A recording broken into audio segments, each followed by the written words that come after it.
Hello, everybody. I think you might remember this sign. The sign says Anthem, and I rather like the demo. I realize everybody has very strong opinions on EA, and I will remind you that your EA takes suck. But you know, actually, I'll get off. I'll start off right away and say, as somebody who bought a Premier membership specifically for the demo, and someone who experienced every bug that was like a headline bug with this game, I was still quite taken with it. I'm not 100% sure how I'm going to feel about the main game. So this is the very funny thing. I was originally going to do this today because I was planning on co-streaming with Johnny Big Time. Now that will very likely happen, but it won't happen tonight. So I was sort of thinking to myself, you know, what do I want to play? If I'm not going to play Anthem, what do I want to do? And there's lots of arguments. So, I mean, if I'm going to play popular stuff that came out, obviously Metro just came out, and a lot of you have wanted to see me play Metro. I've got a big list of games, so I don't like doing this because I know it creates some expectations that I shouldn't be getting people's hopes up, but I think some of these things won't be a surprise. So some games that I've been wanting to cover in more depth or at all. I've been wanting to do Mass Effect 3, more Hellblade, XCOM 2, The Walking Dead Season 2, Crusader Kings 2. I want to get back to Europa Universalis and Hearts of Iron 4. I'd like to do Dominions 4 at some point. And then I'm listing off the thing. BattleTech, Battlefield 4, the Witcher games, Dragon Age. And then there's all the stuff which I have been keeping under my hat. But the really funny thing is, when I got home, so I thought to myself, I actually kind of want to play Anthem. I want to see what this is like in the finished version. I'm told the loading screens are a bit of a bummer, but I'll live. Or maybe I won't. We'll see how it goes. But I guess because I've only played the demo, I wanted to talk very briefly about sort of my expectations going in. I have only, in terms of advertising, I have only ever seen the E3 trailer, and I always find the quote unquote real people talking dialogue and those kinds of trailers to be very grating, and that was no exception. I haven't really seen a lot of marketing for this game, and I'm seeing more now that it's sort of released. I mean, it's released for Premier members and all of that.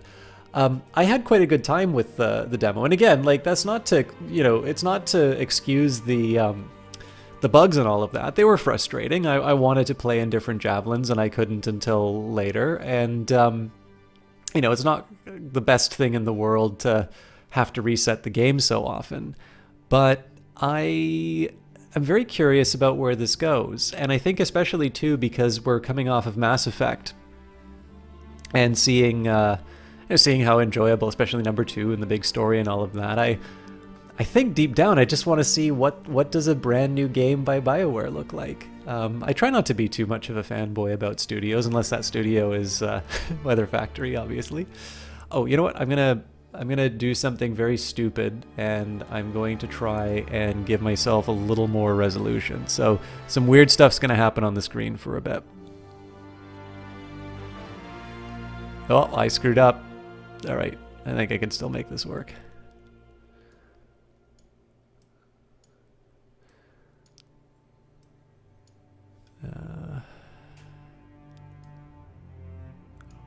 I messed up.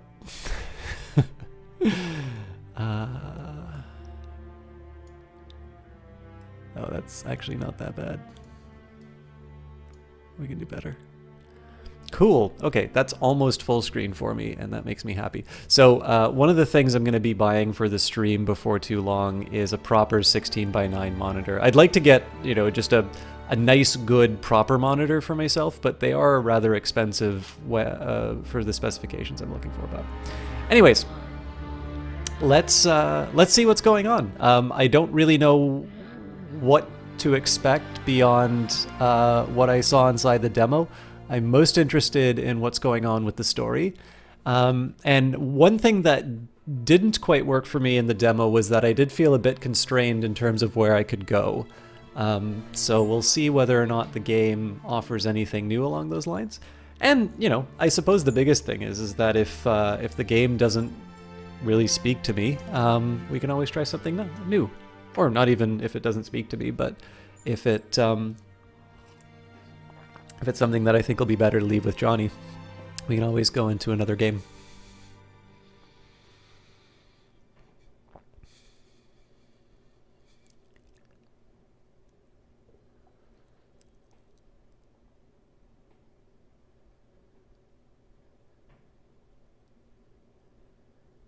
Okay, can I get the picture back? Okay. We live in a dangerous world.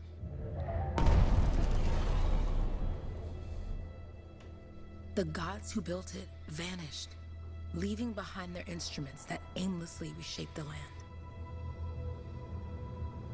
These ancient relics harness an unknowable force we call the Anthem of creation. But the Anthem refuses to be controlled. To survive, our ancestors invented the javelins and built cities with great walls. Today, it falls to a dedicated group of heroes to face the chaos, protect our homes, and fight for our very survival. We are freelancers. We leap head-on into danger, rescuing the lost, keeping the monsters at bay, and silencing the Anthem's terrible cataclysms. But not all cataclysms are created equal. And even freelancers are wary of the untamed power of the Anthem.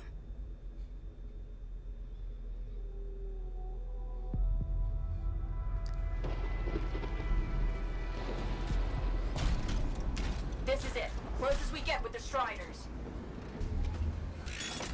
Agreed. Looks like we fly from here.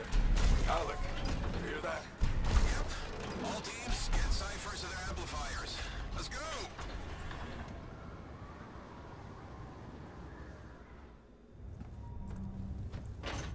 Freelancer, we're a long way from the cenotaph, and the storm is worse than we thought. Okay, this is as close as we're gonna get to the center without the Strider getting ripped to shreds. Let's go, freelancers. Suit up! How crazy will this get? No idea.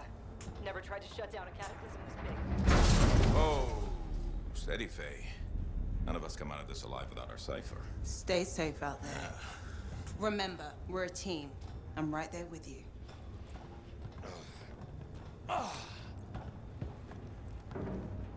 Okay, freelancer. You might be new, but you won't be here if you didn't show promise. Hey, Alec, what's up? Waiting for it to die down out there? Let's go! Thought you could use a head start. See you at the cenotaph. We're heading out. Okay, everyone. Let's stop this cataclysm from growing. From killing everything. I don't know, Alec. Haven't seen anything like this before. Look, everyone. I won't be here if I thought this storm could beat me, right? Heart of Rage is no different than the hundreds of other Shaper ruins we've dealt with. It's just bigger. This is what we do. So we're gonna go in there and we're gonna take on whatever unholy beast it spits at us, and we're going to tame that thing. Together. Let's do it. Yeah. Ready, Captain One? Ooh, ready. Strong alone, stronger together.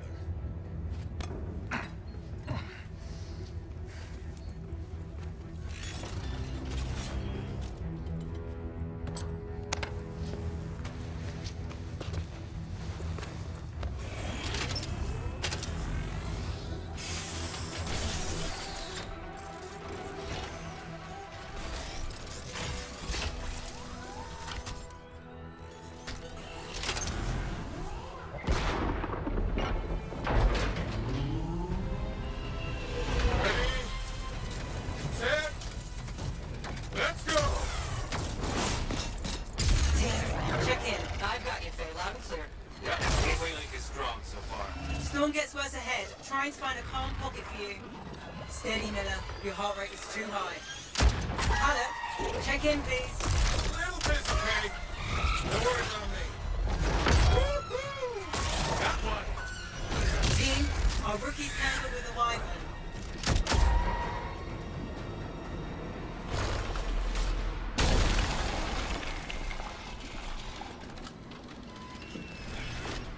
Freelancer, thank goodness you survived, but your javelin needs a restart. I'll bring systems back one at a time. Starting voice recognition. My boy. Ray? Ray, can you hear me? Loud and clear. That was a bad fall. How's your head? You remember the mission? Think so. Where am I? You're in a cataclysm, terrible storm, called the Heart of Rage. You need to get to the center and shut it down by silencing the cenotaph. Got it. So I'll say I don't think this is on. I don't think this is on Your the. suit is still critical. Grab a repair pack when you can. I don't think this is on the highest settings, but this is still a great looking game. I mean, it's. I know I've got some high settings. I just don't think everything's maxed out. All right. For information on the world around you and the story of Anthem, in the journal section, find missions, contracts, and more. A notification will appear when an entry is added. You're an inexperienced freelancer along with freelancers Haluk, Adir, and Miller. You've joined a mission to silence a dangerous cataclysm called the Heart of Rage. The cataclysm has been churning for 8 years as it slowly spreads and threatens Bastion. Under the guidance of your Cypher Fae, you must reach the Shaper Relic at the center of the storm and silence it. Right now it wants me to pick up a repair pack.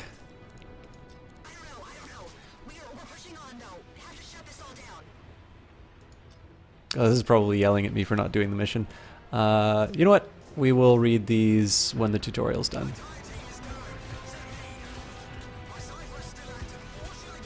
You've got a bit of a climb to catch up. Alec? Yep. He's up and heading your way. How's it going back there? What's your ETA? Don't know. Faye? Not too far, just... Oh, no, sorry. Can't talk. Be right back. What's going on? My bad for not paying attention to the, the fire. Good. Now you have partial boosters at least.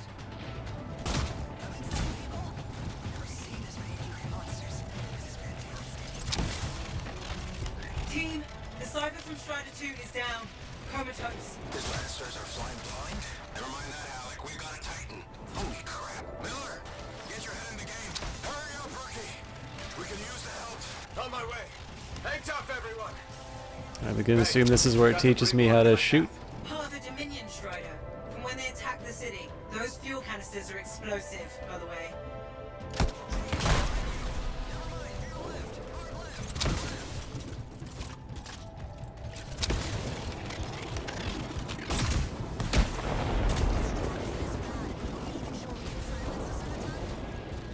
Team, update. This is not going well. Many casualties. Freelancers down. Cyphers in comas. Comas? From hearing the anthem. How are you doing, Faye? Are you okay? So far, but I can hear it too.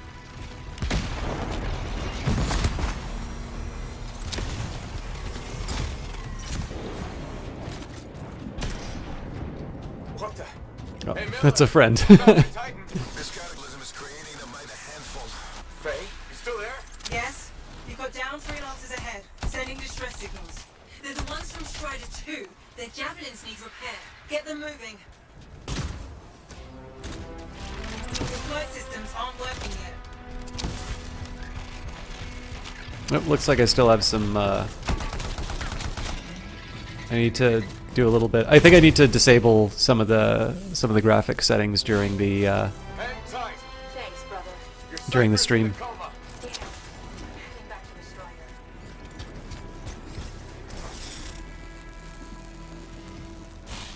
I got you, freelancer. We aren't gonna make it to the cenotaph. Gonna try. I took care of all 3 freelancers. What next? Push on and join your team. How long? Which way? Now, I've got a Titan on the bridge above. Leave it. We've got one up here, too. Want me to go around? Which way, Faye? Hey!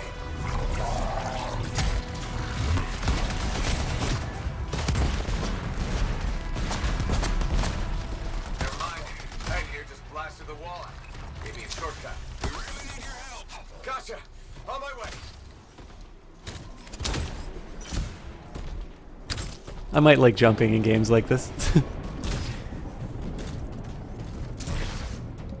How close am I, Faye? Faye, Adair, get out to his left. The Anthem. It wants to consume me. To show me. Faye, snap out of it. What do you got for us? Oh, sorry. The whole team from Strider 3 is gone. Miller, pull back. See if we can flank it. Strider 14 is in retreat. If they make it, mission seems doomed. How far back? Damn, I'm freaking out. Then get out of the way. I'll do it. Hurry up. Where are you? Trying. I swear. It's all wrong. It's all done.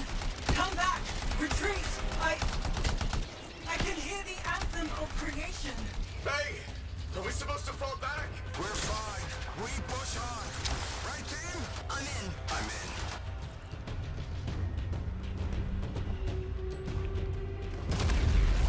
Rookie, there you are.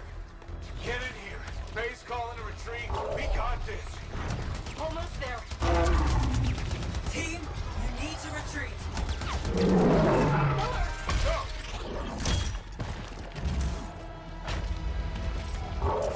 Not good.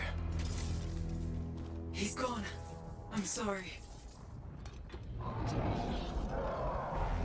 This thing is going down. Come on. Adair! No! Get back to the Strider. This mission is over. I can do it. Look at this, Faye. We have to silence the cenotaph. Please. I'm barely holding it together.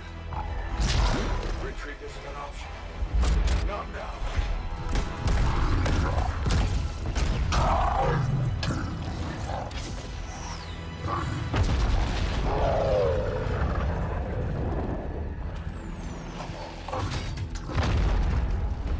We got this bastard. We have to get out of here. No. We push on. We're the only ones left. Think about Miller and Adair. All the others. You being a coward. I'm no coward. No? You want to push forward until I get killed. Until we both get killed.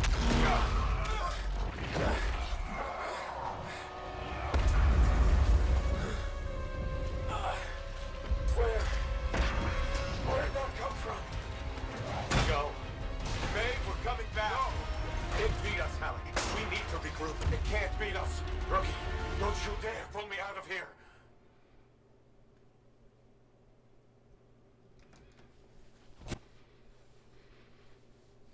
Well, now I start feeling okay about my like 20-minute introductions, because I think we had a few minutes of gameplay and then a lot of cinematics. But there's some things I'll say about sort of the world that has been built for this. But I think I'll probably let the introduction get out of the way before I start yammering on. I'm definitely interested in this. I actually kind of wish that they showed it at During the failed attempt to silence the Heart of Rage, we lost more than freelancers. More than friends and comrades. We lost the faith of the people we protect. So the freelancers scattered, searching for ways to redeem themselves. The few who remained carried on, finding new allies where they could. Doing their best to help a people who no longer called the freelancers heroes.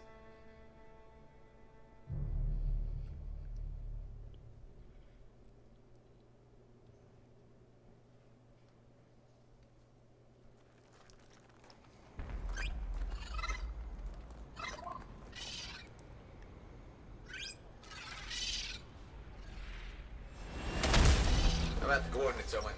Impressive entrance, as usual. Nice to be appreciated. Don't sell yourself short, mate. A cipher couldn't ask for a better partner. You could ask, but not many of us left. The relay's a short flight away. Easy contract so far. Easy keeps you alive. Wouldn't call this living. Inspecting sensors every month. Yeah, pays the bill. Exactly the freelancer motto. Yeah, so the freelancers are back on their feet. We can enjoy all the gorgeous scenery Bastion has to offer. Flying around it is even better.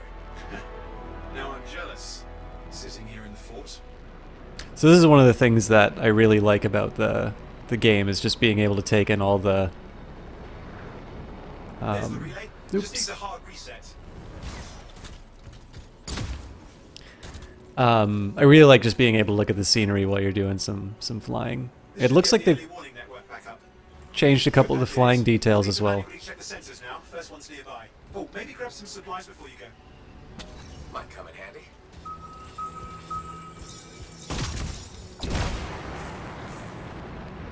So for instance, I didn't know that here we're bringing up a bunch of heat, but apparently if I shoot down pretty quickly, that cools me off.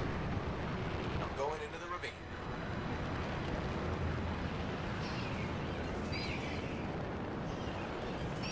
Oh, there's the first sensor. I need you to access it.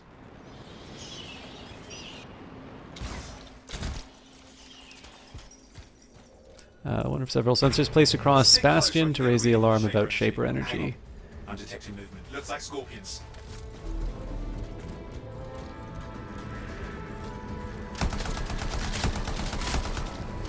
Scorpions are riled up. Well, aren't they? Probably haven't tasted fresh freelancer in a while. Won't be today. Haha! Convince them. Hang in there. I'm still waiting for a reading. One of the things that's interesting about this as a tutorial, like, so there's that opening mission, Almost got it. and it's a little bit, I kind of expected it to be a bit like Assassin's Creed, where you sort of get to see the freelancers and the javelins sort of at the height of their powers, and then they would slowly take... Mostly, this is the early warning system. If it's detecting something, Yeah, no sign of Shaper energy. Head to the next sensor. So, you know, it sort of seems like the convention of a lot of games tends to be that they will show you the character at the height of their powers, and they'll strip those powers away, and you'll sort of regain them over time. This one, they sort of took everything away from you, and you slowly got basic functionality back, like the ability to move and fire. But the powers that I have here are largely the same as the ones that I had in the introductory mission. And I kind of wonder whether or not... Head if you want to call your suit. Okay, I'll actually also take a chance on these journal entries now. But yeah, it's kind of interesting. I sort of wonder whether or not at some point that tutorial or that opening sort of changed, and you were supposed to be in something like a level 30 javelin or something like that. Anyways, completed quests. Yeah. So let's go back to the library and catch up on some of the things. So the Heart of Rage. An unending violent cataclysm created when the Dominion attempted to seize control of the Shaper relic known as the Cenotaph. The ensuring forces destroyed the city of Freemark. The Heart of Rage is like no cataclysm we've seen before. The wind throws around enormous debris like children's toys. Striders have little chance of surviving the cataclysm intact, and Lancers have died attempting to travel inside. There's no immediate solution, but if its expansion remains unchecked, the creatures and destruction it creates will ravage the countryside. Shadowmark has already been evacuated. Fort Tarsus may eventually be next. From Cataclysms and Their Effects, 44th edition. The cataclysm affects everything. Wyvern, once rare to this land, burn up the countryside. The Emerald Abyss is now a source of unexplainable disappearances, and Shadowmark is sinking into the ground. And Titans, creatures that nearly faded into myth, broke through the Shadow Lock and are stomping closer to Fort Tarsus. How soon until they breach the Anthem Lock and destroy our city on a whim? From Heart of Rage, a discussion. Titan. Titans are a major force, and a force to be reckoned with. Once a rare creature, Titans have been continuously coming out of the Heart of Rage over the past few years, so we've gotten to know more about them than ever before. Titans reproduce by growing an offshoot, a smaller copy that just breaks off and walks away. But smaller doesn't mean less dangerous. If you happen to come across one, you may be lucky enough to catch them in a bad mood and see it shoot energy from its chest. What puts a Titan in a bad mood? Just about everything. Truly unforgettable. From Bastion's Amazing Animals by Venwick Croc. Scorpion, the six-legged killing machine, is truly a fascinating predator. Scorpions are careful not to hatch their eggs until they sense that food is near. These creatures have highly corrosive blood and 2 stingers that can shoot acid at prey, damaging even the thickest javelin armor. This acid is actually pre-digesting food for the scorpion, who is willing to share a meal with their siblings, who may or may not be burrowing underground, plotting a surprise attack. From Bastion's Amazing Animals by Venric Quack. Silence the Heart of Rage. You are an inexperienced freelancer along with freelancers Haluk, Adira, and Miller. You have joined the mission to silence a dangerous cataclysm called the Heart of Rage. This cataclysm has been churning for 8 years as it slowly spreads and threatens Bastion. Under the guidance of the Cypher Fae, you must reach the Shaper Relic at the center of the storm and silence it. Outcome: the mission to silence the Heart of Rage is a failure. Miller and Adir, along with most of the other freelancers, are dead. Many Cyphers were gravely injured. You pulled an injured Haluk to safety, saving his life. Ripstream, a strong wind that limits the height of a javelin propulsion. Ripstream can also be experienced when one leaps off a cliff, only to enter a vague grayness, then arrive suddenly where one started. Though Arcanists have long stuttered the buffeting winds in the upper atmosphere, there's been little agreement on it or proof of their cause. In the early 200s, there was a popular belief that the Shapers wished to keep creatures limited to a certain area, as if remaining close to the ground were part of a larger plan. Less suspicious minds believe the Ripstream is due to the size of our moon and atmospheric variables. Very nicely handled. Owen Corley. Owen is a Cypher who works out of the Freelancer Enclave in Fort Tarsus, a small town on the frontier in Bastion. Born into poverty, he was sent for Cypher training at a young age. When he showed sensitivity to the Anthem. Owen spent most of his life studying at Bronlin Satomi in Heliost. Owen is an adventurer and mischief maker at heart. After leaving Bronlin, he traveled for a number of years before settling down in Fort Tarsus to work with freelancers. However, the few contracts available have left him uninspired and dreaming of grander things. He longs to operate a javelin of his own. Interestingly enough, I always thought Owen was a robotic assistant, and I think this is because of the Iron Man influence on this game. But there's no reason, just because somebody has a British voice does not mean that they are a robot. Oh no! All of the planets in Mass Effect 2 have been stripped bare, but we are just starting an Anthem, so we will not. We've not yet completely deprived the planet of its resources yet, Smishet. So you came just in time.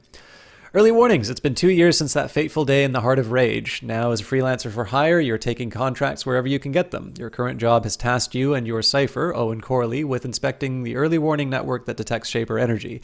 It's the first line of defense for catching any sign that a dangerous cataclysm might be forming in the region. We'll access the next sensor. I'll wait there. Chimeric alloy. When the chimeric compound is compressed with existing minerals over a long period of time, the result is a chimeric alloy. Though not as strong or as volatile as ember, it will give you a small charge when first handled. The alloy is commonly used in the crafting of household appliances, Strider consoles, oculates, light bulbs, and of course decorative paint. Lancers who come across this alloy can harvest it for the crafting of weapons or equipment. Waterfalls. There are dozens of waterfalls in Bastion, and while they are beautiful, they can also be deadly. Getting caught in the undertow of a waterfall without a javelin can result in drowning. During the Great Expansion of Fort Tarsus, going over local waterfalls in a barrel resulted in many deaths, leading to the banning of all waterfall recreation. Waterfalls should be treated with caution. For Lancers, however, waterfalls can be very useful. Flying through a waterfall will cool a javelin's boosters and elongate flight time. This helps freelancers, sentinels, and other lancers travel through the perilous wilderness and reach people in need much quicker. And chimeric compound. I thought we already read this. When cataclysmic residue is absorbed by plants in the soil, they collect the plant as a chimeric compound. The harvesting of chimeric compound is an ancient tradition going back to pre-Legion times, and the compound itself can be traded or used to make items such as gold, thread, doorknob polish, soles of shoes, and is notably flavorful in Grabbit stew. Lancers of all factions harvest chimeric compound for the crafting of weapons and other equipment. Okay. So, wow, there's a lot here. Freelancers. Independent Lancers who choose to follow General Tarsus in the path of valor. They silence cataclysms and aid those in need beyond the safety of the walls. Freelancers act without direct orders from any central organization. Though there is no official code, the modern perception of Freelancer values is attributed to Dalathy's The Freelancers 3. Valor to serve the people regardless of their station. Courage to bring silence when the anthem sings. Faith to keep my word and the word of my brethren. Trust in the free answer when called. Strong alone, stronger together. Ciphers. Okay, I actually want to know what the deal is with these things. So ciphers are individuals with a sensitivity to the anthem of creation and are capable of telepathic communication and heightened mental calculation. Many young people who are identified as having this unique gift undergo Ember exposure and dedicated training to enhance their mental skills. When cipher abilities first appeared, Corvus sought to use these individuals for covert purposes. They developed amplifier technology and created a type of institutional training center called Satomi. The most important and advanced of these is Esterat, the premier Satomi located in Anthem. Later, the Cipher Revolution brought ciphers expanded rights, freedom to choose how their abilities were used, opening a new world of communication between the settlements and in the aid of Lancers. While javelins were invented long before the cipher phenomenon, the addition of ciphers to operations outside the wall has made all Lancers safer and more effective. Environment. Fauna. Oh, that's a lot. Vesnids. See that dark cloud dancing above you, blocking out the sun? There's a swarm of Vesnids, one of the deadliest insects in the world. While a single Vesnid is only the size of a fingernail, they always form a part of a larger colony that live in spires. Spires are built from chewed-up wood and mucus. Each spire houses an amazingly complex community of workers, administrators, sentinels, undertakers, nurses, and emperor Vesnids. A Vesnid's sting has been known to take down a Koroks. Lucky for us, they only cause minimal damage to a javelin. So feel free to take a moment and enjoy these the furious buzzing of a cloud of Vesnids from Bastion's Amazing Animals by Venwick Croc. We already read Titan. Tesselar. While Tessie the Tesselar is a favorite child's toy, real Tesselars are not so snuggly. Anyone getting too close to a Tesselar should prepare to be electrocuted, and by too close, I mean in their general vicinity. Most animals are smart enough to avoid the Tesselar, except of course Wolven, which still try to eat them even after they've been zapped, which is terrifying. If Wolven aren't afraid of a Tesselar's electromagnetic field, they probably won't be afraid of anything a javelin can do. I hate Wolven. From A Guide to the Living Things That Will Kill You by Timon Bartok. Saurian. Saurians are sweet little creatures. Literally, the skin of an adult saurian is sweet to the taste and are a special treat for ursics and brutes, who gobble them up whenever they can. While saurian flesh is poisonous to humans, physicians sometimes recommend licking a saurian to induce the vomiting necessary to counter exposure to toxic spores. But I can say from experience that licking a saurian isn't as fun as it sounds.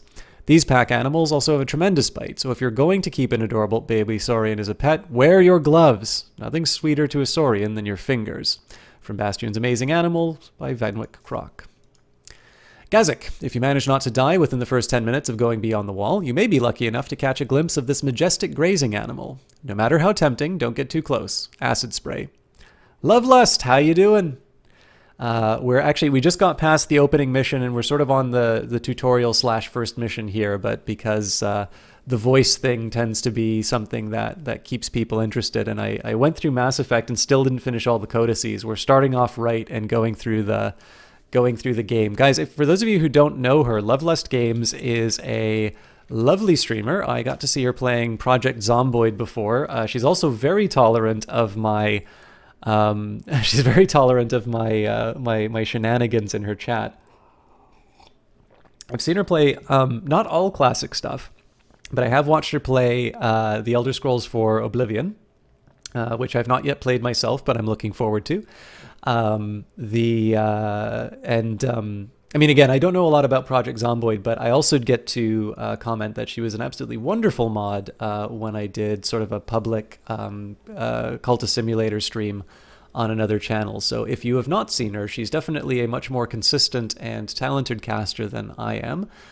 She's definitely got a pretty diverse audience and people with sort of a lot of different backgrounds and interest in terms of her games. I actually kind of like the way that she's able to hand a lot of different and conflicting opinions. She's a really good lesson in terms of that.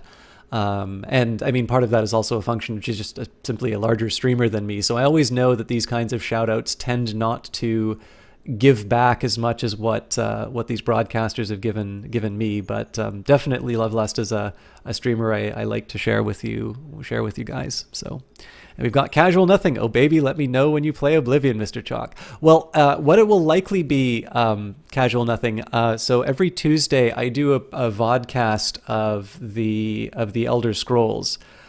So we finished the Elder Scrolls Arena, and on every Tuesday, except for one, I did miss 1 week, I've been doing a new episode of Daggerfall. So if I do Oblivion, it will very likely be it'll very likely be in that format. So it'll probably not be for a while, but I'll definitely let you know. And the nice thing about that one is it'll be a stream it'll be something that's sort of put into a YouTube playlist. It'll be available on the Twitch channel.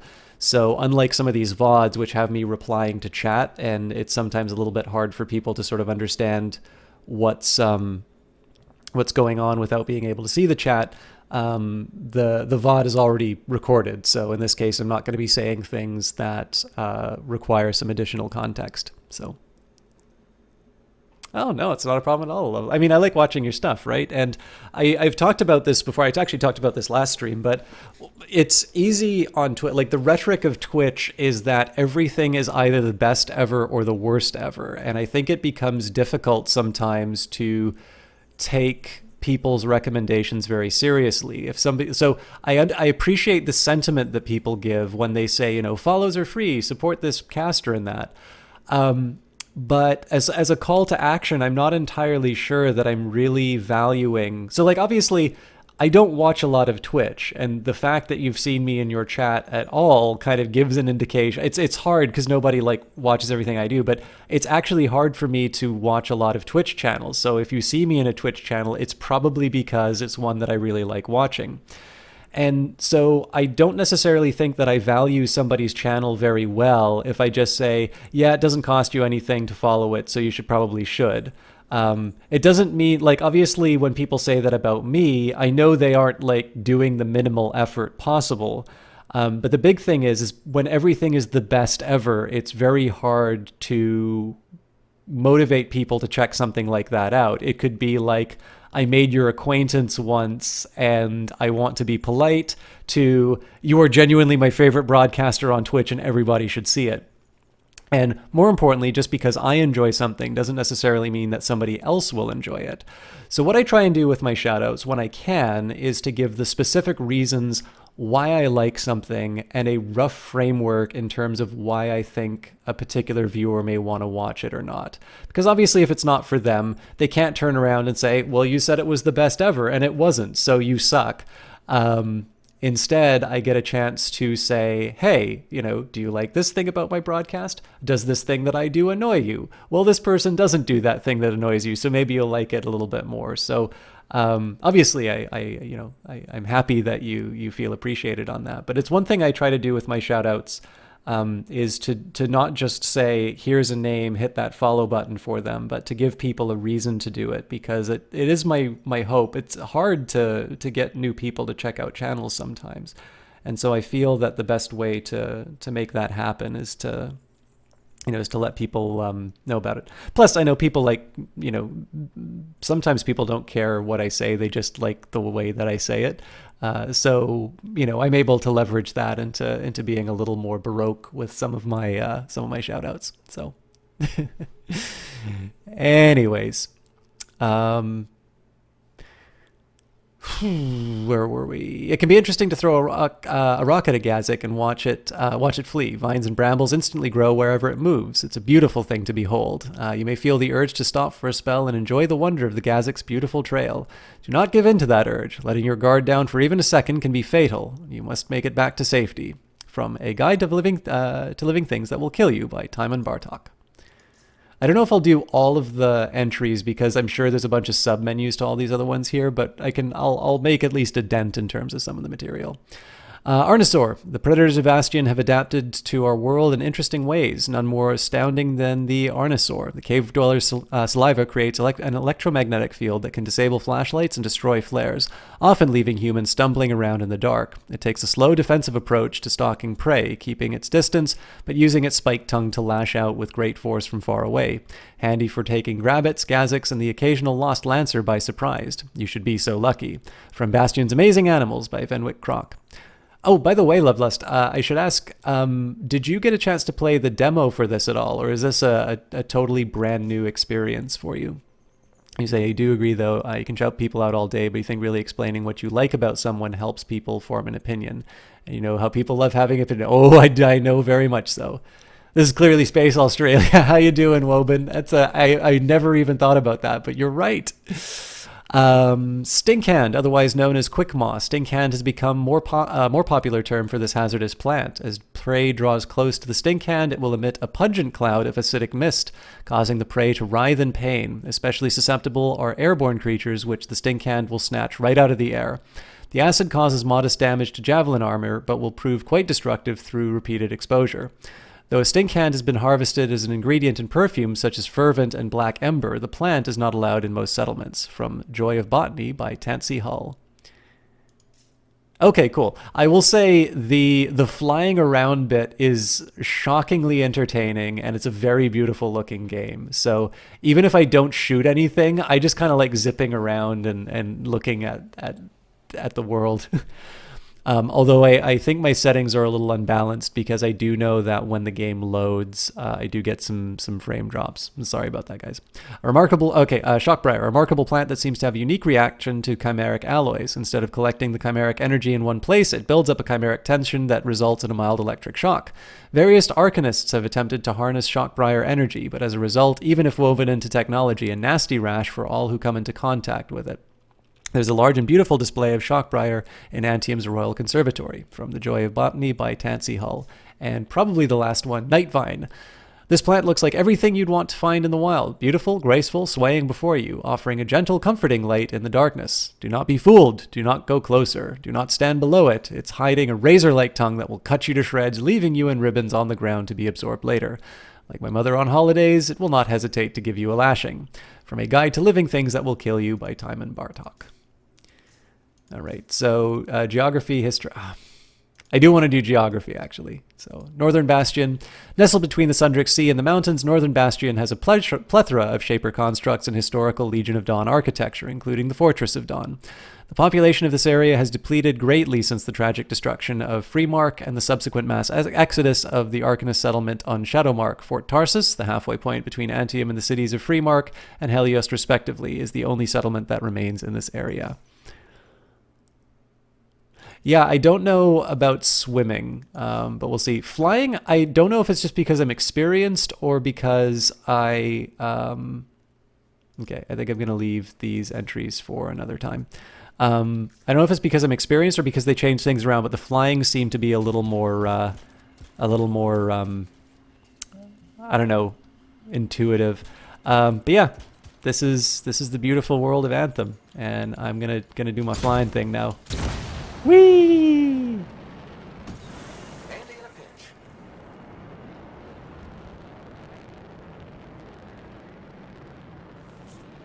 You're coming up on the next sensor. Check it out for me, will you?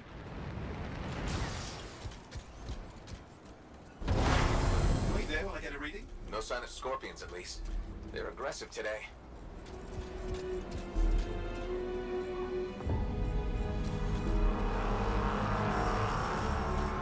Owen, what's going on? Why are all the birds leaving? I'm working on it.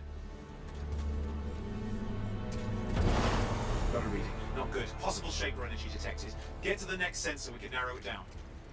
Birds might have had the right idea.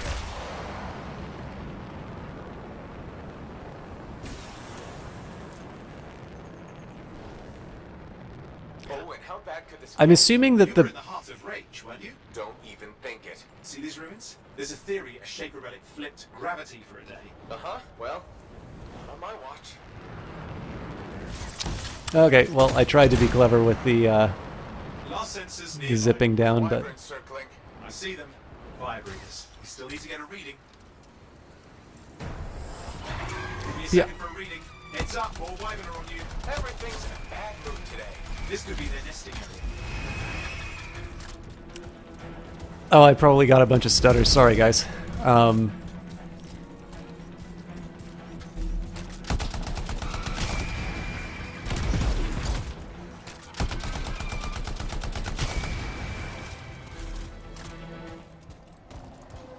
Yeah, I might need to... I don't know how bad... Like, obviously, when I'm looking at the combat, I'm not able to see... I'm not able to see what... how bad the stuttering is. Is it becoming a bit unwatchable? But... Yeah, so I don't think the pre-order is necessarily a different, but I mean, I'm assuming that they're going to do work on the game as long as they can. This thing is intended to be going for the long haul. An unstable relic in the area. The bad one. I've got a probable location. On it. Hard, hard, hard. Hang in there. Your javelin can take some heat. Mostly. And when it can't, You'll know it. Well, Watertight seals are holding. Shall I call in more freelancers? no time. We can't risk this getting worse.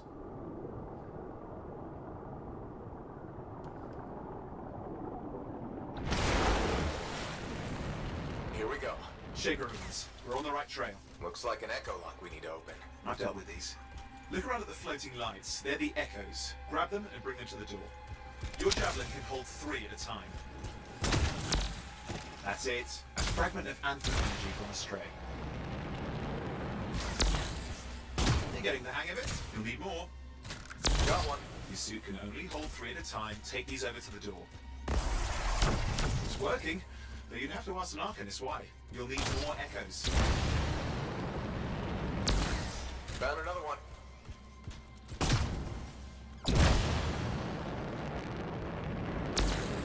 That should be enough. Let's see if the door opens. still have a little trouble navigating. Yeah, if it gets too bad in terms of the stuttering, please let me know. I can lower the settings in that, but I want to try and experiment a bit off cast before I go messing around with the settings too much. Shaper ruin. What's it for? Raise a mountain, carve out an ocean, spawn some new monstrosity. There has to be some reason for it all. It's the riddle of our world. And this one's waking up. I detect intense energy deeper in. Hey, Lumpy, how you doing?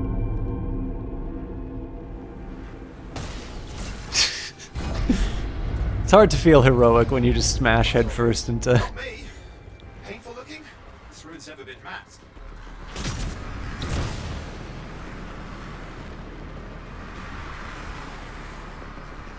Careful! Too much of that, you'll overload. Damn! Javelin overloaded. Hang on. Oh, did I just die? Yep, okay.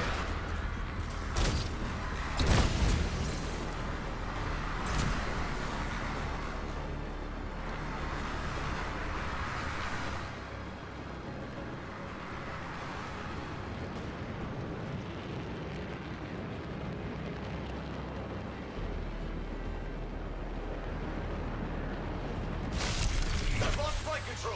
I'm trying to reset. Hang on. Oh, good. It's just water. Owen. Controls restored. You're back. And hello everybody from Lumpy's raid. I'm assuming you were doing some more... Big Oops. one too. You'll need to silence it. Where do I start? Some echoes have shaken loose. Find them and get them back in place. I'm assuming you were doing some more Mortal Kombat. For those of you who don't know him, Lumpy Space is, again, I always like to point him out as a member of Johnny Big Time's community. Wonderful member of it. Somebody who's been very supportive, not just of him, but me as well. So I'm definitely very, very grateful for that attention. I think that's the third. Nope, didn't get the third.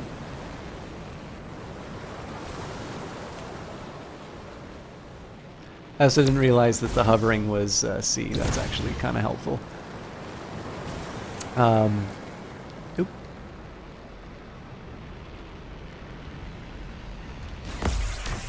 It's working. But I was actually meaning to... Echoes coming and will collapse the energy pockets. I was meaning to ask you, Lumpy. I always got the perception that you were a bit of a newer streamer, but I don't know if that's actually accurate. Are you a newer streamer, or did I just not know that you didn't stream for a long time? Pockets getting bigger. Something's forming in there. What is it?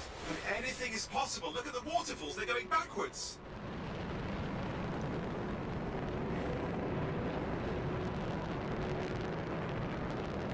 I'm generating some heat here, but the nice thing is that I can go through the waterfall, and then I can also just dump down. Being harnessed in there. Pure creation. Something totally new forming. New and dangerous. Blame that on the Shapers. It's still amazing. Oh, I still need one more. My bad. I'm probably not making this game look very good right now, but... So I am a little curious. what you guys know about this game, because I'm sort of wondering whether or not I am totally ignorant of the game because I just don't follow games like this very well, or if this game just wasn't very widely marketed from the start. Oh, excellent, Lumpy. I'm meaning to give you a shout out. Unfortunately, I can't tab out when I'm flying, so let me wait for this to get wrapped up and I can send it out.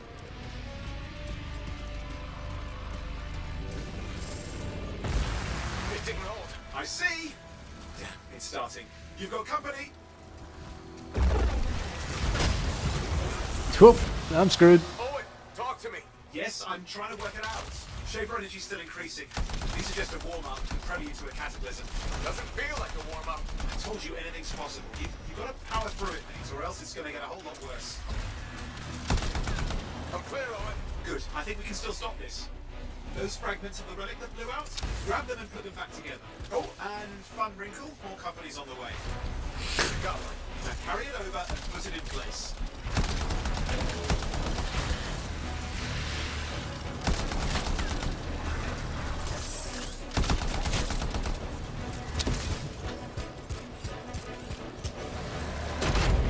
Fragments in. Now the others. Keep that in and you'll survive this. Almost certainly.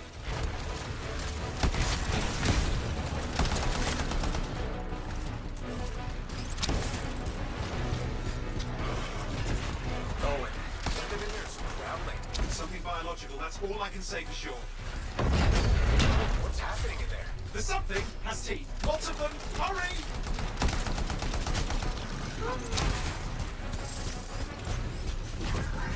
How many teeth? Size is the real problem. What's that mean? Large! Considerable! Just get a move on!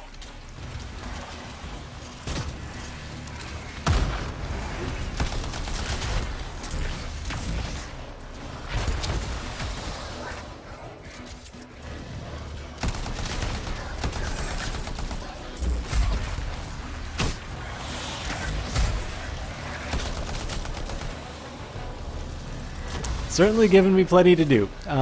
So doing lots of Mortal Kombat lately, stream is work in progress. Some more. I'm gonna shut up for a bit. Careful. Anything's Possible. I know. You know, I heard a relic made a guy vanish into thin air once, and no idea where he went. Which isn't as lucky as the freelancer whose guts were turned inside out. But how's that lucky? At least he died and got it over with. This is a pain. They all are. Indecipherable puzzles that only make sense to shapers. No, I mean there's ice jamming it up. We're out of time. Silence it. I'm trying to. Well, nobody told him. It's an R6. It's not working. Oh, put it back into it. Got it.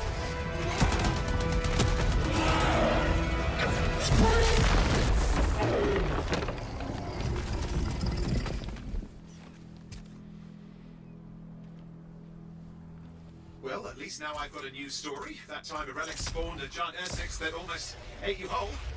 Yeah. Classic for the ages. I'd say that fulfills the contract. Time to get back to Fort Tarsus. Two-way job, well done. The only kind there is. I'm on my way.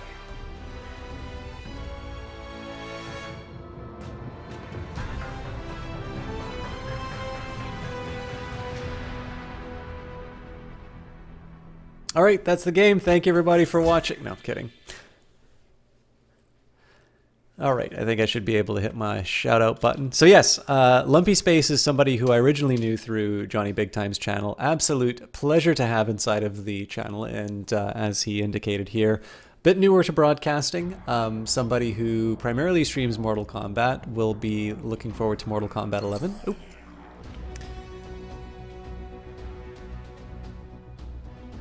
I have no idea what his opinions on Anthem are. And somebody who I say is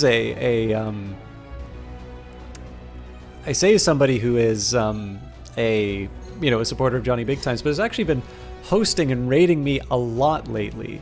And I know, I mean, his hosts and raids have always come with a couple people. So the funny thing is that basically compared to where I was at the same point, Lumpy's actually got a larger audience than I have, which is very cool to see somebody kind of at the beginning seeing that kind of success at the beginning. I know it's a little silly for me to say that, because I know anybody who doesn't have like hundreds of people feels that it's like, what do you mean? You know, I'm still a small caster of that. But I can remember that I was streaming for a couple of months, and there would be times that I would broadcast and I would have 0. So it's I don't know, it's really cool to have you in, and have you in so regularly. So anyways, we are now level 2, and apparently we've unlocked a new javelin. In Fort Tarsus, a selection is available to choose from.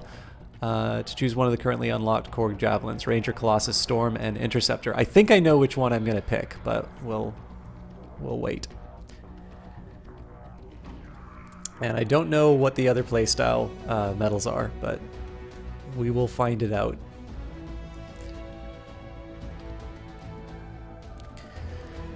Oh, so many guns. Okay.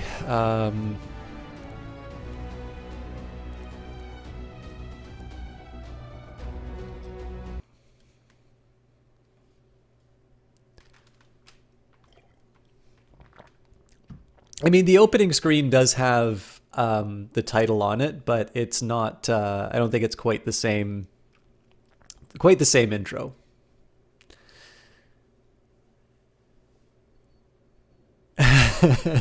Now I know you're lying, Lumpy's. I'm an ass when I'm in chat. The nice guy routine is something that I can only sustain 3 times a week.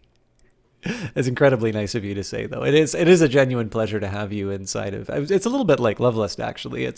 There's something to be said for people who I either am happy to see inside of a chat, or somebody I like watching on Twitch, or any of these things. You know, one of the reasons why Johnny makes me really happy when I see him inside the channel is when somebody who I like interacting with shows an interest in my own broadcast. It's just sort of icing on the cake, really. So.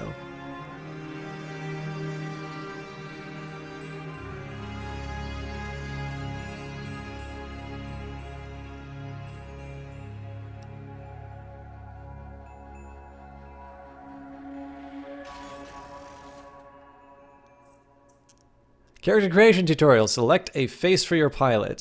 Set your call sign. This is visible only to you and sets your pilot apart. Confirm your selection and start playing by pressing F.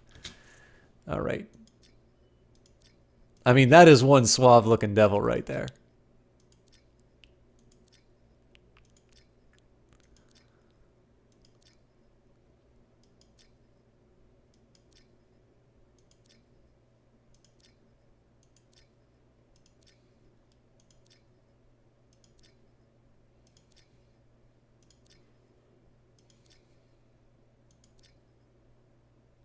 So my short list.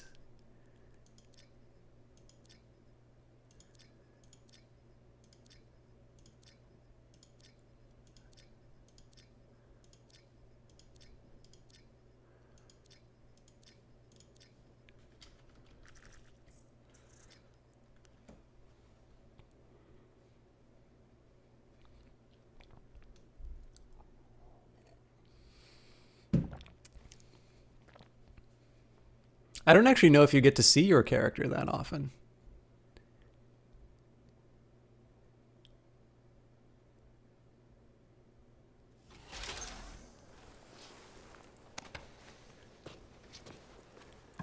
Here we are, back in Fort Tarsus, the last stop on the Bastion frontier. If it isn't my favorite freelancer. I hear you've been busy. Ah, you know how it is, Zoe. Another day, another disaster averted. What have you done this time? Nothing. My armor's fine. Probably. I hope. Welcome home. You should swing by my amplifier in the Enclave. Something wrong? No, not wrong. More like fun. Drop on by whenever. So one detail that I liked even from the demo, oh, it probably won't show me now. I actually really like how the javelin is padded. Okay, this is interesting to see what causes the game to stutter. I'm assuming probably like, so my suspicion in terms of the reason why I'm getting that, like, all of this is purely on OBS's side. The game is totally smooth for me, but my guess is that Frostbite's sort of changing in and out, changing all the different resources in and out based on where I'm looking. So my guess is when I do some sort of rapid looks around the back, quite the opposite actually, Smishat. I think what it's doing is it's optimizing me as a player to make sure that my experience is smooth. And of course, because OBS is trying to gobble up as many resources as it can, it's getting the short end of the stick. I would prefer that OBS get lower priority than Frostbite. So, but yeah, what was I going to say? I did want to talk a little bit about the world for Anthem, but let's chat with some people first. And one of the things that really interests me, so you'll notice a lot of people in this game have like masks, especially in the opening, and I was a little bit curious as to whether or not this was sort of because of the kinds of reactions that people gave to the Mass Effect Andromeda animations and that. But obviously in the opening, when you saw some of those other freelancers, like they were, it was pretty solid. Like, Look who's back in one piece. Zoe, did you expect me in more pieces than one? You? Never. I trust you've brought me work. Always good to give your javelin the once over after a run. What have you done this time? Nothing you can't fix. Flattery, huh? You must have done a number out there. Nothing too crazy. Are we using your skill for crazy or mine? Scars, beasts, relic-based nonsense. Some people stay on this side of the wall. Others, well, since you love running into that kind of stuff, you better be careful. That's what a good javelin's for. And why get an expert for the once-over. All right, sweet talker. I'll run you some maintenance checks. I'll show it extra love to balance that cavalier attitude of yours. You're the best. I'm aware.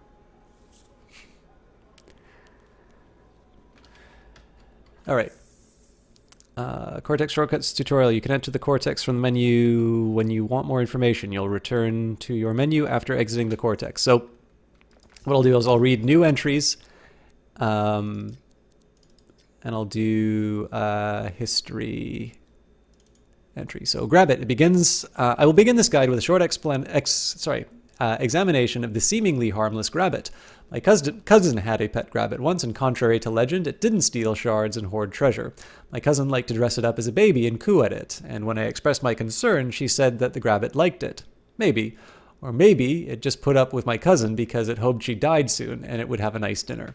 From A Guide to Living Things That Will Kill You by Timon Bartok. Ursix. Now here's a glorious predator, humongous and highly aggressive. The Ursix will stop at nothing to put you on the menu. One hit from their massive arms can turn your javelin into scrap metal. One bite from their enormous jaws will pop you out of your armor like a nut from a shell. I advise watching the Ursix from a safe height, and if you are really lucky, the Ursix might hurl boulders at you. What a sight to behold. From Bastion's Amazing Animals by Venwick Kroc. Wolven, imagine gnashing teeth coming at you over and over again in quick succession. If you raise a weapon to defend yourself, but another beast has come at you from behind, the pack closes in, and you pray to the Shapers, but your javelin has cooled down enough to fly up out of the nightmare. But they're everywhere. Wolven in the dark. From A Guide to Living Things That Will Kill You by Timon Bartok. Histories. Anthem of Creation. So before I go into this, I think one of the things that interests me, for those of you who like following either business of video game stuff or just sort of like hearing the people who make games talk about games, there is Paradox hosts a podcast. I guess it's just called the Paradox Podcast. Anyways, it's Shams Georgiani, and I can never remember his proper name, but he goes by Blondie online. And they talk largely about Paradox stuff, but they also talk about things going on in the games industry. And for those of you who don't know, Paradox bought the company Harebrained Schemes. These are the people who made Shadow, probably most notably for people who watch my channel, Battletech and Shadowrun. although I have also played the iPad game that they made called Crimson Steam Pirates. I really enjoyed it, by the way. It was one published by Bungie. And what's interesting is, so Jordan Weisman, the founder of Harebrained Schemes, has a rather long and storied career in gaming. He is the person who created Shadowrun and BattleTech, as in the IPs, not just the the games that bear that bear the So it's not just the digital games. He created those worlds, and they had a really the podcast episode just released today, but they had this really interesting point about the time when games like BattleTech and Shadowrun came out, and how there was a lot of wide open space because not a lot of people were making RPGs like that. So you could do things like, feudalism in space with giant robots, or you could do combining sort of science fiction cyberpunk with magic or fantasy, and just see what comes out of it. Whereas now there are these rather well-defined genres that you operate inside, and because it's so competitive, you tend to fit inside these boxes. And I was thinking a lot about this, and about Crimson Steam Pirates, or about Harebrained Schemes, Lovelust. Because Crimson Steam Pirates is actually a pretty cool game, in my opinion. It's been a while since I played it, but I remember really liking it. And what's really interesting about Anthem for me is like that introduction that they gave, and this idea that, in some ways you get Harebrained Schemes. They're a really good company, in my opinion. I haven't played Necropolis. Apparently that one was a bit of a disappointment. But I liked 3 Shadowrun games. I liked BattleTech. And again, Weisman's a really interesting character just because he some of the other companies he's founded, Facet did the role-playing games, but he also did, I think it was 42 Entertainment. They did some alternate reality games, including the Year Zero one for the Nine Inch Nails album of the same menu. You're here to listen while playing Cultist Simulator. Okay, good. Well, we're actually going through a few logs right now, Tall Man Alive. So it's probably a good time to be listening. But I think what kind of caught my attention is that you have, I think to a certain extent they're right. Like, if you imagine what it's like to try and create a completely unique kind of world, you have lots of games coming out. You have lots of demands on your attention. Assuming that you have the wherewithal to have a big marketing campaign behind it, you are creating a bit of a difficult situation for yourself by trying to do something that's very new. So a great example of this, inspired by Tall Man Alive, is to say Cultist Simulator. What is Cultist Simulator? What is it like? What would you compare it to? I like comparing it to The Sims, but I'm not entirely sure that that's a comparison that's going to sell more copies of Cultist Simulator. Because again, it's all about managing your time and being able to achieve your goals with these constraints on your time and your finances and such. I think, to me, it's one of the best ways of describing it. Another description might be sort of the idle or clicker style games, but again, that's not necessarily going to describe to someone what the experience of playing that game is like. So, when you think about it, because gaming is incredibly competitive now, and not just like esports competitive, but there's so many things coming out and everybody's demanding your attention, it can sometimes be very difficult to do brand new stories. So, you might ask the question, can there be something like an Elder Scrolls, as in something that has not, a world that has not existed before, be brought in and people understand what's going on? For instance, I struggle a little bit with Pillars of Eternity to get over the fact that they are trying to build this world, but I always kind of feel like there's going to be a test later on with all of the weird spellings and things like that. And it might just be that Pillars of Eternity wasn't for me. So I was kind of interested by the fact here that, they have this, in one sense, very sort of old world, mythic sort of story that's going on, and that these high-tech creations of javelins are actually this very seemingly ancient kind of technology, and that, I'm also fascinated by this idea that there is this even older technology that was used to create the world, and now it's running amok, and you basically need to keep it in control. Otherwise, the civilized world will be, will be overrun. And so I immediately recalled that point that that they made about about sort of open spaces in gaming. And I almost wonder, if it takes something like a BioWare or somebody with enough sort of I guess brand loyalty and financial resources. So, as much as people like to complain about EA, they do put some serious money behind ideas that result in new Dragon Ages and new Mass Effects, new or Anthem in this particular case.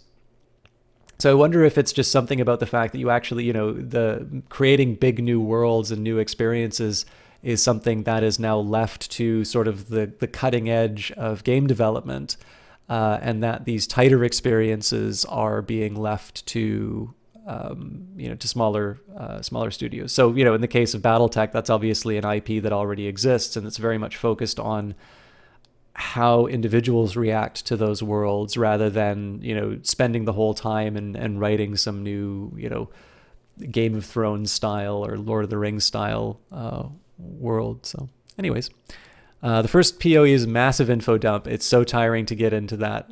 Yeah, okay, I'm glad I'm not the only one who thinks that, Lovelust. I want to like it. It's really hard sometimes. So anyways, the Anthem of Creation, the source of pure creation the Shapers used to create the world. The Anthem has existed since the beginning of time and permeates all aspects of existence. The Anthem has been the subject of much debate over its origin, limits, and if humans should attempt to channel it. Some believe it is nothing more than a story and myth. Elementals. Unlike Chimera, which are fauna transformed by Shaper energies, elementals are sentient beings brought into existence by the clash between Shaper instruments and the violet energies of the Anthem of Creation found at the center of a cataclysm.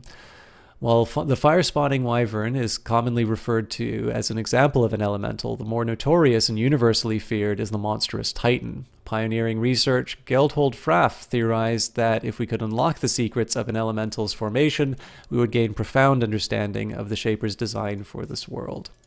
Echoes, pieces of the Anthem of Creation that often exist as semi-animate globes of energy. Echoes tend to hover around Shaper relics that they escaped from and can be used to silence cataclysms, though how and why this is possible is purely theoretical. Rabin Mar's theory of ampliphonic force proposes that when an echo is put into an active Shaper relic, it provides the relic with enough power to countermeasure the Anthem, effectively using the Anthem to silence itself. Arcanist Boyan Hull believes that the Anthem cannot stand coming into competition with other creative forces and retreats back into the relic. Neither theory has been effectively proven. While echoes are not as volatile as the Anthem, attempts to use them in human technology have had catastrophic effects and is generally avoided. Over time, echoes deteriorate and aid the formation of chimeric compounds and alloys in soil and groundwater. Cataclysms. Violent, unpredictable disturbance created when the Anthem of Creation overwhelms a Shaper instrument. They often appear as an intense storm. While one cataclysm may create bizarre new wildlife, another may shake the ground or force rivers to flow backwards. The only thing that is certain about a cataclysm is that it cannot be predicted. From Cataclysms and Their Effects, first edition. By the way, I don't know if it was a cataclysm, but one of the things that was really cool about the demo, and I think they're trying to show what this world is like. So one of the challenges that BioWare has been trying to overcome is how do you tell these interactive stories in a multiplayer game where obviously people are going to be at different stages of the story and whatnot. And some people said that it's going to be a little bit like Mass Effect, where you'll go out into your combat elements and then you'll come back onto the ship and you'll have those dialogue scenes with people. And that definitely seems to be the case here. But one of the things that they also seem to be doing is this game sort of seems to be sort of built around these big world events. So like you could log on and like the Twitter account said, is anybody else seeing this?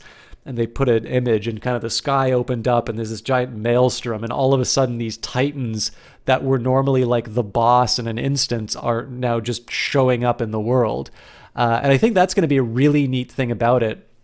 When I compare it to like Battlefield 5, which I really enjoyed, it really seems to be because a lot of people are going to be experiencing these games through subscriptions.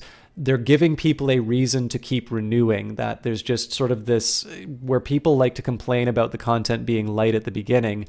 I think it's because basically more is being rolled out over time. So rather than it being as like, it's moving. It's really finally getting over the fact that people really are not buying a game in a box anymore. So there's this idea of like here's this monolithic thing that you got, and it's like watching a video, or DVD or whatever. Like, it's got its finite playtime and that's it. It seems to be more, they're really leaning into the idea that you can continue to develop and add more. So something that we would normally maybe expect as like a World of Warcraft kind of thing just seems to be seeping into games a little bit more often. And I think that's kind of cool, because if you think about it as a storytelling technique, it allows a different type of experience than what we've normally done. So like, for instance, imagine if you were to play Mass Effect, and maybe there's some Mass Effect game that's going on, and what would normally be, instead of like going from 2 to 3, you're just running around in the world, and all of a sudden the Reaper invasion happens, and it wasn't something that you were expecting. You're just going through the world doing your quests. I think that's kind of a neat idea, and not something that we've normally been able to experience. Anyways, the Shapers, humanity's name for the supreme beings that created the world itself. It is a long-held belief that the Shapers used the Anthem of creation to build all aspects of our existence, but had to depart suddenly, leaving their tools behind in our world unfinished. Although they are called the Shapers, their exact number is not known, and all details or motives are purely speculation. I wonder if this is some like advanced human society, which something terrible happened, and so we've sort of reset. I guess that's what Horizon Zero Dawn's all about. Shaper ruins, massive ancient Shaper constructs scattered throughout our world. Ruins are classified differently than relics. Not only are ruins often enormous in size, but some do not appear to be capable of accessing the Anthem of creation. Possibly those ruins were used strictly for structural purposes. Determining a ruin's original or intended purpose is a matter of educated guesswork rather than proof. Shaper relics, instruments left behind by the Shapers when they abandoned the world they'd created. Varying in shape, size, and purpose, relics are powered by the Anthem of creation and are commonly believed to be the very tools that constructed the world. If an activated relic becomes overwhelmed by the Anthem, it creates a cataclysm, often causing fragments to break off the relic. Lancers have discovered through trial and error that returning these fragments to their rightful place can, in some places, silence the relic. And Anzu. The world of Anzu is a group term for any creature formed at the dawn of creation, not of the natural world. When the Shapers departed, the Anzu were left to fend for themselves. Some survived, some did not. Though most references to Anzu live in folk tales and children's stories, our world does have considerable numbers of pre-Urgoth structures.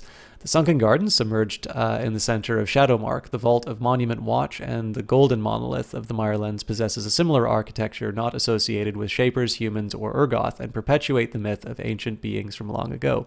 Casual Nothing says, you're absolutely right about more dynamic content delivery style. It's also forcing a change to a payment model, loot boxes, cosmetics, that can actually sustain such heavy, continuous development. Yeah, well, I mean, one of the things here is that I think selling subscriptions to a game is actually a way that EA can avoid. So I think the big thing is that a lot of people are willing to, sort of ascribe the worst possible intentions to Electronic Arts. But the fact of the matter is that following the Battlefront 2 loot box outrage, Battlefield 5 does not have loot boxes and does not have DLC. This is an example. Like, if you did not have the complaints about women, like, it would have been everything that the gamers asked for. And so I do think that they are fairly sincere in their efforts to take that kind of feedback, as inelegantly phrased as it is.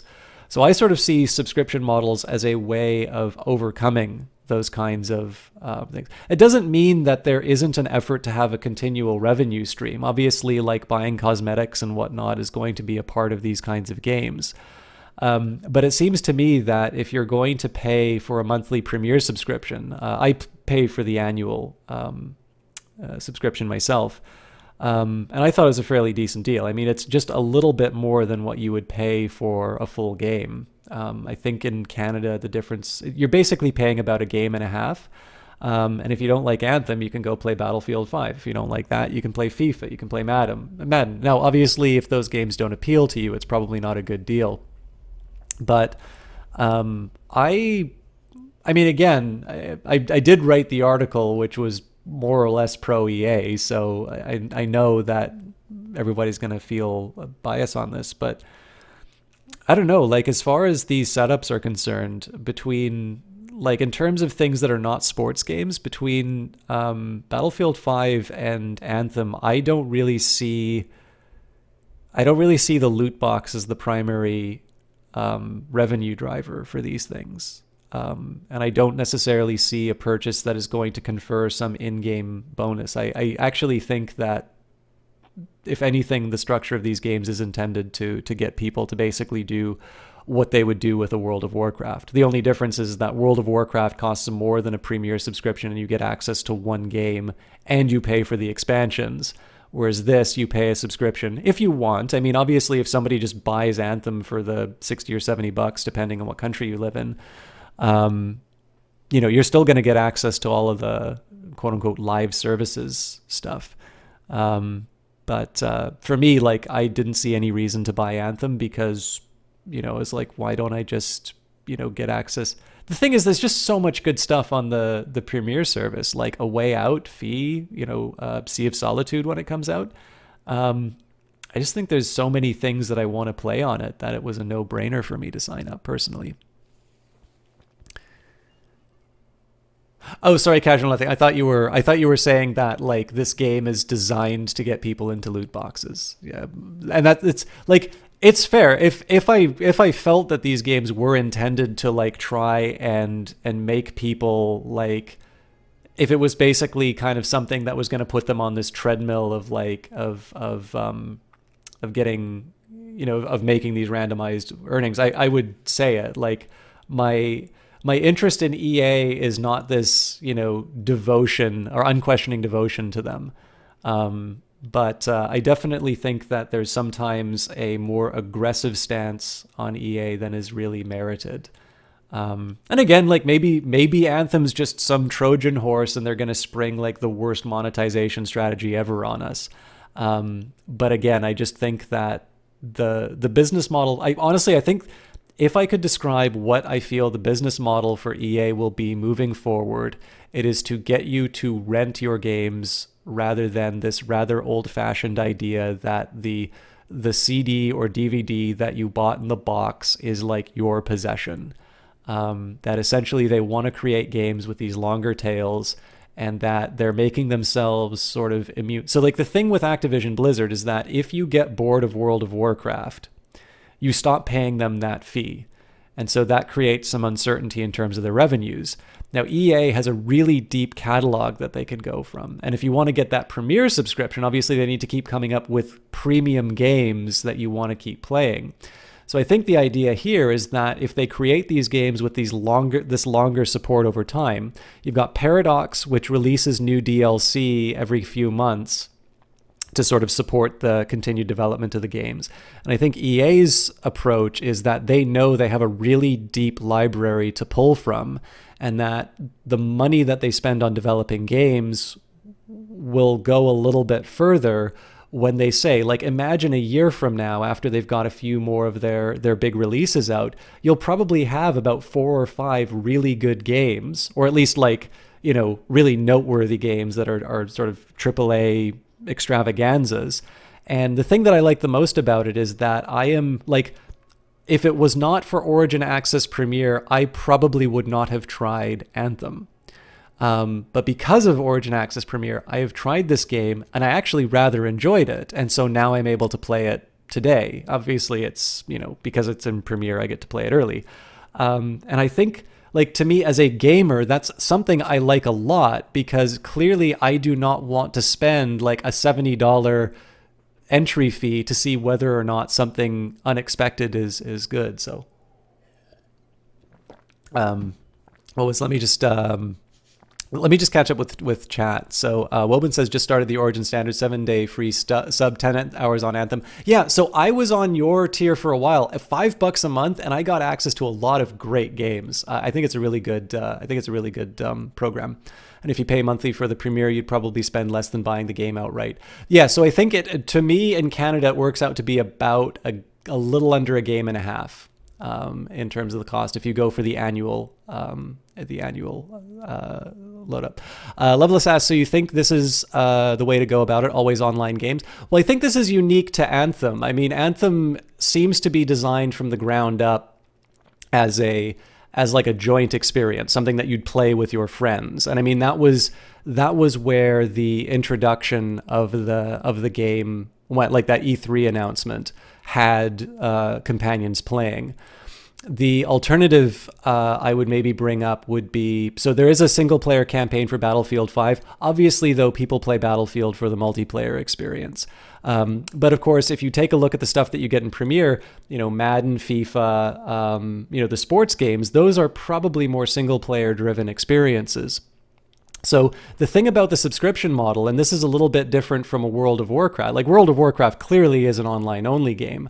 But things that are in like the vault, if you will, like A Way Out is online only, but that's because it's a 2-player game. Sea of Solitude seems to be like a 1-player game. Unravel is a single-player game, both the first game and the sequel. Or is it? Is Unravel 2 a multiplayer game? One way or the other. The trick here, of course, is that you have to be online for your subscription. But the thing about this is that a subscription model does not necessarily mean an always online game. So, for instance, Diablo 3, it's a little weird that it's always online, because that just sort of seems to be this effort to try and, and prevent piracy, which, that's Blizzard's call. If they think that's the best way to do it, that's for them to make. Obviously, it's up to the consumer to decide whether or not they want to participate in a program like that. But obviously, for access to a subscription service, I think, in my opinion, this sort of makes, it enables a developer to make a decision like, what is the game that I want to make? The only thing is that I suspect you will see a heavier online component, because my suspicion is that games that have an online element or an always online element probably have longer play times. People will probably play more of them, or play more of it. And so my suspicion there would be you probably see a little bit of a weighting towards that, just because that sort of seems to be where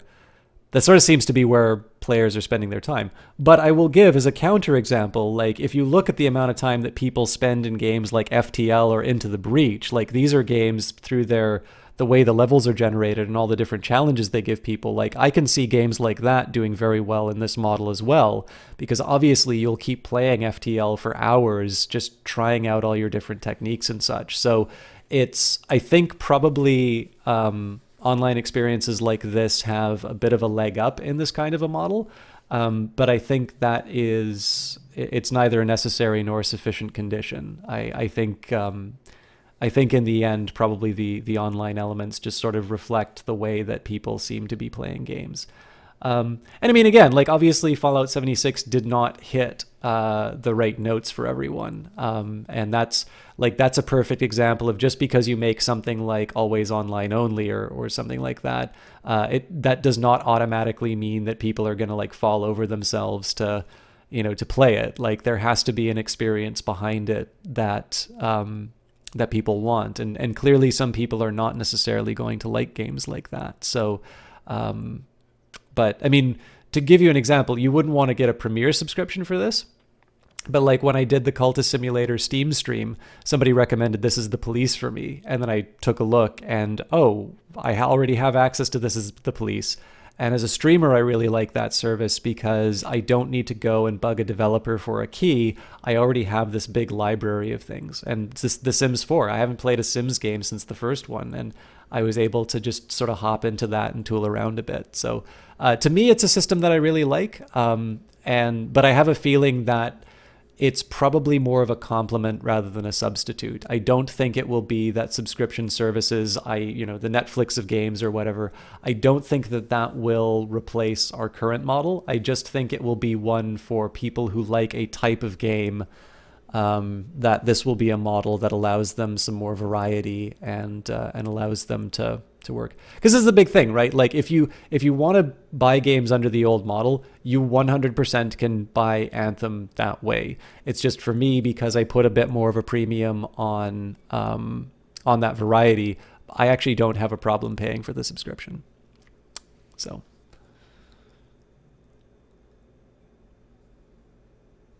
Yeah, no worries, casual nothing.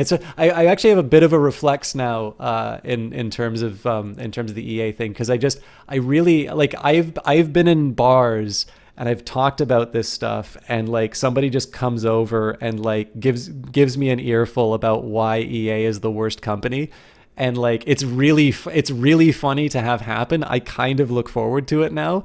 But it made me realize just how visceral the feeling is from a certain type of gamer. So I sometimes get a little defensive on it, just because I try to divest people of what I think are unfair criticisms. Because the big thing is that when EA does screw up, I want the response from the fans to be something that is heard clearly. And I don't think it would be like if you guys came in and always told me, it's like, you know, you suck, you suck, you suck, you suck, you suck. And then there's one time I say something like, I don't know, racist. And then you say, you suck. Well, I'm not going to learn not to say the racist thing because you're giving me the same signal that you did before. Now, obviously, I'm smart enough not to say something racist.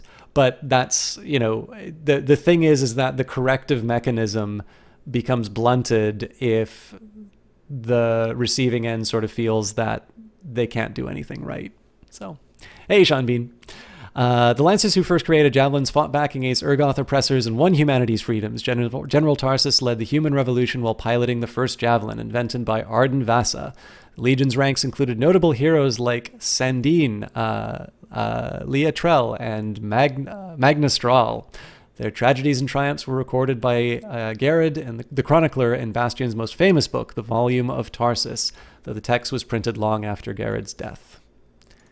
And General Helena Tarsus, the first Lancer and leader of the Legion of Dawn. Helena Tarsus is humanity's most revered and celebrated hero. The Volume of Tarsus claims that she was the lone survivor of an escaped group of slaves, though the general reportedly spoke little about her past. Tarsus, her husband, Garrod the Chronicler, an inventor of Arden Vasa, recruited and trained an army to overthrow the Urgoth. At the Dawn Gates, Tarsus fell in battle, preventing the Urgoth's final act of vengeance, the attack on the human settlement of Anthem. Sometime after her death, she was reportedly spotted near Anshar, prompting the belief that she would rise again and inspiring construction of Helena's Walk Temple. Okay. Normally, I would want to go down to technology, but obviously we've got a few things here. Well, I guess I could do Forge. So a crafting workstation that transforms raw materials into precise components. Forges allow people to build, modify, and repair numerous machines, including javelins. Ironically, forge parts themselves are built with forges, prompting the philosophical conundrum, which came first, the tool or the forge? Everything else I'm going to leave for another time because I obviously monologued about game business models, a subject which I am not very... I mean, I'm just an over-interested participant rather than somebody with any inside knowledge. All right, everything you collect or salvage is stored here. Manage your inventory, move items to the junk tab, or convert them into salvage straight from inventory F. In the junk tab, you can mass salvage items. So yeah, the only trick here is that I don't actually know what... I don't actually know what's what. So I don't need to shard everything yet. We'll take care of that later. Ooh.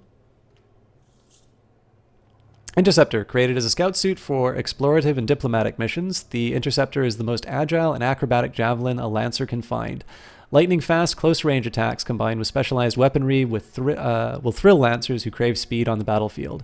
Interceptor Ultimate, Assassin's Blade. At full power, the Interceptor can become immune to damage and channel power to their blades. Striking enemies while empowered will leave after images that continue to damage the target even after the Interceptor has moved to the next threat. Very cool. I actually really liked playing as the Interceptor. I don't know if I showed that on stream or not, but I had a very good time with it. Again, I don't know how you guys feel about this. I think this is a remarkably pretty game.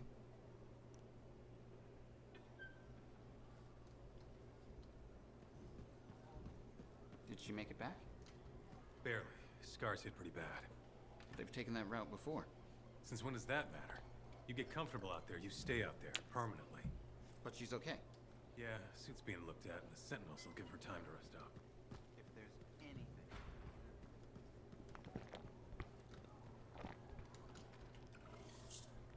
Shaper relics, instruments left behind by the Shapers when they abandoned the world they'd created, varying size, shape, and purpose. Oh, we've already done this. The relic shuddered before them, and the freelancers sprang into action. Parmenides went left, gathered the nearest echo into his pack, and then dashed to the relic, quickly restoring it. Gillimer went right to protect the citizens of the market and lead them to safety. Lastly, Yuri, suddenly free of his previous intoxication, raised his mace and chortled heartily at the chimera that sprung from the relic's maw. From The Freelancers 3 by Fallon Dalathy.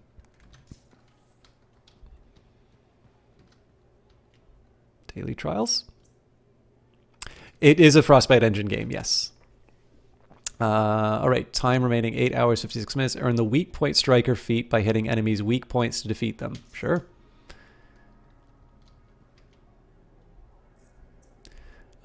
Successfully complete 20 missions.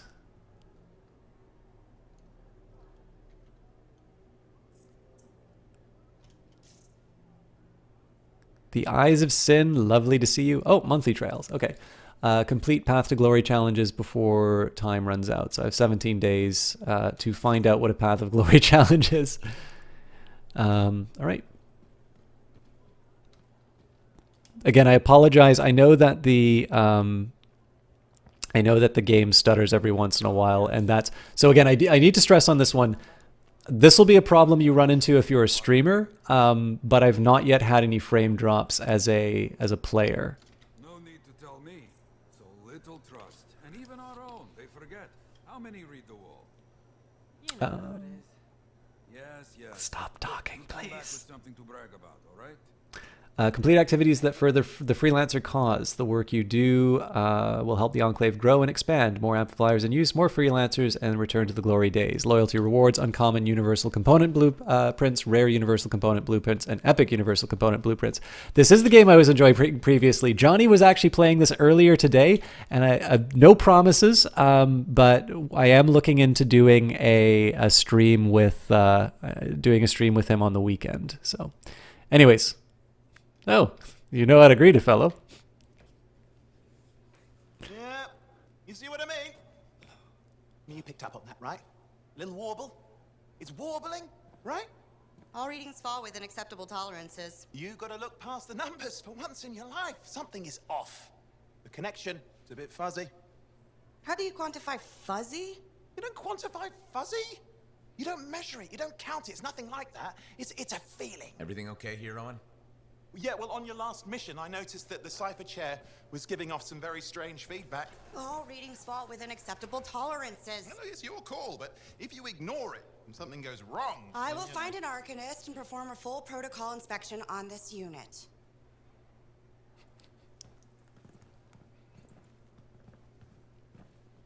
There's nothing wrong with the chair, is there?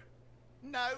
Why are you always stirring up trouble? What are you talking about? I've just done her a massive favor. You've got no idea how boring it is being a Fort Cipher. She does not get to work with a freelancer. She does not get to see the world through the eyes of a Javelin pilot. No.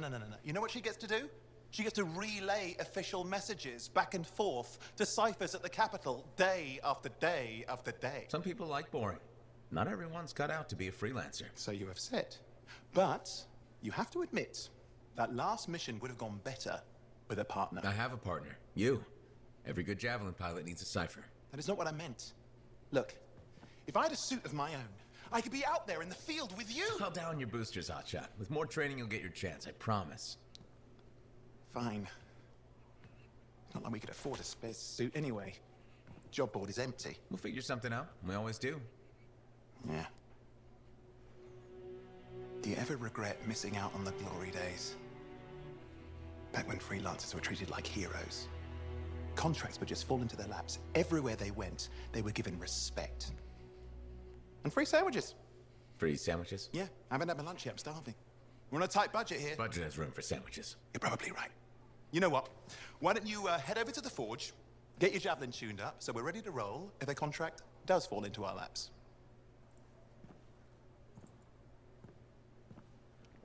I have a feeling a contract will fall into our lap after we visit the forge. I do apologize for the time it's taken me to actually get into like the main meat of the game, but I think you've all sort of learned to deal with me doing that.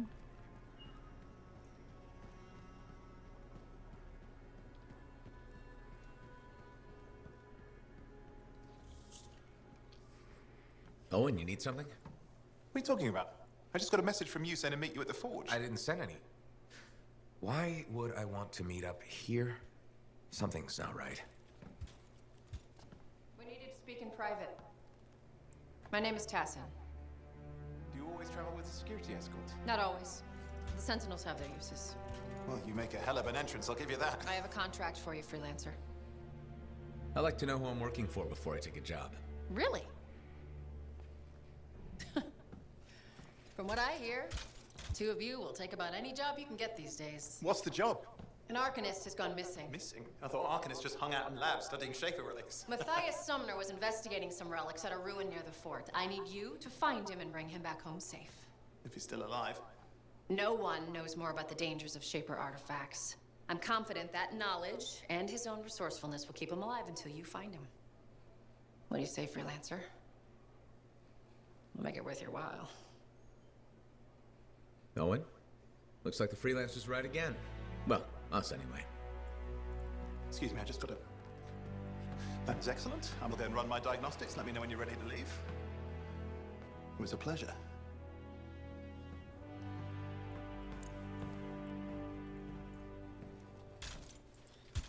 On behalf of myself and Matthias, thank you for doing this. Okay, and if I have... Find Matthias. Trust me, I'm a person you want to know. One of the things I really like about that little scene, the Forge allows you to equip new gear, new weapons, personalize how your javelin looks, and create new loadouts.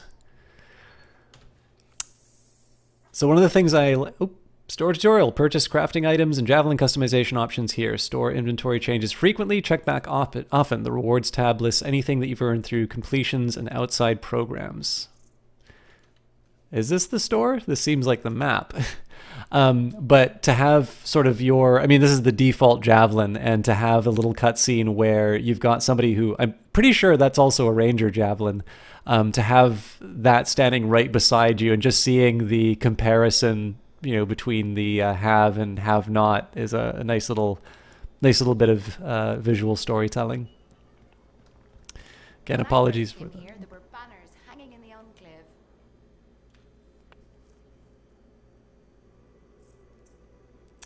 Javelin unlock. Tassin has given you the resources to replace your old javelin. Choose carefully. You'll be using this suit until a new javelin classes become available at level 8, even if you restart the game.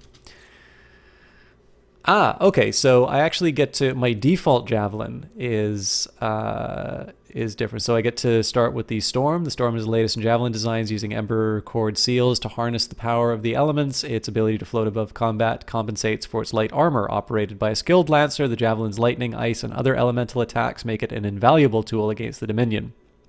Ranger, commonly used by frontline fighters, this reliable javelin has a well-rounded offensive and defensive capabilities due to an even balance of armor and speed. The Ranger's propulsion pack can launch quick airstrikes on unsuspecting foes, as well as navigate challenging terrain during exploration.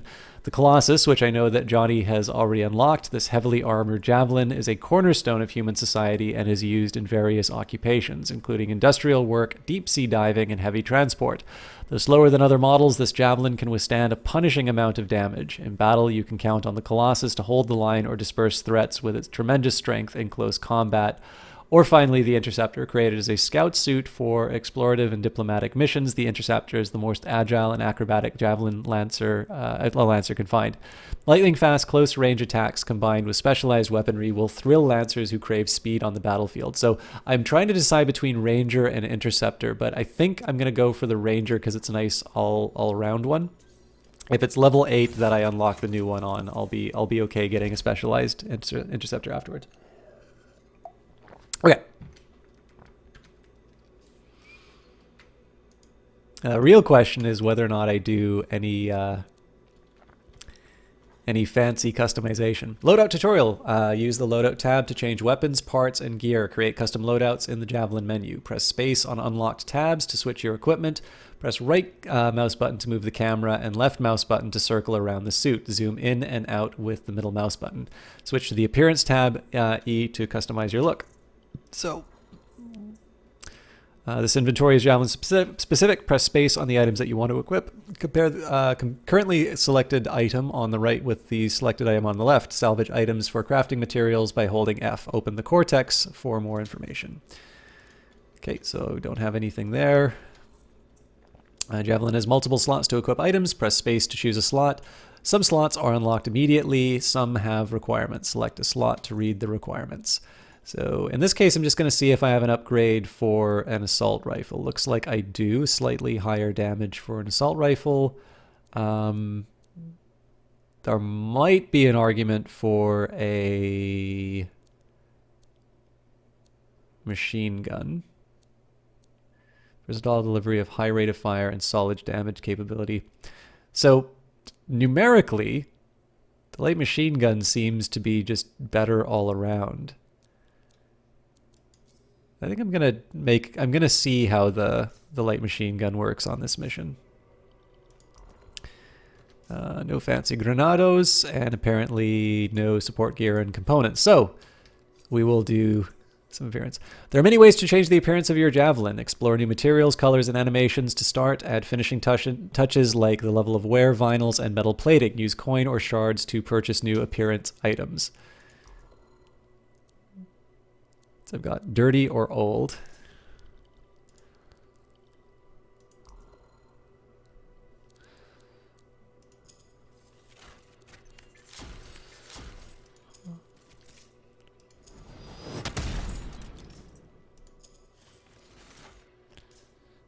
I like these. I don't think I'm going to spend anything on items yet. So in terms of wear state, we will go for something that looks old, not dirty. I think we'll just go default everything. I mean, again, I'll buy things later, but right now I'm trying to figure out which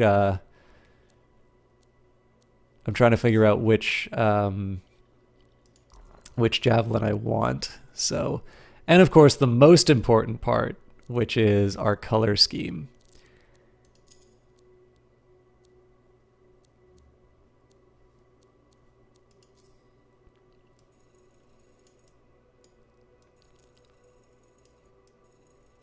Do we go back to our old and beloved Avenger? Now, you know what? I think I'm gonna go for defaults on everything so far. But you better believe at some point I'm gonna bring back my pink Lancer. That pink Lancer was a handsome looking machine. I think I still have a photo. And one thing that I like, I know I mentioned this before, but you'll finally get to see it. I love the fact that this thing's padded on the inside. I have no idea why. It makes sense on its own, but it's a detail that I really like. Okay, expedition tutorial. Review mission difficulty level and privacy settings. Last acquired mission is automatically selected, or select new mission title and new objective on the map. Invite players by pressing E on the enter squad page and launch a mission by pressing F. So for now, I'm going to make it a private game.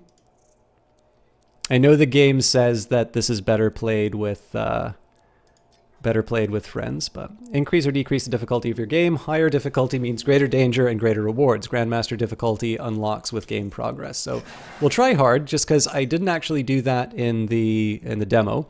Recommended for players who want a bit more challenging combat experience. A mix of teamwork and skill is recommended. Enemy health and damage is increased by 52%. And we will do the Lost Arcanist. You've selected Private for this expedition. Anthem is best experienced with a squad. Would you like to keep your mission public so that you can be joined by others? Oh, fine. No, we'll keep it as private.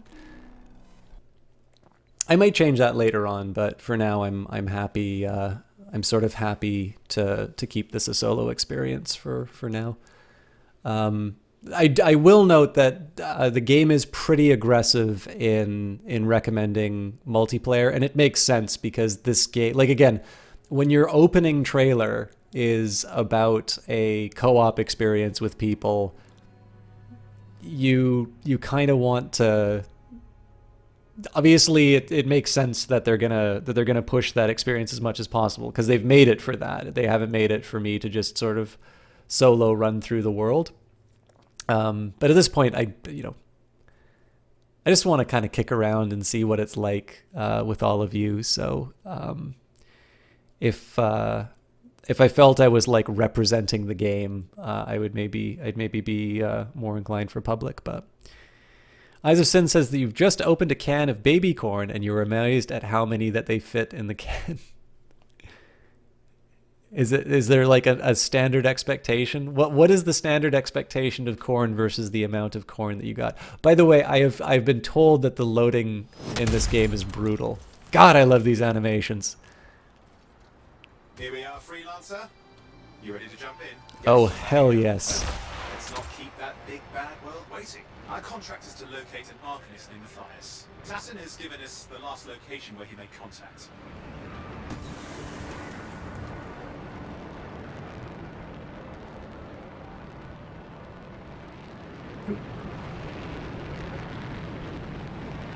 So yeah, this is the experience I really want. I'm detecting the camp's shortwave radio. Not seeing anyone. Oh, and anything? You know, lots of broken equipment. Obviously Arcanist made, otherwise, no, nothing but the radio. And no Matthias.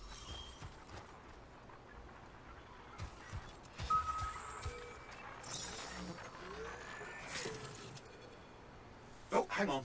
Detecting another radio. Same frequency. Must be more than one camp. Let's follow that signal.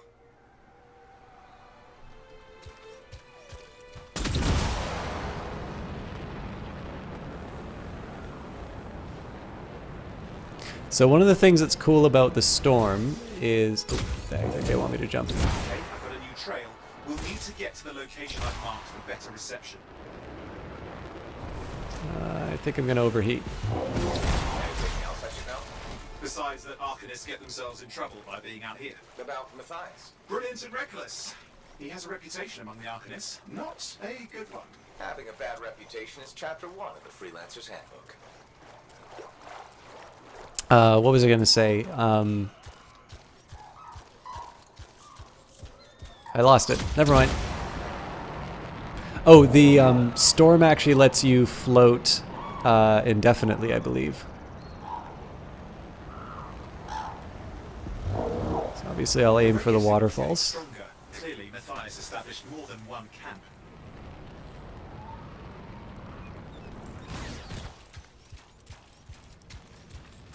Oh no. Arcanist? Yes. Matthias? No, he's not here.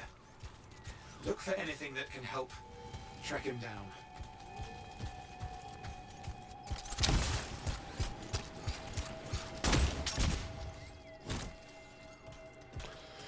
Kel'Ryan discovered a way to trap echoes and render them inert for study. Partner of Jade Amseth, specialized in the study of echoes and other stray Anthem fragments. Partner of Cal Orion.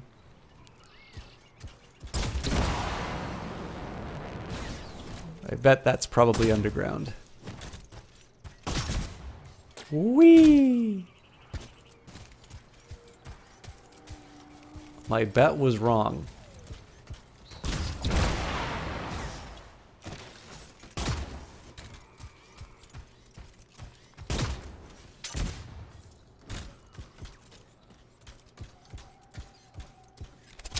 Ah, so the double lines mean I'm closer.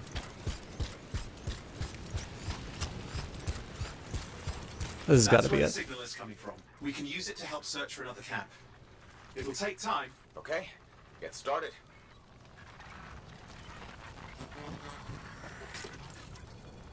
Seems quiet out here.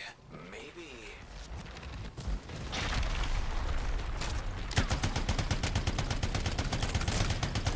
What the hell? An ambush! It's the scars, damn scavengers. Multiple signals, they are everywhere! Are you done with the radio? No, still working on it. Destroy any hives that pop up, that can cut off reinforcements. Hives mean more scars. Got it.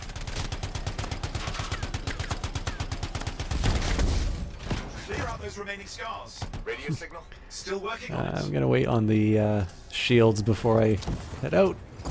Whee!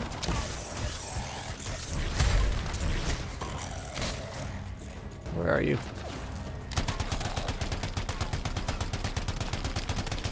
Okay, so I'm not crazy about this compared to the assault rifle. I mean, good for ammo and all, but I just don't think it. I don't think it really pays for itself. I understand. Just hurry up. Of course, lots of steak, I know. And sorry for not responding to your corn thing, Sin. I did see it. Thing is, I just tend not to. Oh.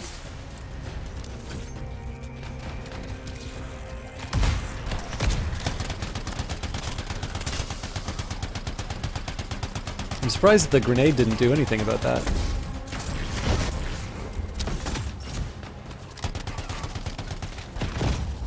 Oh, Jesus. I should have been paying attention to my health. We have to get on those scar hives, quickly! This, by the way, is why I didn't do the interceptor, because if I was going to do hard, I have a really bad habit of watching my health. And when you say baby corn, like you're talking like little corn cobs, right? Like not the actual kernels. Okay. Get up there!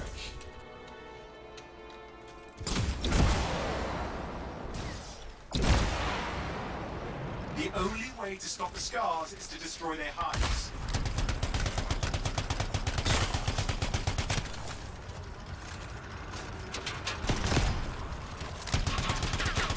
So obviously I'm going to abuse the fact that they're not... Oh, looks like one of them is.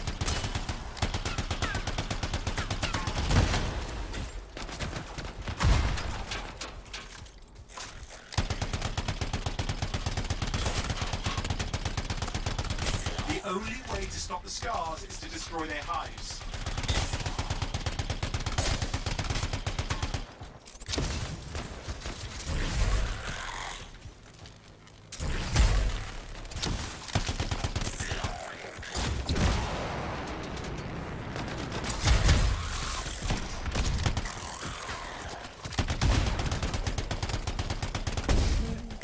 Get careful with the shields.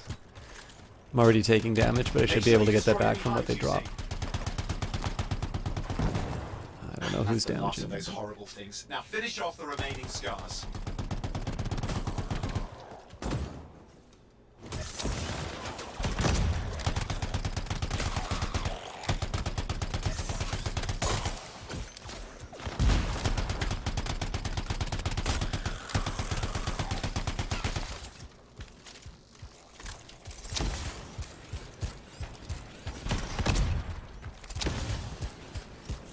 Finally, and done.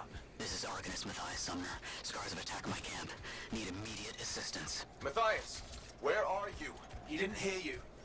But I think I found another camp. Okay, let's go. So, Sean Bean, I think that's specific to the Scar faction. That wasn't quite what I... So, a good example of what the main experience was for Johnny and I was a boss fight that we had in the demo. Just lost the radio signal. We need a signal booster. Wait, found one. One thing that's worth remembering, like, even though I'm an hour into the stream, like, this is probably more representative of, like, the opening 15 minutes of the game rather than, like, what the...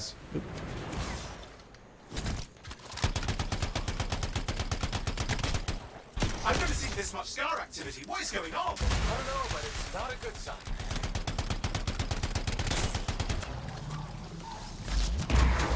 More scars incoming. Looks like they're using gates. I hate those. Very unfair.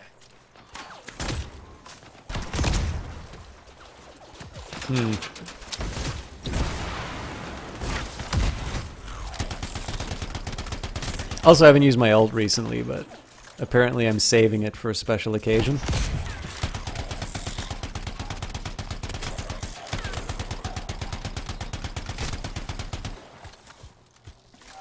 I am going to change out of the... Okay, I'm looking for a signal booster, right? Yes, should be close. All you need to do is turn it on. I think I'm going to change out of the machine gun. Signal booster is working. I'm heading up the stairs, hoping to find refuge. Scars in pursuit. Matthias? He still can't hear us. I've got a location. I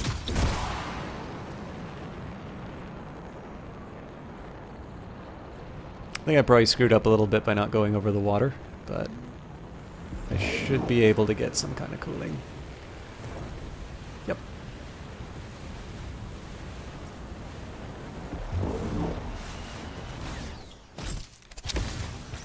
I do rather like the way that they did the flight. I think there's enough of a little bit of a challenge in terms of trying to manage your heat to make it something that you don't completely abuse, but it's sort of fun and engaging enough. I don't know, like I find it entertaining in its own right.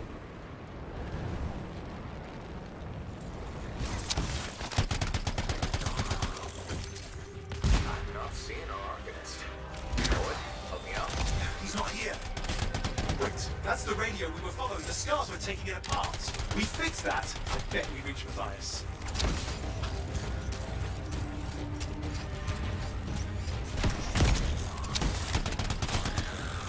What's happening with the scars? Something has them enraged.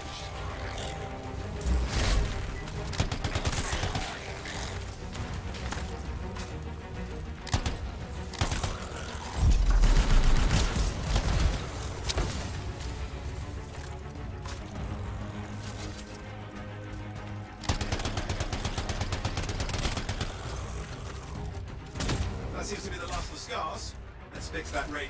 What needs to happen? Get me into the access panel, I'll do the rest.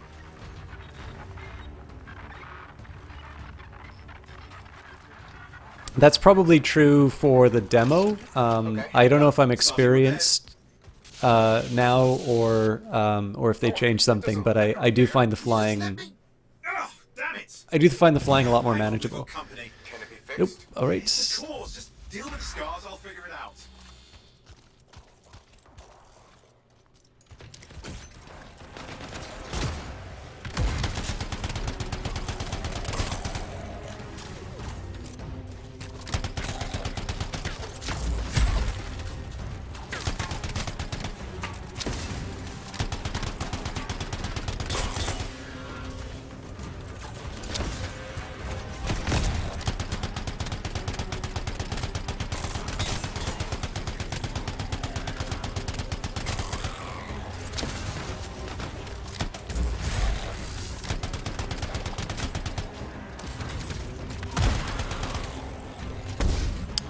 I got caught in one of those stalagmites. This looks serious. Very serious. Focus on the big guy.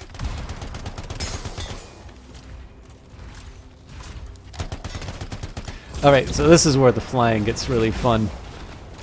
Watch out for the flamethrower. Going against those guys are definitely where the mobility of the suit comes in really handy.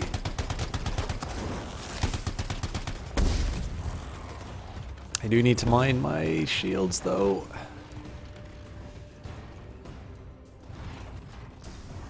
Not quite sure how I'm gonna get out of this one. Around the back, he's weaker there. Yeah, thanks.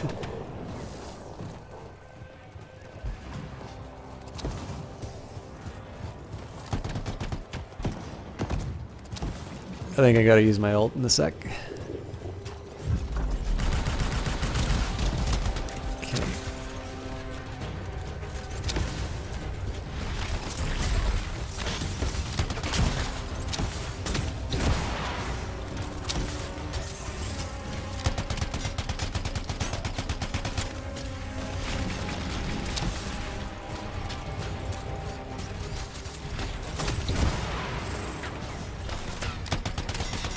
God damn it. Nope.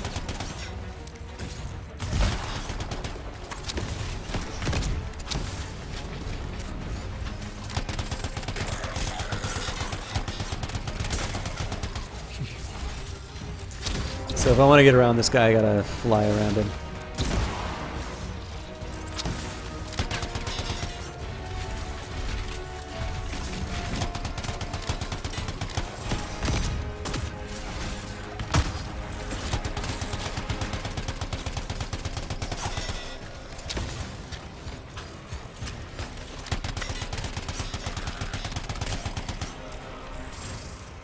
So this is definitely one where I would have benefited from having Johnny in here, because we had a pretty good little combo of basically one of us annoying him enough to get his attention, and then the other one sort of zipping around to hit the weak point.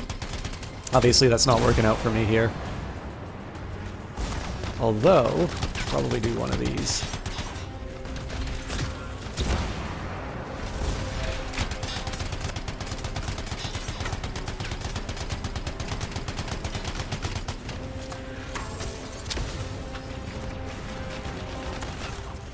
I also didn't realize that if I sprint while reloading, it cancels the reload. Oh, I screwed that up.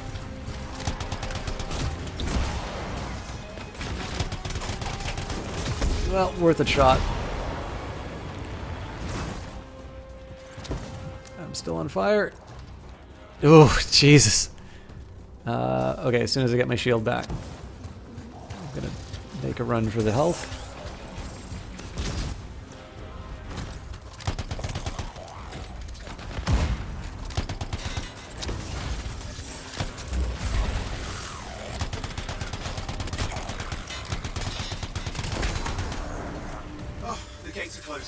Looks like we scared them off. Let's take care of the rest and get back to the radio.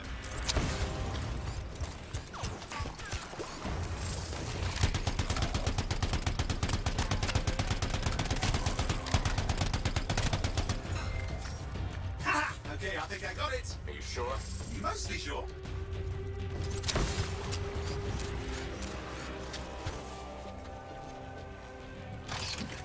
It's working. I've got a location. Patching Matthias through. I'm calling anyone in the area. I need help. There are scars everywhere. It works! Matthias, can you hear me? Yes, I can hear you, thank goodness. There's no time. I'm hiding, but the scars are searching. I can see them. You must hurry. Just hang on. We're coming.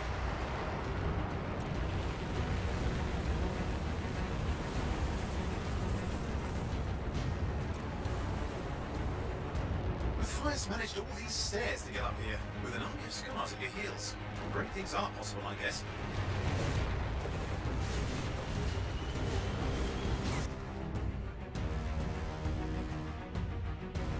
So I'm interested that it says the Storm can hover for longer than the other javelins and has access to more elemental attacks. I thought that Storms could actually hover forever, but that might have changed between the early access. I guess I'm in the early access. Whatever the pre-order premium whatever edition. I don't know how entertaining this is now that I don't have Johnny in the background as my co-conspirator, but I'm having a good time with this. Not crazy about the light machine gun. It does sort of make sense. Like I'm getting the logic behind it. It's one of these ones with like negative recoil, where if you sort of like keep the trigger down, your aim gets better. But that's not normally the sort of style that I go for, so I think I'll go back to the assault rifle. Matthias, can you hear me? Yes, I'm here. I'm getting a read on his radio signal. Are you okay? A little banged up, but fine. You see that ramp up ahead? The one with the statue? Head up there. I believe these are stairs. See anything? Had a few spots of trouble. Near misses. They're quite relentless. Wait, what's this? I found some canisters. Could prove useful. Don't try anything dangerous. Not to worry. It'll be a contained explosion. I think you better hurry.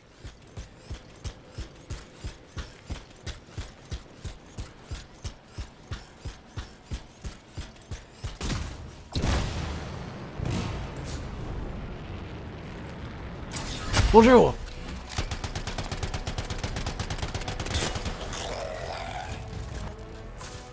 Hey, go Karen. It's going well. I'm a little disappointed at myself for not checking my settings beforehand because I know you guys are watching a slideshow right now. Whoops. But I'm enjoying Anthem as much as the early demo. I kind of like a couple of the changes that I've noticed, and I'm sure there are some changes that I haven't noticed yet. And I think if I can figure out how to make the game more appealing to the stream, I will be I'll be even happier. Oh crap!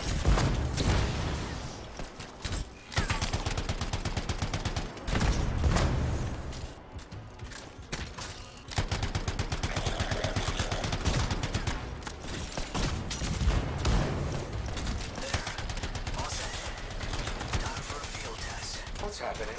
Nice. It worked. Small trap, the scars walked right into it. I'll have to keep moving.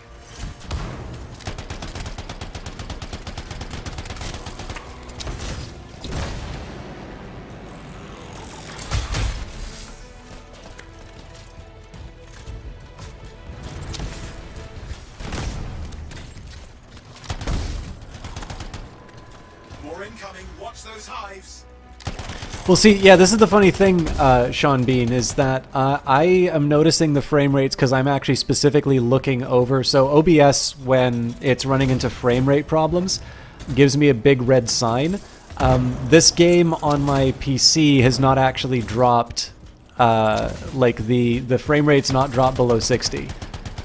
So it's purely you guys as viewers that are experiencing any of the lag, not the... Oh, I gotta take the hives, not the scars.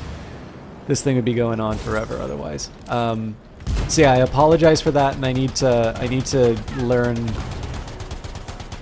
I need to learn exactly the settings that'll manage this. But I'm a little constrained by the fact that I'm doing the game right now. I have a feeling that probably having fewer AIs and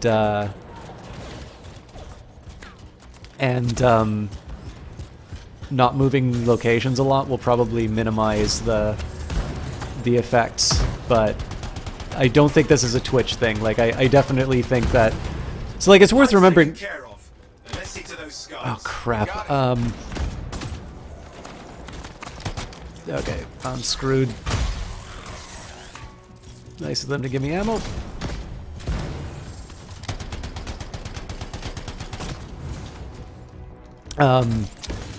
Like I'm playing this on a i7 6700 and a 980 Ti. So like it's a decent enough system, but it's like the settings are reasonably high still. Like I'm going for the default that that Frostbite gives me on any of these kinds of games. And it's good for running games, but it's worth remembering that there's a bunch of overhead for OBS, and more importantly, I'm not using the GPU to run OBS. I am using the CPU. So my guess is that whenever I'm in something where there's a bunch of explosions and just general physics stuff going on, that's going to put a pretty heavy demand on the CPU, and that OBS is going to be getting the short end of that priority, which is the way it should be, because frankly I want to play the game. I don't want to, like, I don't do this for a living. Yeah, I've heard you say that more than once, Michette, and I really, I'm sorry to put it in this way, I don't think you know what you're talking about. Frostbite is a very good engine. And I would suggest that if you take a look at benchmarks for different systems in terms of how a game performs under Frostbite, you will see that Frostbite does a very good job of getting really impressive visuals out of very normal computers. The fact that somebody who is streaming is having difficulty with their frame rates is a problem with OBS, not a problem with the game. The game is doing what it needs to, which is to render the best experience to me, the player. So, you know, the way I could make this game more representative would be if I had a second streaming computer, but it's not within my power to do so. Or at least, you know, financial. I suppose, you know, I could not like eat for a month and get a streaming computer, but I just don't think it's worth it.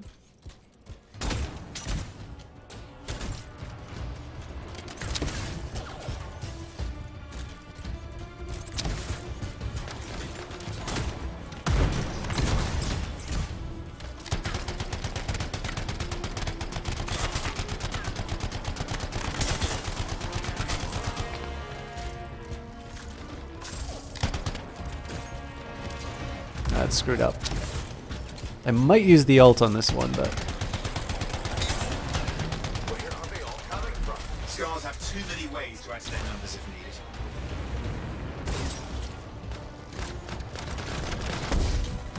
Oh, I'm screwed.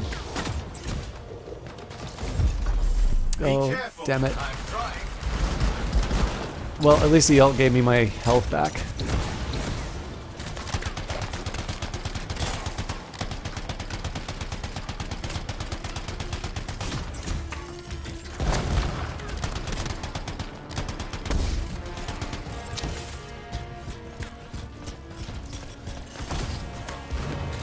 You could eat not as much for 3 months. Yeah, clearly that's the answer. What I need to do is I need to actually. So there's 3 options I have for Anthem as far as I see it. I can turn on the NVEC encoding because that means that my GPU will encode the stream rather than my CPU.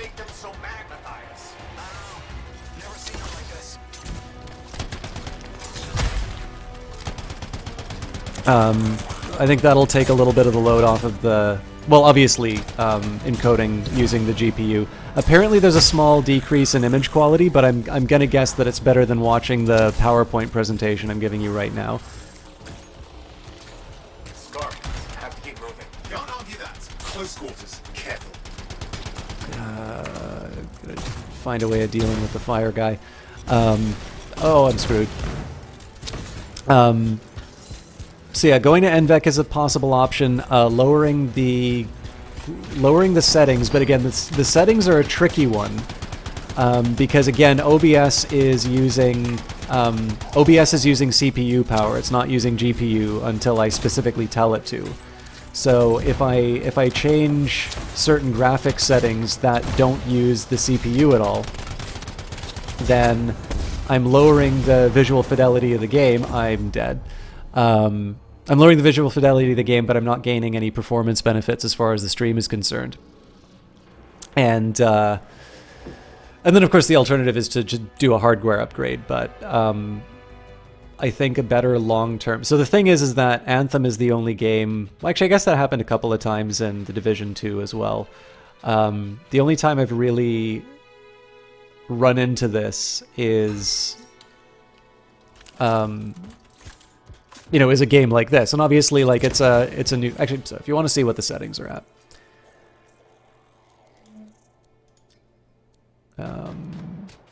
oh, sorry, getting killed.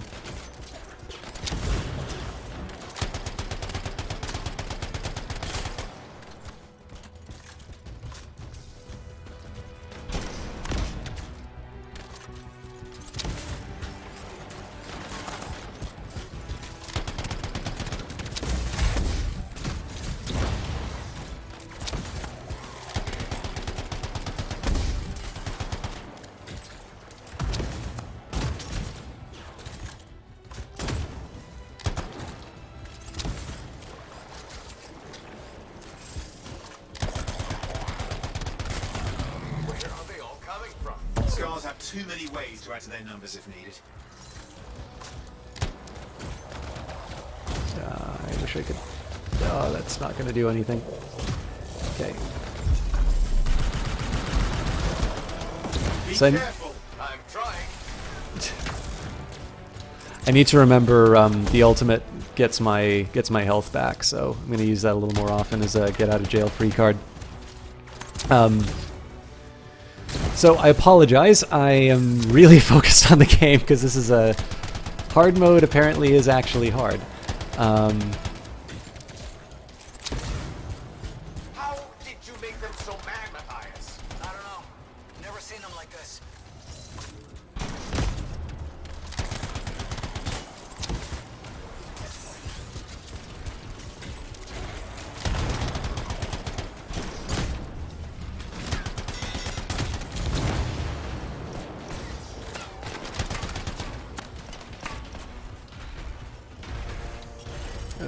really trying to get the grenade there. Well, that didn't quite work as intended because the shield got in the way.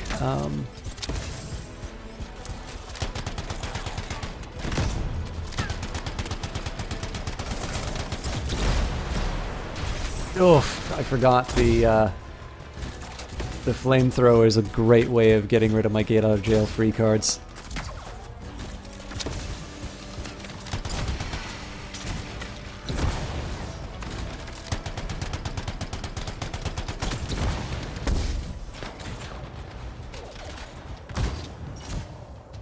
Gotta find a way to get some health.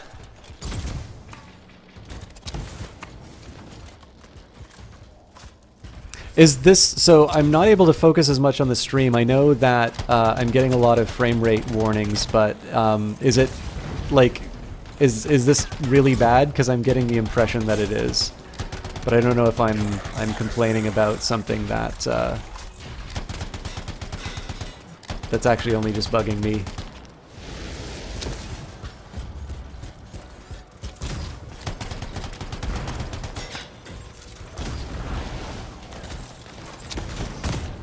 Not bothering you? Okay, cool. I'm curious what you think of this Love Lust. Like, it's a lesser known fact about me, but I'm actually really fond of very shooty, like, action style games. I know, like, I do a lot of strategy, and I think I do strategy better, but, like, this is the kind of stuff I really enjoy playing on my own, and I'm personally, like, I really wish I was playing this with Johnny right now, because I think, not only would we have some decent banter on it, but I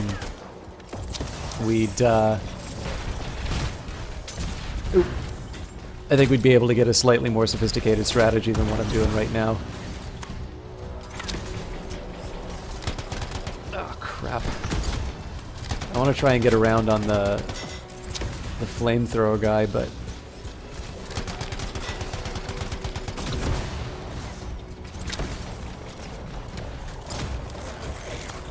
oh, I just dropped that. I think the one drawback is because I'm trying to zip around the place, I let my grenades fall into a bad spot. Okay, you know what? Here's how we're gonna handle this.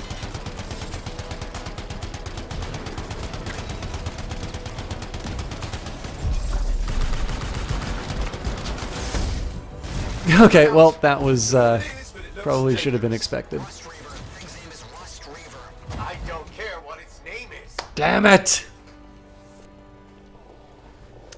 You enjoy shooting? So yeah, I kind of liked Destiny 2, and after I played the Division 2, I got more into Division, the original Division, but I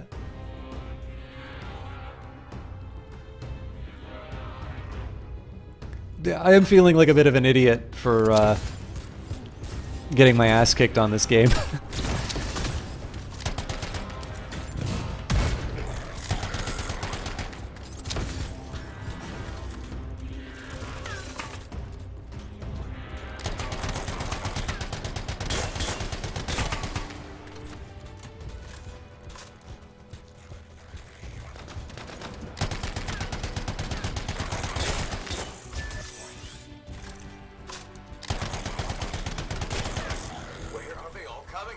Scars have too many ways to add to their numbers if needed.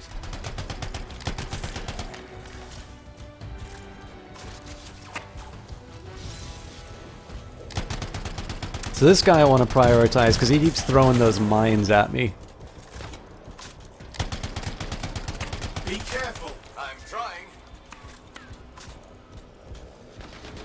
I'm gonna try and find a big cluster and chuck a grenade at him. Oh, god damn it. I think I need to be a little less ponderous about my grenade usage.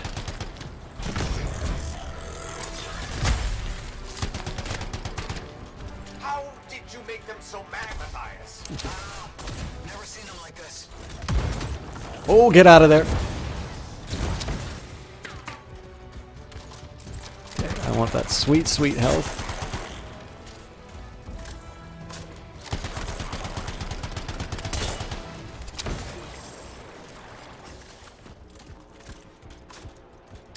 Thing is, I constantly reload with this gun, but the whole point of having the light machine gun is just this massive clip that you drop down on these guys. Oh, I blew it.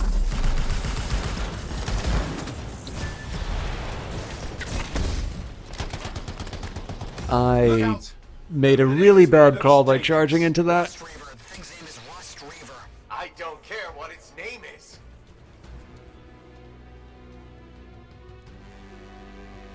I'm not entirely sure dropping the light machine gun will be the reason I do better on this. But yeah, I am not well equipped for these kinds of things. I actually, oops, that was not intentional.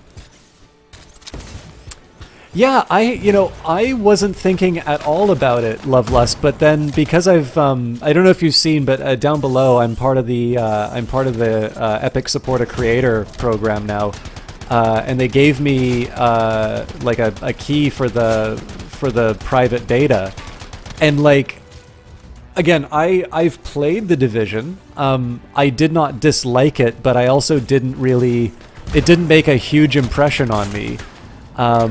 But I was like, I really enjoyed The Division 2. Like, it really seemed to address a few of the things that I do to myself that cause me to not enjoy games like that very much. Okay, you know what? Oh shit, I don't have my ult. I'm dead. I totally thought I was going to rain down fire and fury, the likes of which the world has never seen.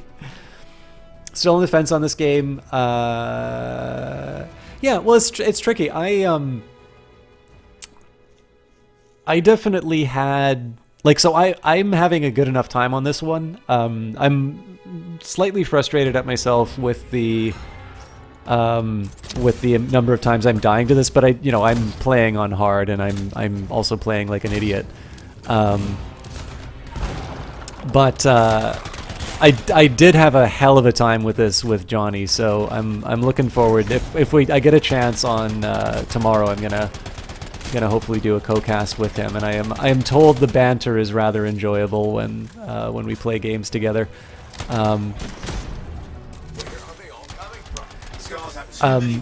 The thing that's really working for me on this, and it's actually, I think, one of the reasons I'm struggling a bit with this particular level, is I really like zipping around in the jetpack, and it's one of the reasons why I really like the interceptor frame. Okay, so I do have my ult, but I'm not going to waste it right now because I want to try and make the most of the stuff I have now. Oh god, that was a really bad drop.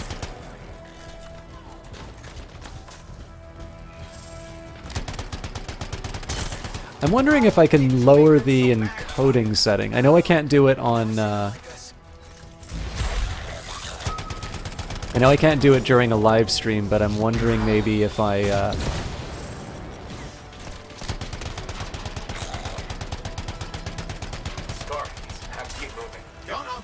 Close quarters. Careful.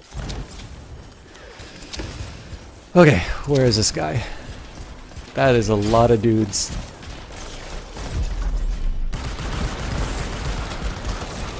That was not exactly how I intended that to go.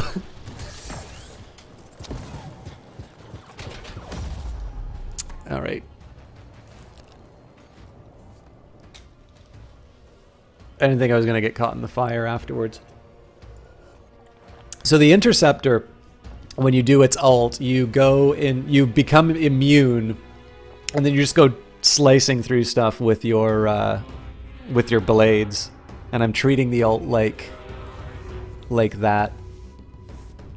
Anyways, this will be the one. This will be the time that we win. Surprise!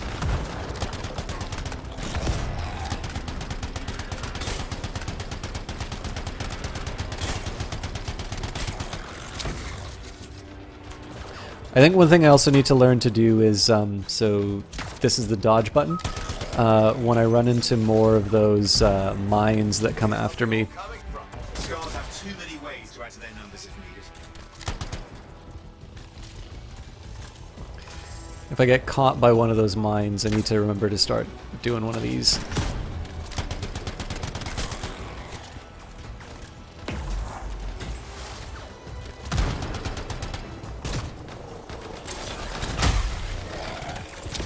As satisfying as that was not healthy for my shields.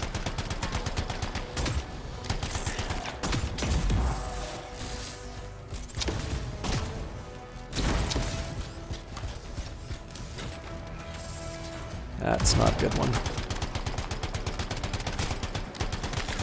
I actually think I'm probably worse at the grenade throwing than I am at the flying now.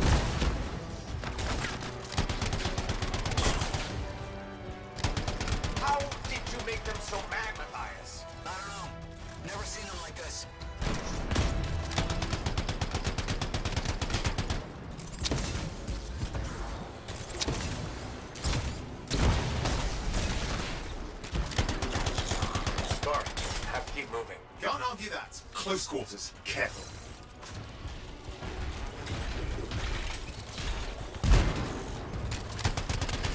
Okay, I'm gonna get rid of the mine dudes first.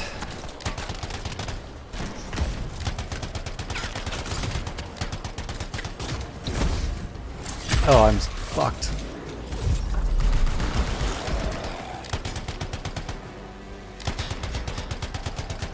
Look out! Don't know what it is, but it looks dangerous. Rust Reaver. The thing's name is Rust Reaver. I don't care what its name is. Okay, I gotta get down.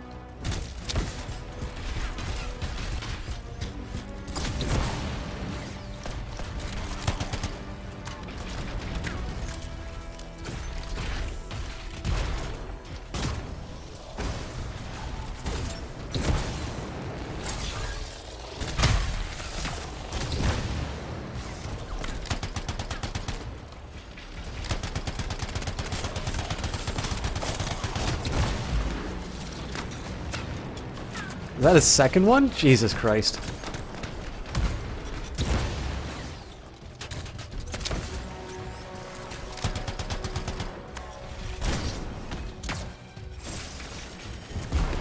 Ooh, I'm on fire.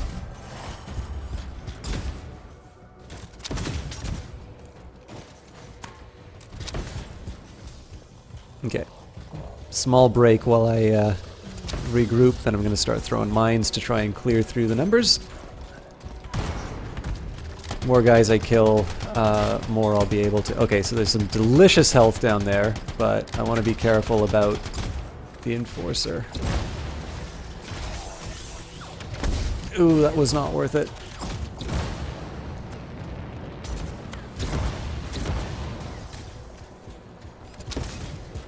So I'm basically back where I started, although I think I took out a few scars, so maybe it's a net benefit? Yeah, the explosives aren't going to do anything to the shield guy unless I get him from behind.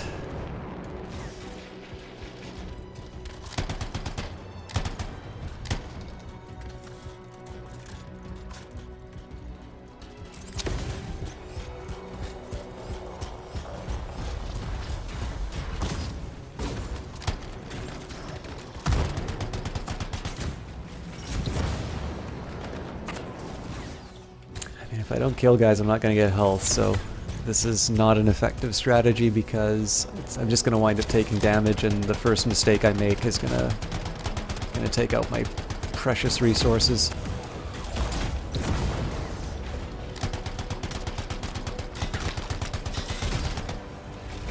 Okay, this is possible. Nope, I overheated myself. This is going to be bad. Drat! Yeah, so it's a little bit like what I was talking about.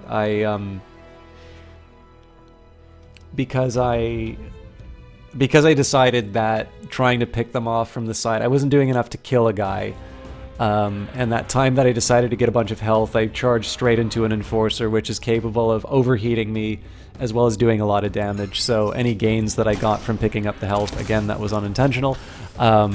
Anything that I did to try and get the health, I kind of gave back, so... I probably should have left that on the ground.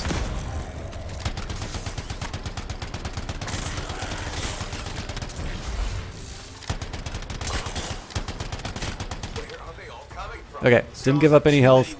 Definitely lost more shields than I should have, but that gets regenerated, so... Be careful. I'm trying.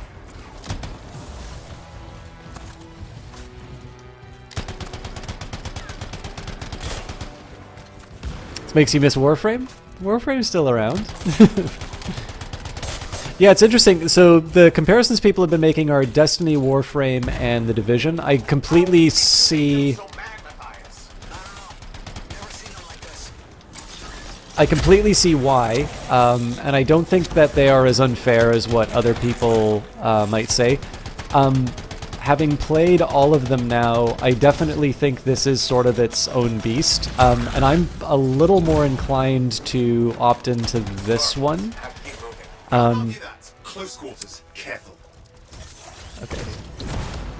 But the reason for that, for me, is that I actually get a lot out of flying around in the world. Okay, those flames are a great way to ruin my day. Warframe is a great game, you're just very bad at it, and it was discouraging enough that you weren't having that much fun and people didn't want to play with you. Well, that's a shame, Sin. Like, I don't know how one is bad at Warframe. Like, Warframe was always kind of like a furniture game for me, like Diablo. Like, it's one that I kind of put on because I don't find it that challenging, but if you, I don't know, if you're looking for somebody to play Warframe with and you want to play more, I can probably find some time.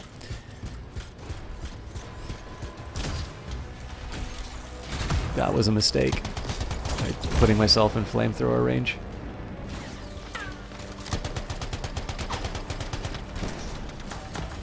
Oof, I really need to get rid of those destroyers.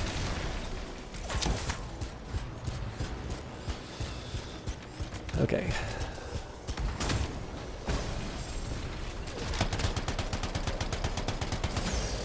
Oh, Jesus, I always get caught by that.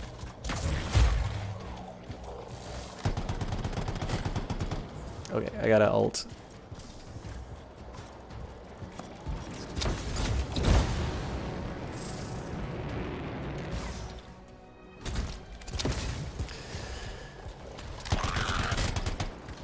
Okay, much needed health.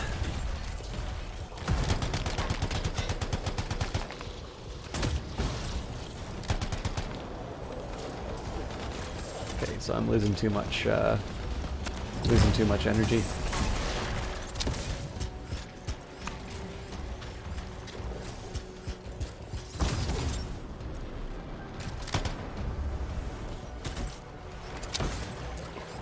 You made a good healer in Final Fantasy XIV.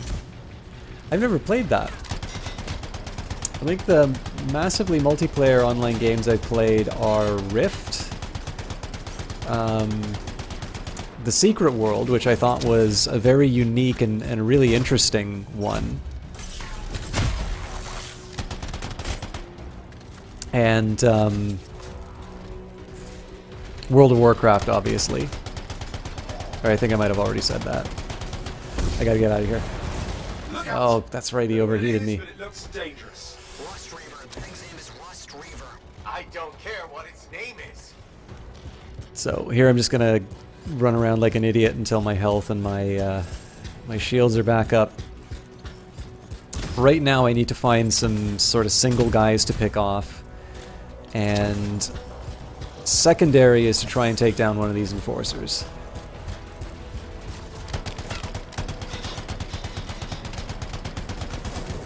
God, the range on those things is unbelievable. Oh, I'm screwed. I can try and ult, but I gotta be real careful about when I do it. Okay, I'll get the health real quick.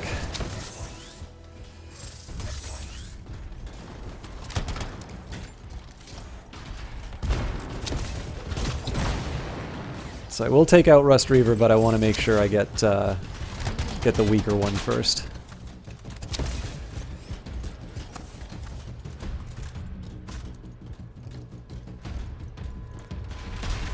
Oh, hello.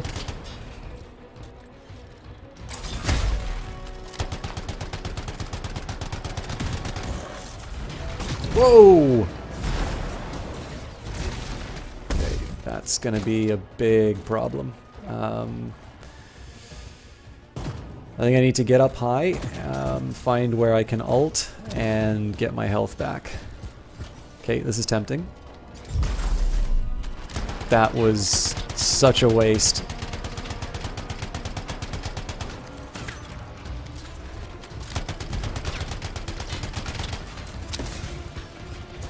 I mean, it got me my health, which is what I needed, but everybody went behind protection immediately after. I think I'm dead. Unless it doesn't let me burn to death. Oh boy.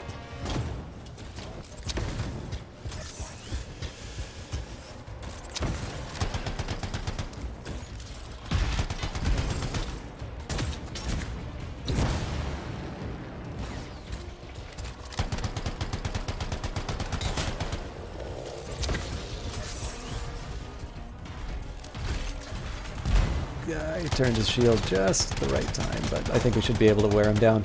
Beautiful.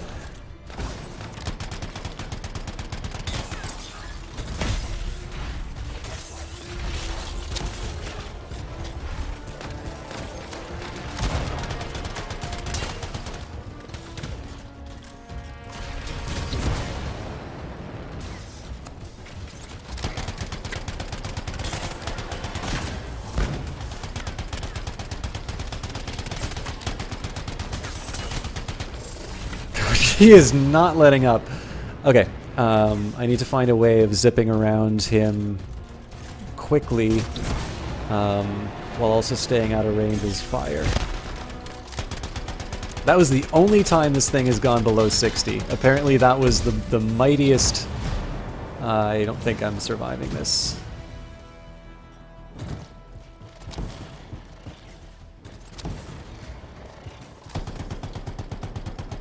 Seeing as I've taken the one guy down, I'm actually even more sensitive about my potential a potential reset, so.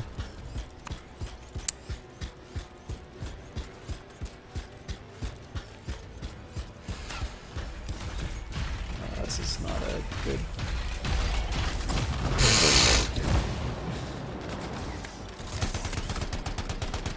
Hopefully I get some health out of this. Yep. Ooh. I don't want any part of that.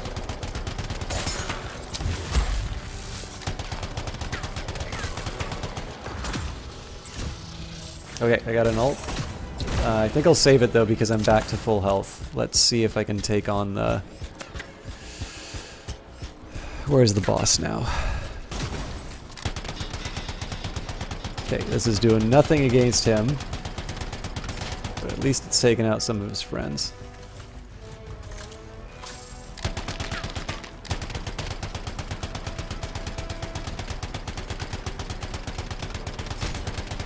Frankly, at this point, I'm happy to just thin out the herd a little bit. Why do I keep doing this when I'm on fire? This could be the end. Yep. So the biggest problem that I'm running into now, I realize, is Albadon, you're playing Anthem 2. Do you want to team up at some point? That would be great. I'm stuck a little bit on... I'm playing this first mission on hard, and I'm stubbornly refusing to change any of my ways. But once I'm through this one, depending on how much time I have left on the game, it would be great to team up a bit. But yeah, so The problem that I'm running into right now is that I think that my jetpack is a get out of jail free card, which it normally is, but it is not when I'm on fire. And I'm still using the jetpack as a get out of jail free card when I'm already caught. Scars have too many ways to add to their numbers if needed. So what I should be doing instead is taking advantage of this move. It's very hard when you're panicking to remember to do that. Be careful. I'm trying.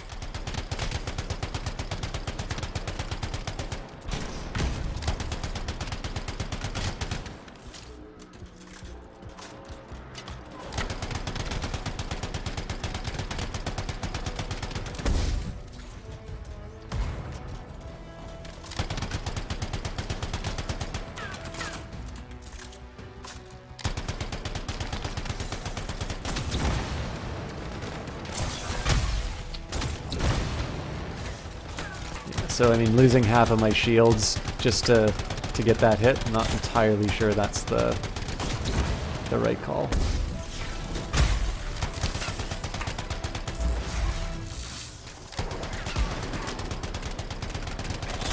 But I did leave some health back there, so as soon as I... Or maybe I didn't. How did you make them so mad, Matthias? I don't know. Never seen them like this.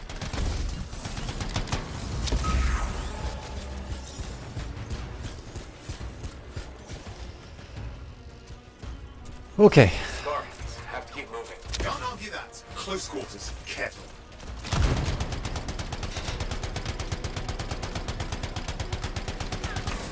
Okay, so I'm back to my bad habits. This time I know I'm gonna... This time I will not go flying when I'm on fire. I am, however, gonna try and use my ult when the Enforcer is in frame.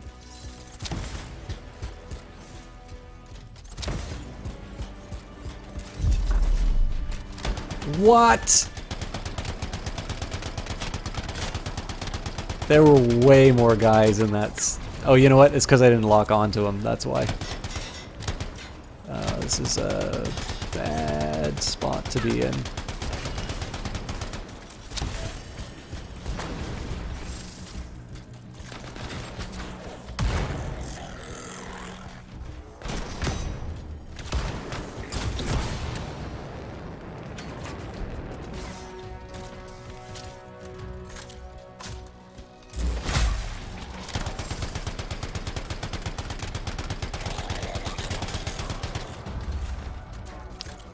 So the destroyers are kind of a priority for me just because I always keep getting caught by those mines.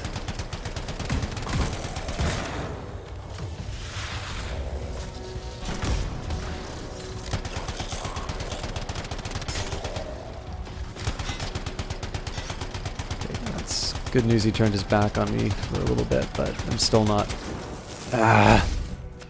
Okay, so I gotta be careful on the fire.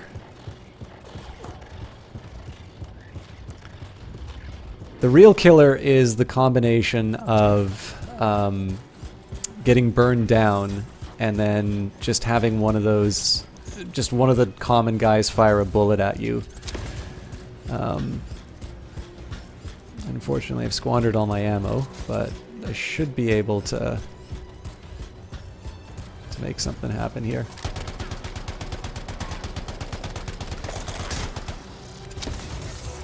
Okay, good news. I'm going to try and use a heat seeker on the big man.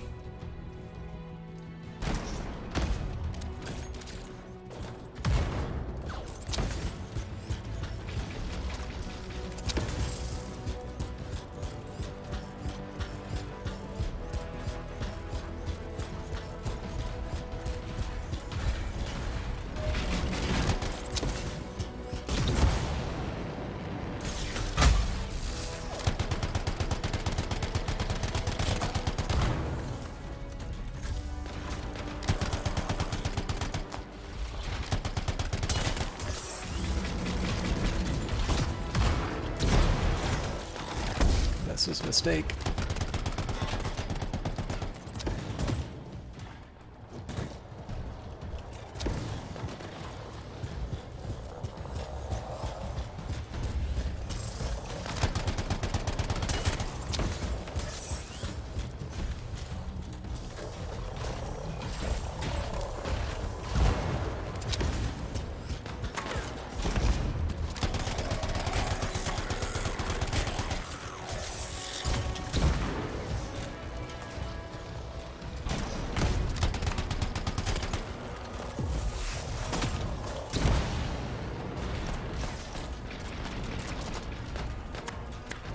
So I think he's going to have his shield to me as soon as I find it when it's behind the pillar. Trap.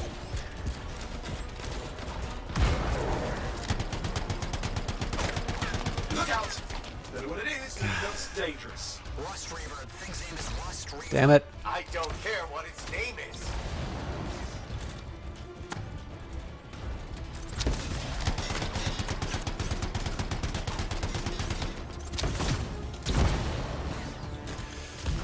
So I don't know if it's better to get the two guys in the same spot or... Okay, he's running away.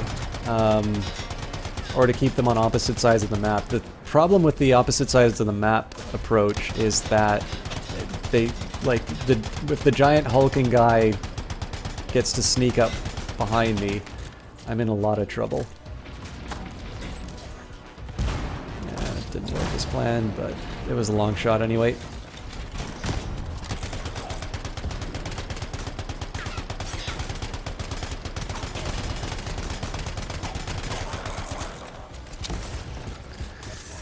I prefer not.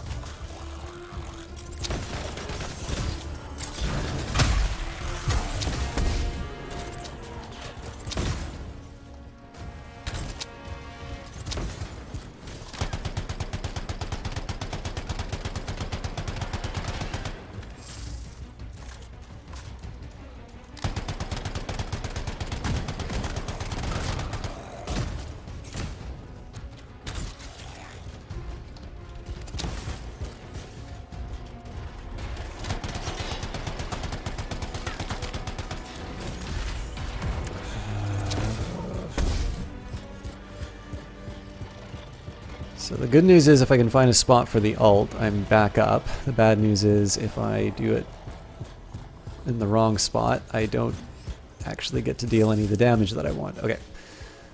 There's a few guys in the area. Okay.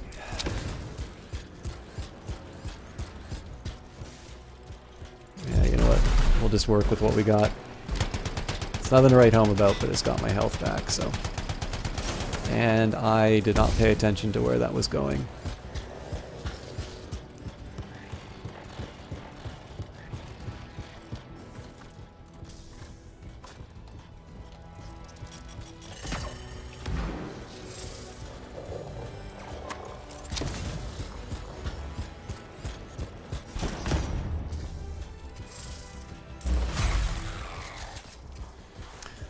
That is not the thing I was looking for. All right, that's more like it. It's not great, but it'll let me put a little more effort on this guy.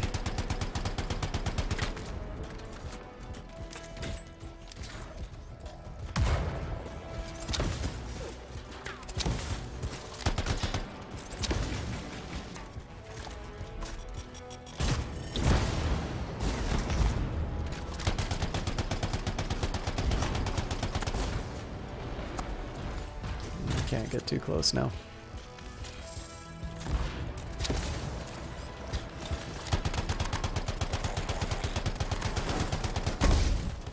Oh, god damn it.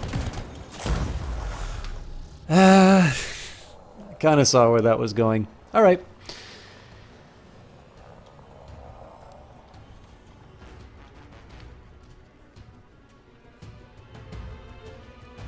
You found a short little 3-page comic where Luke and Leia's roles are switched in Star Wars, and Luke is the prince who needs saving. Leia, the Jedi, is taught by Yoda. Everything is the same, but you think you are smitten with the idea of a gay Han Solo.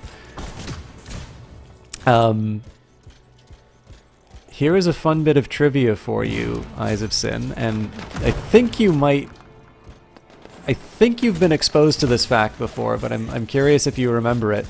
Do you know Princess Leia's cell number in the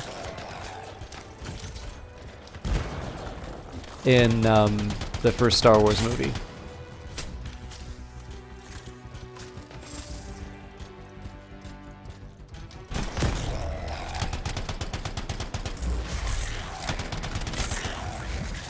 Where are they all coming from? Scars have too many ways to add to their numbers if needed. Nope.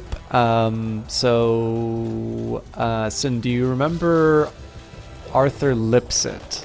Well, actually, it's not just Sin, but anybody. Does anybody remember Arthur Lipset? Be careful. I'm trying.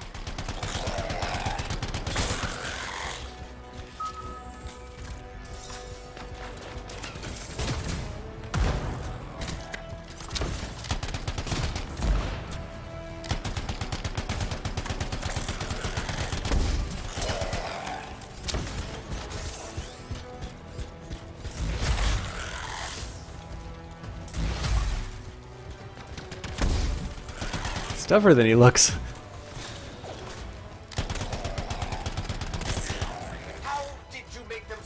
So it, yes, the director that I wrote the blog article on, actually.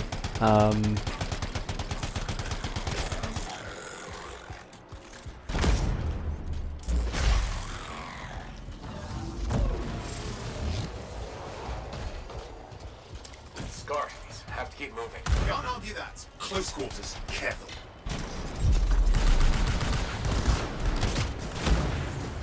Drat. Well, so much for the health I got off of that. I'll try and get some easy wins on stragglers. But yeah, so the cell, I believe, has 2187 on it, and that is because of the film 2187 by Arthur Lipsett, which was very influential on George Lucas. In fact, if you watch his Captain Shield, thank you very much for the host. Welcome to the slideshow.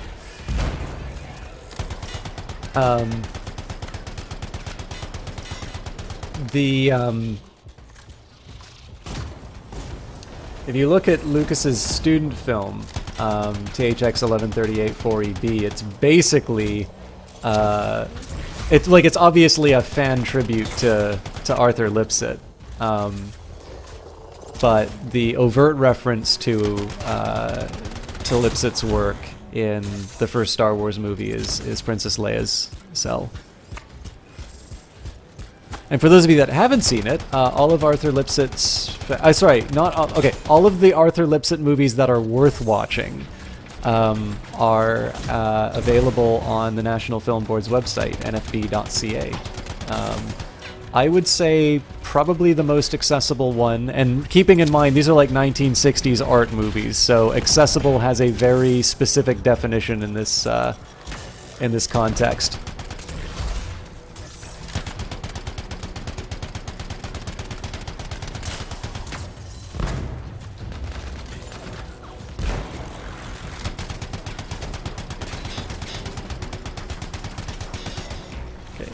Managed to get a few shots in. It is, but it looks dangerous. Rust Reaver. The thing's name is Rust Reaver. I don't care what its name is. Come on, big man. Oh.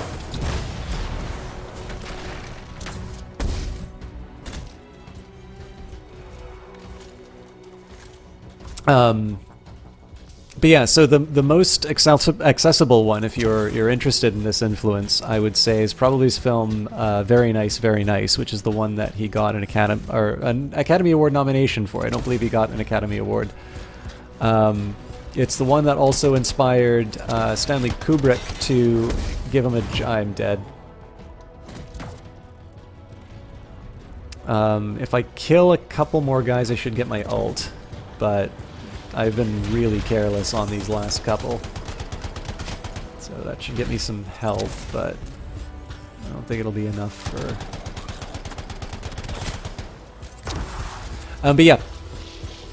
Kubrick invited him to cut the trailer for Doctor Strangelove on the basis of that film.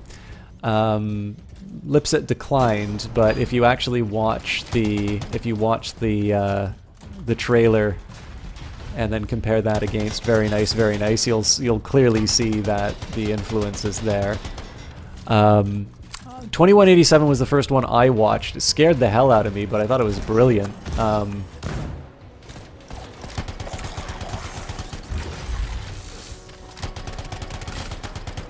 gotta get out of here. That sucked.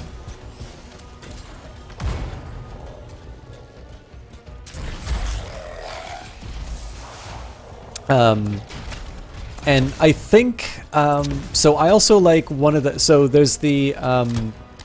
there's a film he participated in called Hors d'oeuvre, which is from a group of Canadian filmmakers. And I also thought the... what was it called? Is like the subtitle mentioned a time capsule. Thing is, the later films definitely go longer, and I'm not like... They kind of seem to be repeating themselves. But I think if you were to watch 2187 and Very Nice, Very Nice, you'd have a good idea about what Arthur Lipsett was about. And personally, I still think they hold up. But I realize that that sort of thing is not for everyone. It was worth a shot.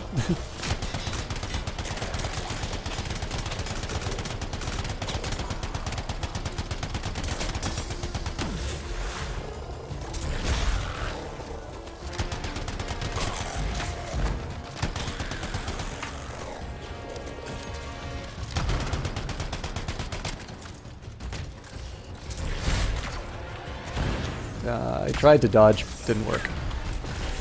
Okay, I gotta get out of here. I still have an ult in my pocket, but...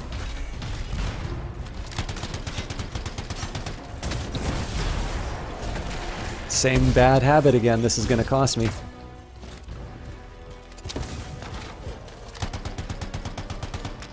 I actually might... I think the next time I get in close to a guy like that, I should try to knock him down with a melee, because if I don't, then that's one bullet that ends this run.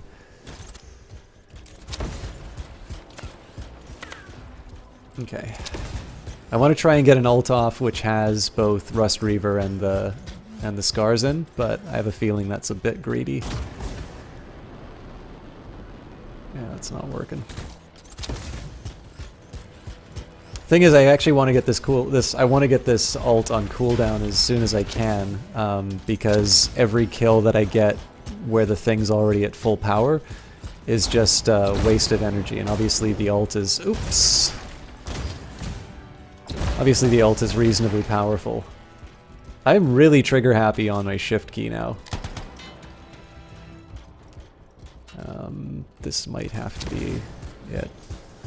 Have I been? Not bad at all, Captain Shield. I sort of hit a bit of a wall on this, but I think it's because I'm... so unlike normal streams... You know, the more I think about this level design, by the way, I think it's really smart. So, like, this is definitely one that, compared to the first encounter you have with the Enforcers, it's very different, and it stops you from using the same tricks that you did on the first encounter. Unfortunately, it also means that I'm prone to making some really dumb mistakes. Not great, but yeah, that did no damage to him. What the hell? Oh, god damn it. That was a really stupid move. In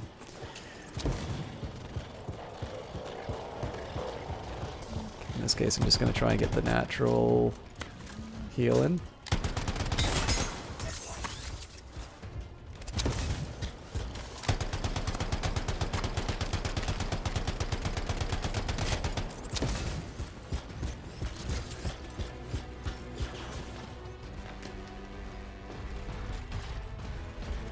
Okay, I'm going to try and get a couple quick shots in on him on the weak spot. I should need an exit strategy. Anyways, so I have hit a little bit of a block on this one just because I'm bad at the game, and I didn't think to adjust my quality. So I ran into the problem in the demo as well, which is the game's pretty good at making sure that I'm running at 60 frames a second, but one of the reasons why it's able to do that is it's putting a lot of its operations on in the background, and unfortunately that's putting some load on my CPU, which is translating into some frame drops during the stream, and I know it doesn't make for an ideal viewing experience. So I think the first thing I'm going to try... actually, before I try anything, I'm going to try...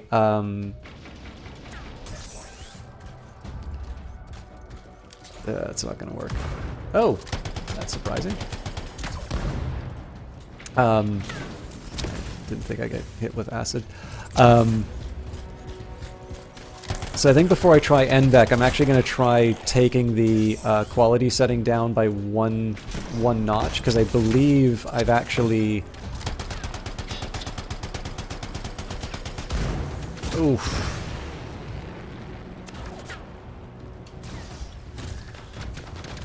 Damn it.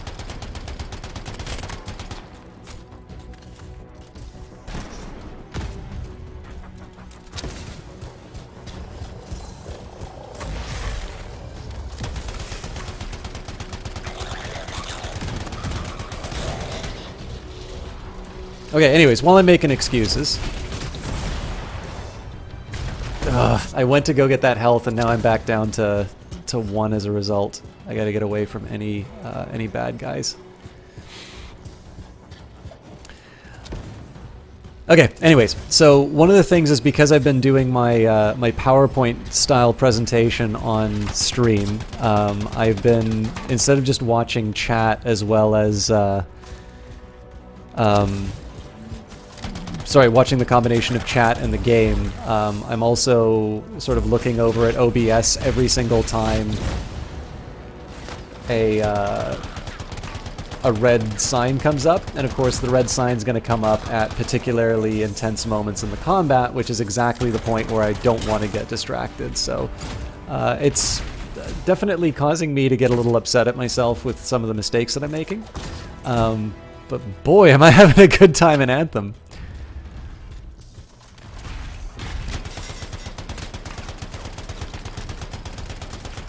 Okay, I'm screwed. I think I need to fire off the ult if I can.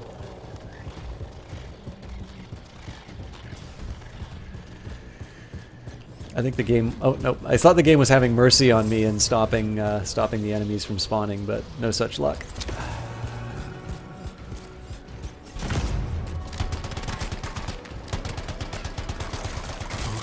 Do I look like I need ammo right now?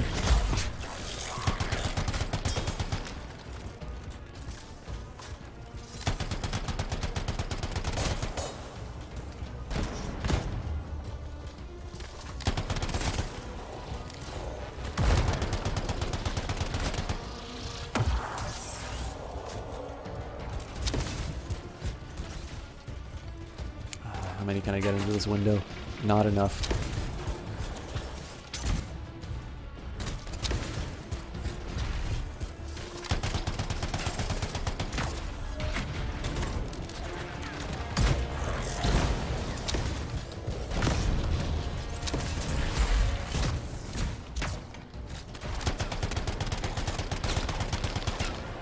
Okay, I didn't get fire, so that's good news.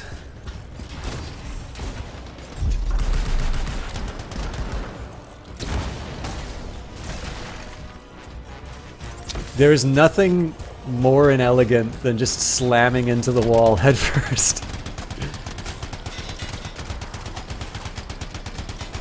God damn it. I got a little too greedy on that, and I don't have an ult to back myself up, so I will hunker down for a bit while I let my natural heal come up. And then if I can, I'll, again, at the very least, because I'm sort of in a preservation mode, I can try and pick off some single guys, just for some quick health wins. I'm gonna need some ammo in a little bit soon too, but the good news is when I don't go for ammo, it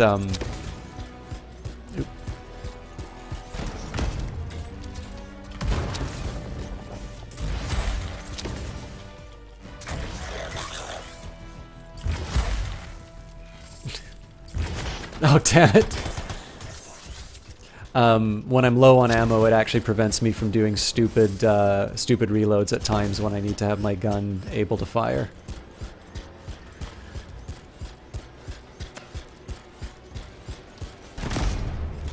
But how have you been, Captain Shield? What's up with you?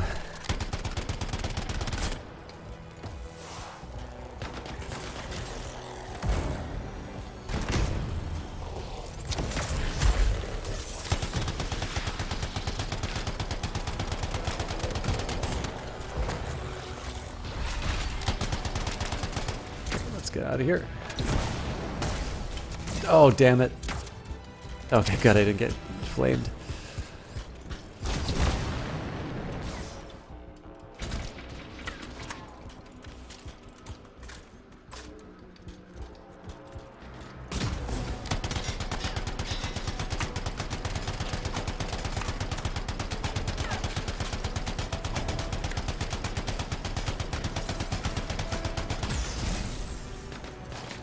I can live with overheating if it gets a nice long run on his health.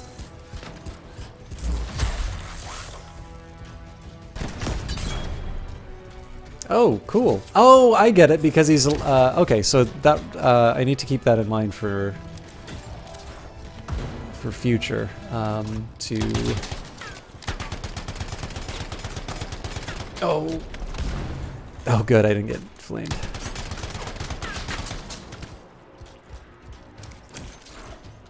I need to remember to melee and then missile.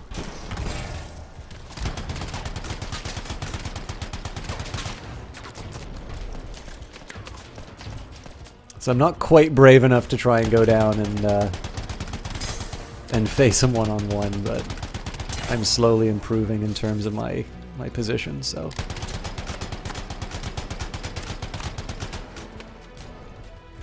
Should probably learn to use the control dodge in that particular case, but alright, so I need to lighten up on the shield a bit.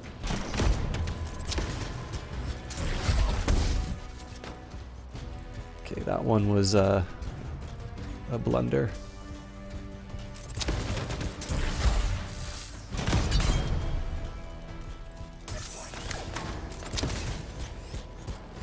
So he seems to be caught down there. I think he's done. Yes, he is done. Let's clean up the rest of them now, shall we?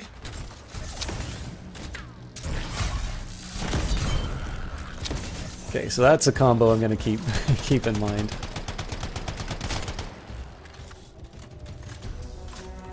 Mostly tired, just focusing on school. And Captain Shield, I know I ask you this every time, but what are you studying again? For some reason I thought it was hospitality, but I might be mistaking you for another comrade I know in school. Oh wait, no. There's also engineering. I'll keep monitoring. You should check on Matthias. I'm sorry, Captain Shield, I've forgotten.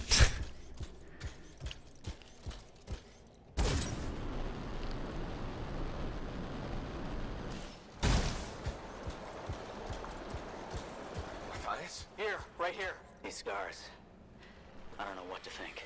Arcanists and Scars often clash over Shaper sites, but nothing like this. I must tell Tassin. Please. I need to return to Fort Tarsus.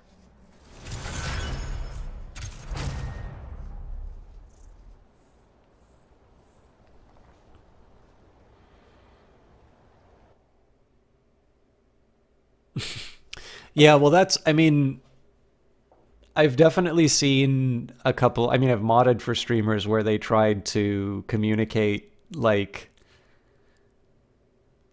so like, I particularly love it. There have been streamers who have talked to other streamers like, oh, hey, are you still doing this? You know, and it was a feature that the streamer had removed from their broadcast like 2 years before. So it was sort of this feigned, I don't know what executioner means, but it looks cool.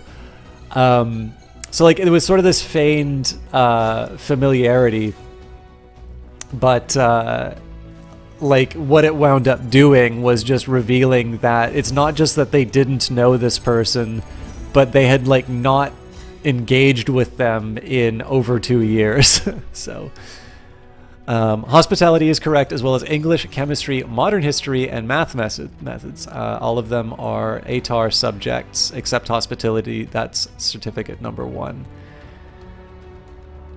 Ah, okay, that's cool. Obviously, I will always be most kills on solo games. What was I gonna say? Okay, so I feel slightly better remembering hospitality. Now, I'm curious. So is modern history like, you know, post World War II, or is it a little bit further back? And then I'm interested in maths methods. Like, what does that involve?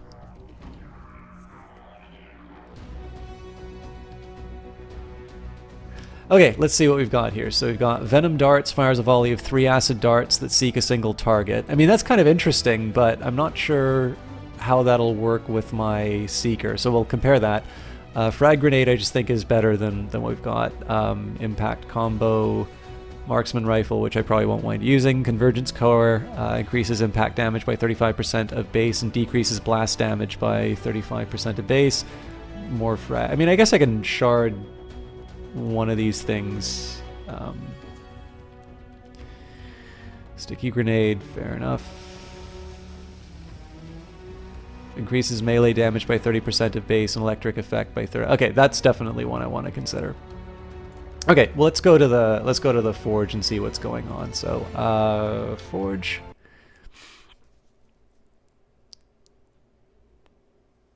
So International Baccalaureate, we had math methods as well. It's the most basic form of math. Methods would apply for most regular jobs. Okay, yeah, so I think when I was in high school, we called it, so there was, for the normal stream for students, we would have so when it was divided, it would be applications, and principles. And applications is kind of like what it sounds like. It would be sort of you do a lot of problems that are, you know, if John has 5 apples and, you know, Margaret has 6, how many do you have? It's practical sort of real life examples that you'll use. And principles is instead, you know, here is how you define addition. This is, you know, you're moving along the number line, and it's sort of assumed that the inference will be made from the general to the specific. So generally, you'd take principles if you did intend on doing, you know, physics, mathematics, any of the more, you know, the more abstract applications. Applications was not necessarily the quote-unquote easier one. It was more so designed for people who worked better with specific examples. And then there was a stream called Essentials, and this was sort of like, there is a basic level of mathematical knowledge that we expect students to have once they leave school. But clearly this is somebody who is struggling with the material, and we need to bring them up. Okay, I'm really tempted to keep the seeking missile. Because it's, even if it's 3 of them, that's like 120 to 275. Yeah, it's tricky. I mean, it does say that the damage is higher, but I don't quite see how that works.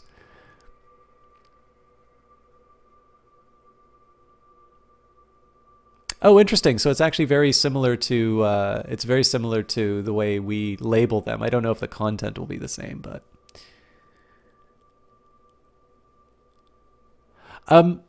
we can Elbadon. The only catch is that the next mission might be my last one for tonight. So do you want to? I will say though, I'm probably going to be playing this tomorrow, so I'll leave it with you. I don't mind teaming up, but I normally finish. Like, so I had a later start, but I normally would finish at this duration on the stream. But I did say that we could co-op for the further play. I didn't think I was going to spend that long on that one mission, so I'll leave it with you. If you're going to feel hard done by if I do, like, so the one thing I don't want to have is like co-op with you, do one mission, and then all of a sudden it's like, oh yeah, I gotta go, see ya. Like that, I almost feel is like as bad as saying I'm not going to co-op with you. But if you don't mind an abbreviated session, I'm good to go with you. You'll be playing tomorrow too. It's your stream. No. I mean,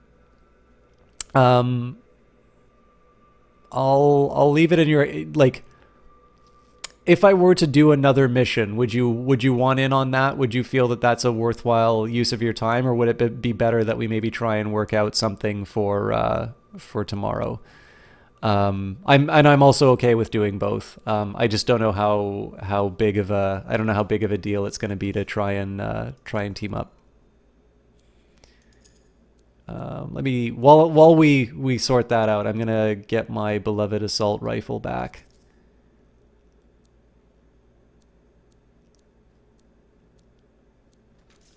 And then, yeah, I think a heavy pistol is probably the right call for this next one. That or a shotgun, but I think a heavy.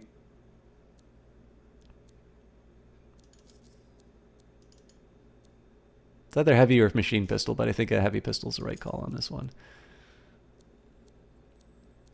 I'm gonna take a minute just to compare some of these. So, yeah, I'll sort the rest of that stuff out on my own. Grenades. I think I'll stick with my frag, but I might as well equip the better one. And I am gonna keep the explosives. Send me a friend request on Origins so the name of your character is super or nerdy. All right, so you can see my Origin screen right now, but okay, let's tell you what. Let's do one mission together, and then we can go. Very nice. I will do whatever story stuff is in between, but I figure seeing as I've subjected you to this terrible gameplay at the start, we can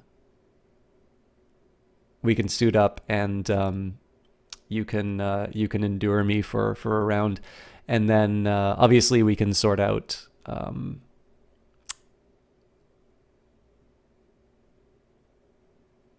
we can sort out a problem. If I do, I'll make sure you get the name from your mission.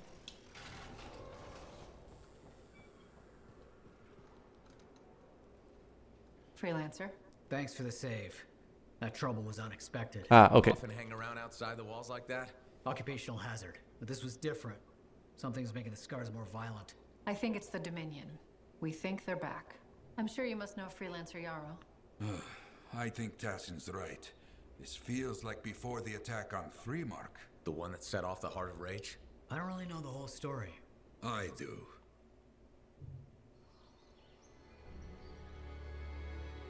Much of what I am about to tell you is not well known. My ward, Johnny, was there 10 years ago. She saw it with her own eyes. What you will already know is that Freemark was one of the great cities of Bastion. Ancient, proud, prosperous.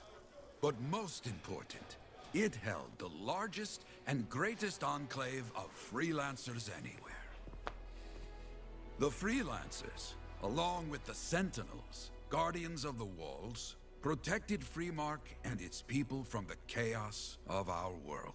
Until one day, the Dominion arrived on their doorstep. Cruel conquerors from the north.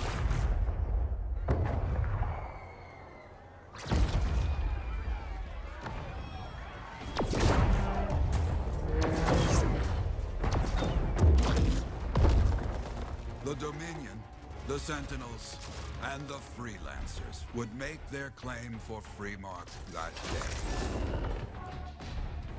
Each group heirs in their own right to the legendary General Tarsis and her Legion of Dawn.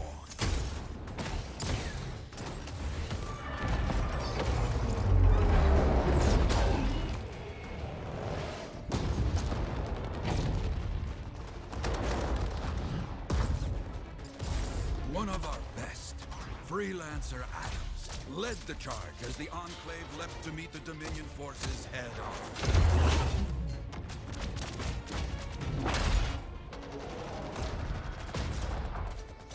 My Johnny, says the army.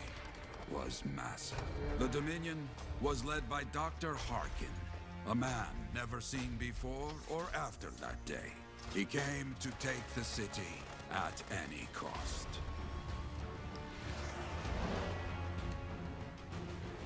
So they fought. Outnumbered, outflanked, and outgunned. Freelancers fought.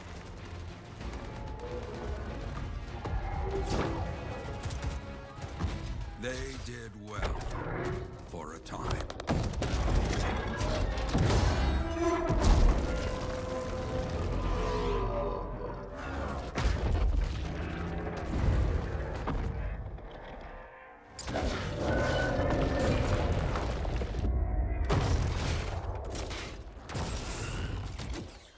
But the walls of the Great Free Mark did not hold. The Dominion poured in. Adams, with many freelancers, made their last stand outside the city walls.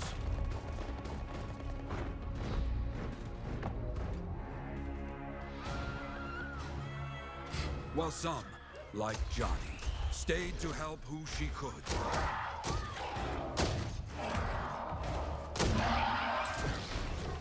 When, without warning, the doomed sentinels fell back.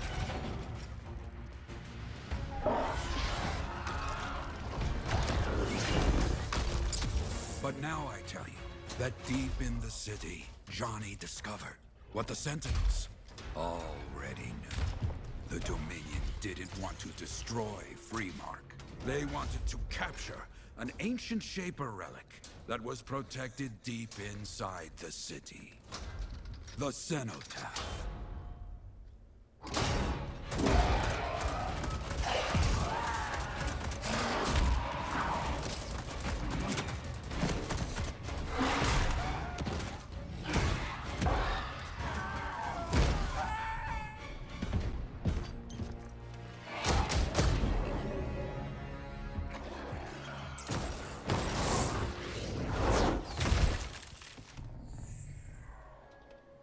It seems this Dr. Harkin believed he had created a way for the Dominion to use the cenotaph to control the Anthem of creation itself.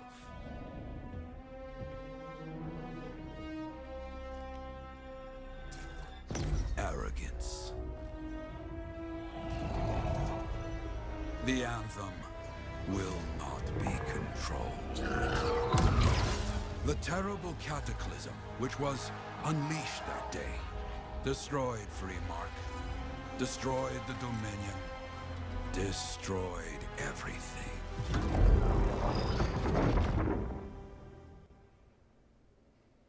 That cataclysm became the heart of rage. Some survived to tell the story of Freemark, but not many. Dominion must be back for a reason. I clearly have more intel to hunt down. Come and find me later. Yeah, me too. I'll contact you when I have something. I'll be in the Enclave.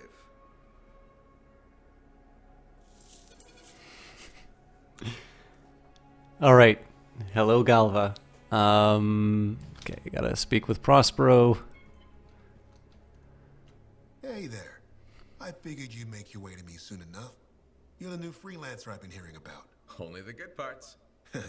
Oh, it's all good. The fact that anybody's talking about a freelancer is even better. Name's Prospero. I'm betting you're the one I've been waiting for. Yeah? Why's that? You understand being a freelancer is more than just a job. It's about pride. Pride in doing something well. Pride in your javelin. Hasn't been much of that lately. Intolerable. Who wants to charge into a fight looking plain and simple? What kind of statement does that make? Not when you could fly in looking like steel thunder come to life. A fistful of lightning in one hand and a hailstorm of pain in the other. That's colorful. Is what I do. When Lancers want to make a statement, they buy something special for their javelin. Maybe custom decals or bodywork. Isn't I'm it the guy they come decals? to. Or used to. Hasn't been any demand. The Forge can't even build anything these days. I'm hoping you can change that. Fair enough. Yeah, I'm just... We need to fire it up again. That takes Ember. And someone with the guts to collect it. If you can find some, I'm back in business. We both are. I'll teach you how to craft things. Okay, I'll bite. What I wanted to hear. You'll need to search for Ember outside the fort. Bring it here and we can start getting this place back on its feet. Will do. Yeah, I'm just following the quests that the game gives me, and then I'm moving on. So freelancers often find extra work doing odd jobs for the people of Fort Tarsus. It's also a good opportunity to explore the jungle for extra resources to upgrade javelins, or if it strikes your fancy, just to go looking for trouble. In this case, you need to search outside the fort to collect Ember for Prospero. This rare substance can be found in plants and minerals. Crafting is a critical tool for any freelancer who wants to survive the dangers of this world. Through the forge, a lancer can customize and upgrade their javelins for increased power, speed, damage, special abilities, and unique appearances. Ember, a naturally occurring dangerous byproduct of the Anthem, used as a foundation for human technology. This rare substance can be found by harvesting the various plants and minerals throughout Bastion.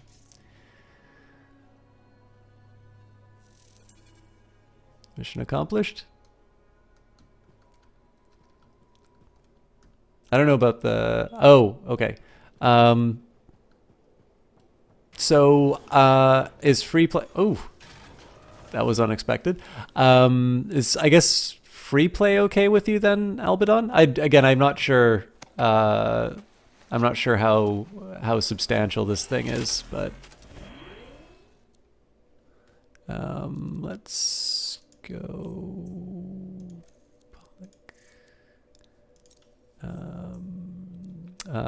select space on an empty slot to open up your friends' favorites. Recommended list to invite players. Those who respond get a first slot until the squad is full. You don't need a full squad to play. So...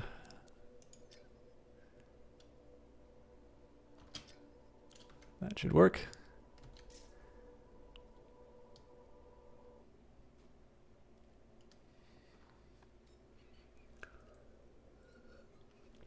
So, you fancy people get to see at least a little of how this game's supposed to go. I won't read any more journal entries because I have a feeling I'm probably going to be going over. But I don't know. What are your guys' impressions of Anthem so far? I agree with Albadon's assessment that the visuals look great. I find it pretty engaging. I know I probably made that last mission look very tedious, but that's probably more me.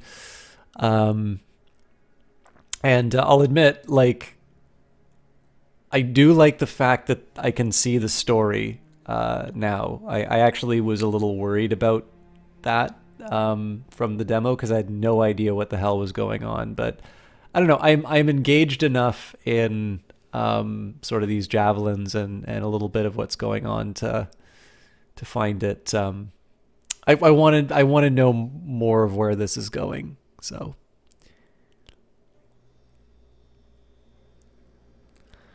And tomorrow, with luck, no promises on this, but I will hopefully be able to do some co-op with Johnny Big Time, but we'll see how it goes. The other thing I'm going to try and do, I might even try this later tonight. I might try horse racing a few different settings. So there's a few things I can think of. The version of OBS I'm using is 0.659B. So if there's any improvements to the encoding, that'll be in OBS Studio. I can try, is it HVAC or NVAC? I can never remember. But anyways, I can try the GPU encoding, which might help out. And then I might also try... To go. I'll pass along anything of interest in the area. Okay, sounds good. Then I can also try a few different encoding settings. So.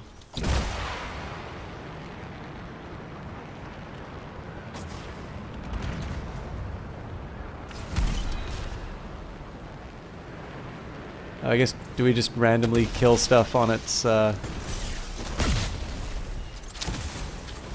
Okay, there we go.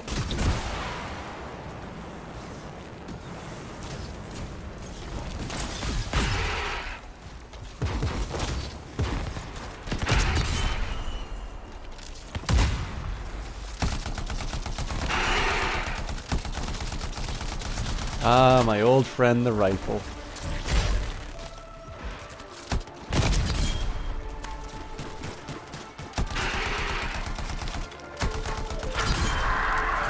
Oops.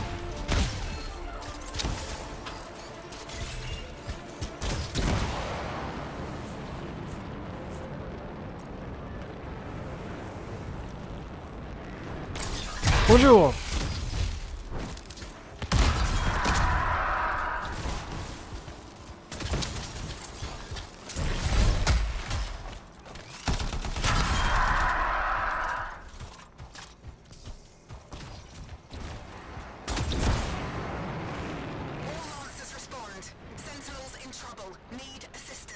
Scanning. That call's coming from a nearby area. Scorpions will make a meal of those people if we don't do something. Where's this?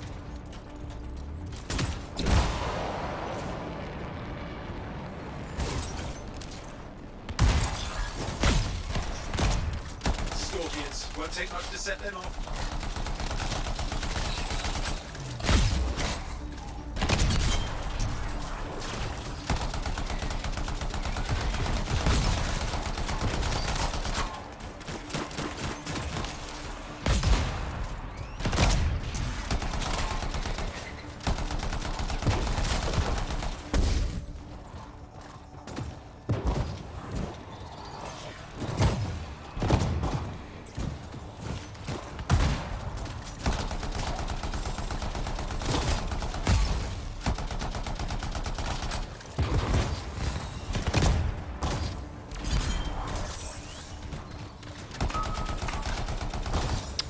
I gotta get a little bit better at dodging that stuff.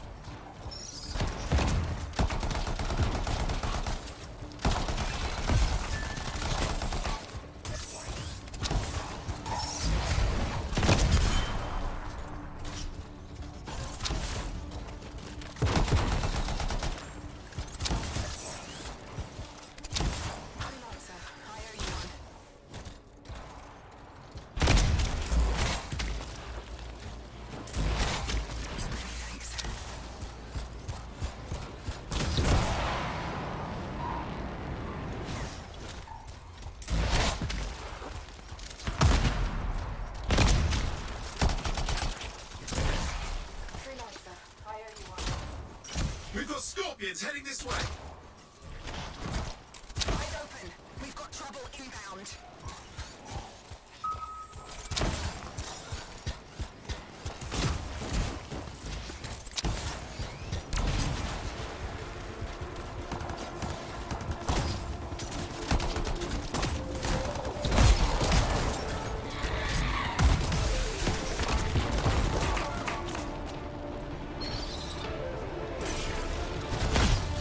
That wasn't as effective as I was hoping it would be, but...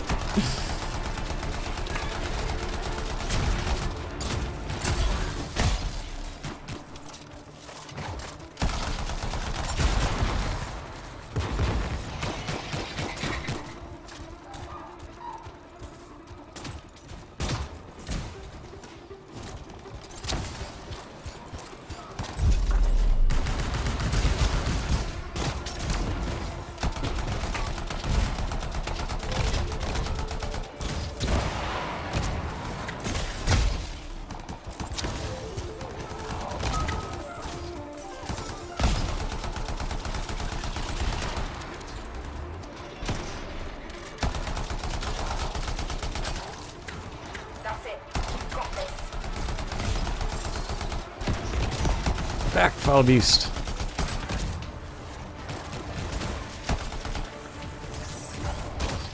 They're falling back. Good work.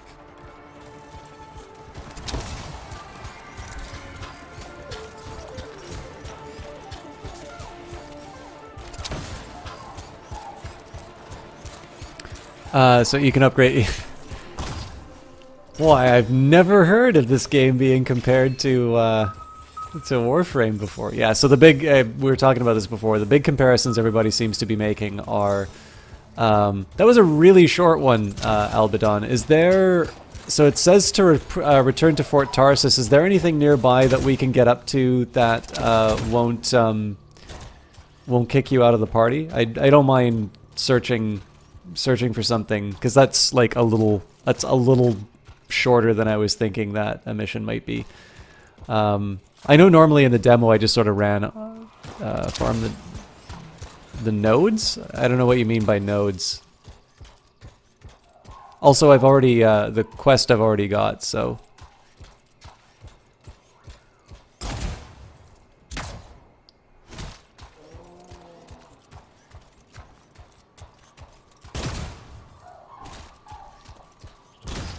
Sure, well, we'll do... Let's do one more. I'm just gonna basically head in a direction and do what I... find whatever I can, but...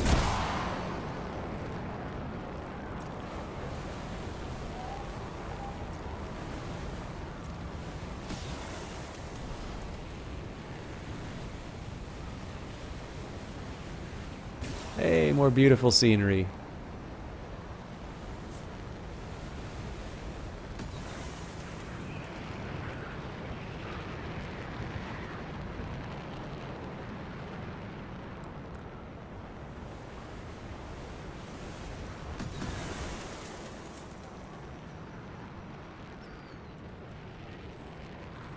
This is starting to look a little familiar.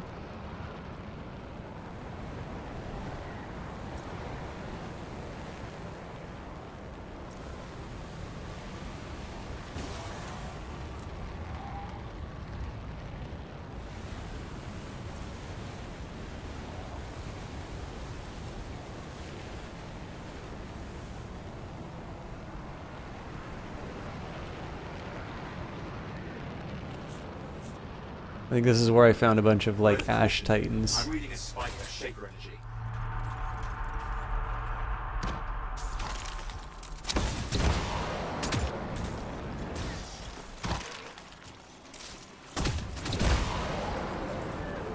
Hang on.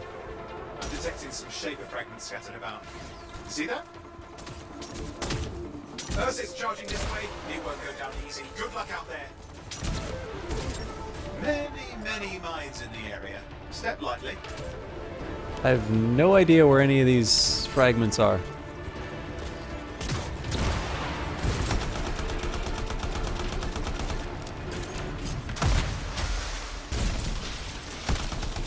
Down, boy! Oh, shit. First one down.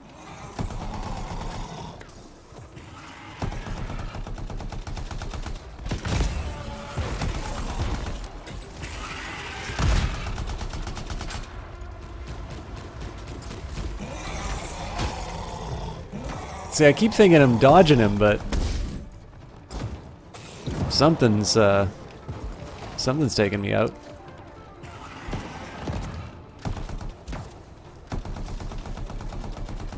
That's it. Keep it up.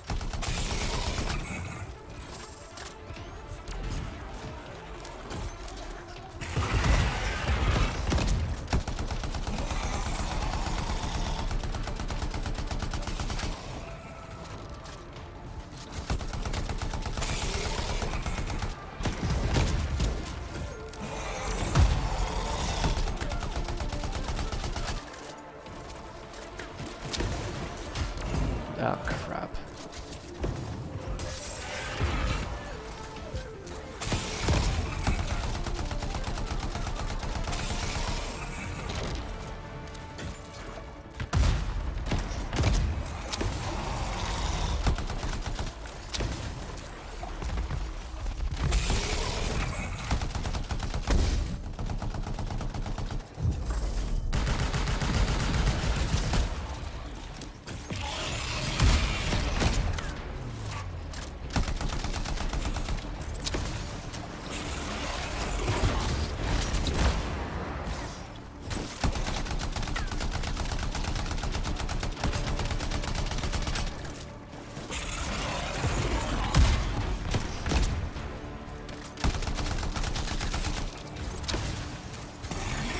I don't know what you did to make him mad at you, Albadon, but I'm sure glad he's pointing at you, not me.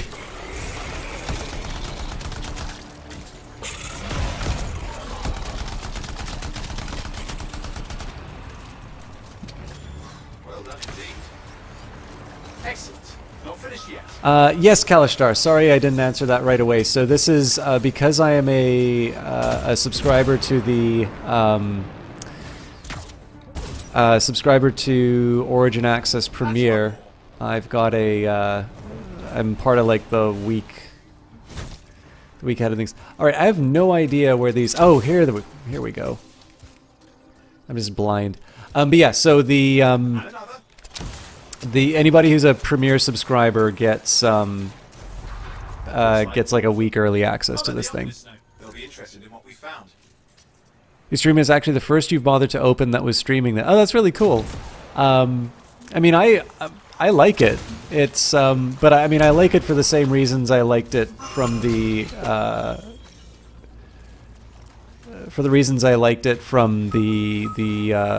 like the beta.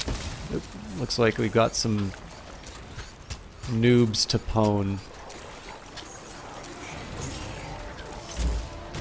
Oh, well, that's unkind.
God, I like the interceptor.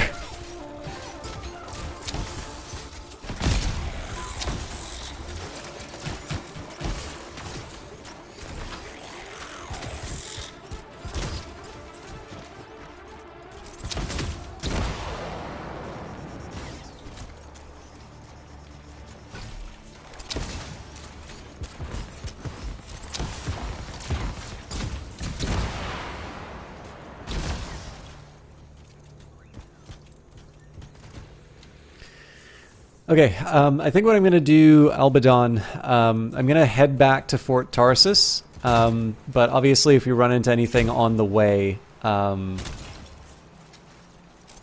know, I'll engage with it. So, what have I got here? Should let me set like a waypoint, right?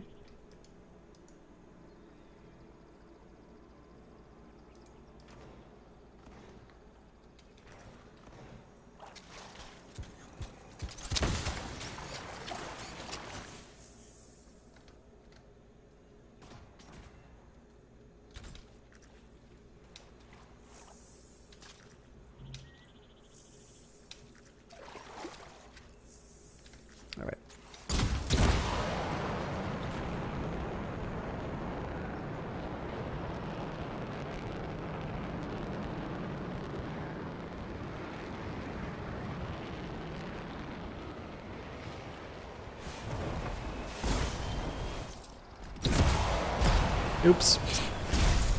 Not quite what I intended to do, but still hilarious anyway.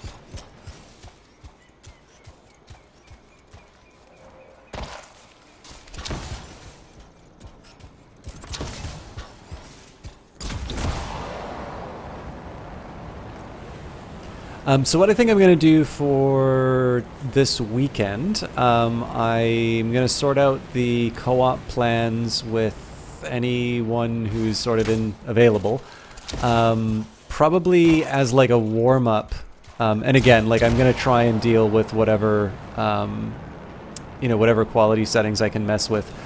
Some of it might be OBS, some of it might be just some settings that I can mess around with in the background. But basically, I will, maybe as a warm-up, do some more of the codex entries, and then on my own, maybe to save everyone the trouble of watching me do my thing, I might play around with customization and such. Oh, that's right, you can't actually walk back into the base, you have to quit it here. Alright, thank you, Albadon. I'm gonna finish free play and wrap up for tonight. I hope that was not too disappointingly short of an experience.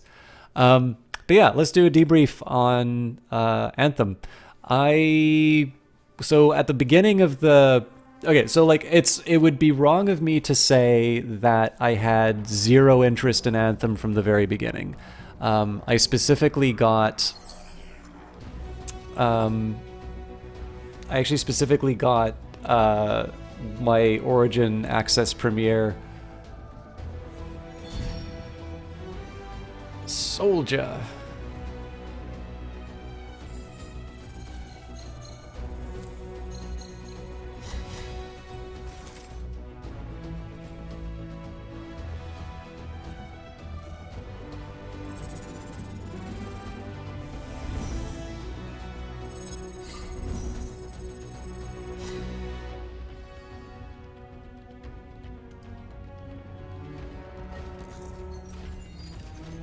Component slot, new component slot is unlocked in the Forge. Fair enough. And I think that's all she wrote. Okay, Hailstorm good. Sticky Grenade probably not as exciting for me. Hammerhead will be good because it's a fancy new assault rifle. I might switch up to a shotgun instead of the heavy pistol. I need to think a little bit about that. I'm not really good with shotguns in most games like this, but I don't know. Can always learn something new. But yeah, I think so. I was intrigued by what I saw in the E3 demo.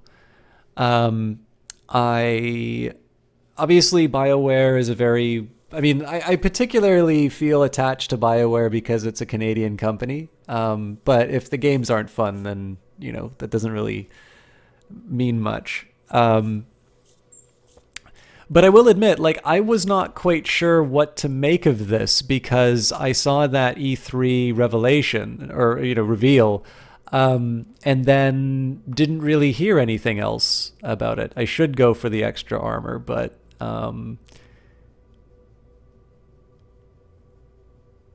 So why would I go for the melee inscription when I could do the advanced circuitry? Yeah, like I don't know if this is just the parts of the internet I hang out in or what, but I didn't really feel like there was a lot of marketing behind this.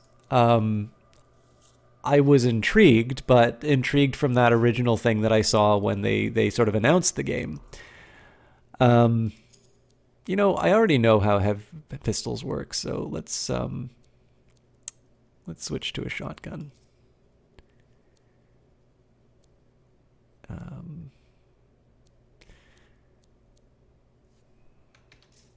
hate it when they give me variety on... I just look for strictly dominant stuff, and I like... remove it. Okay, so more damage, lower RPM, lower ammo, lower optimal range.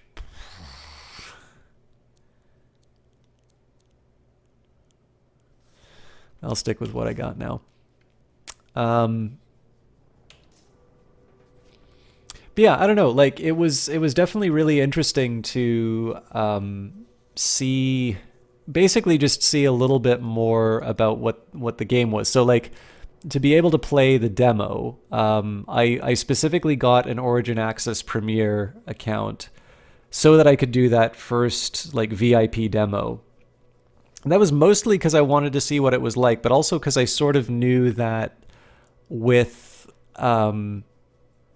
EA Origin Access, I mean, one of the other things was I wanted to try A Way Out, but it turns out A Way Out is now part of the basic package. So, but then you have like Sea of Solitude and all this other stuff that's coming out. So I was sufficiently intrigued by what was being offered by EA through the Premier Pass, and I'm like, you know, if Anthem turns out to be a wash, then there'll just be other games for me to try out. And I had a really good time co-oping it with Johnny, and I kind of liked zipping around in the flight mode.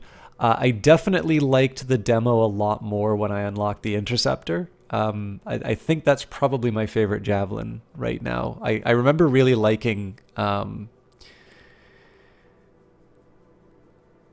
Oh, Kalishtar, I really wish you'd read my blog on EA. What you have said about EA is not true in my opinion, but I understand that it is a view that a lot of people have about that company. But yeah, I don't know. Like, I think the thing that left me really cold about the game was the story stuff, because I felt that a lot of the quests that I was going through, I don't know, like people were talking about stuff that I didn't really know what it was and didn't have any reason to particularly care. But the opening little cinematic, I thought, I don't know, I think I'm a bit of a sucker when it comes to, like, you know, mythic stories, but high technology. So it, like, I just really like this idea of the javelins being these great artifacts passed down in the, you know, at the dawn of time or whatever it is. I don't know. This is stuff that just sort of really appeals to me. So my big question mark on the game was probably more story oriented. And I mean, I haven't seen a lot. Like I've not yet been moved in a way that I can't control by this particular game. But the things I liked about the VIP sort of preview, and then of course the slightly less bugged general open preview, those things are still there. I think they made a couple of changes to Flight that I found sort of appealing, and I don't know, like, I was not one for normally the looter shooter sort of thing. I think that's the name for this genre now. The Division 2 definitely did a lot to divest me of that, maybe not bias, but I lightened up a bit on it. I have been playing more of the Division now as a result of the Division 2, and I can see myself playing more of this. I am not upset that I got that Premiere subscription for sure. And I was kind of expecting that if this didn't work out for me, I'd just go back to Battlefield 5, but I don't know if I'll play a lot of this on stream, because I think until I can figure out my encoding for this one, I have a feeling that it's going to be one of the worst ones I can broadcast. And just the fact of the matter is, like, obviously with a lot of the combat, I tend to be sort of sucked into the game, and I don't really interact with chat quite to the level that I do, but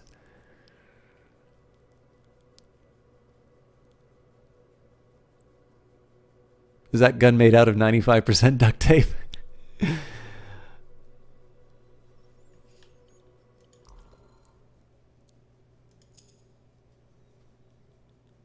Yeah.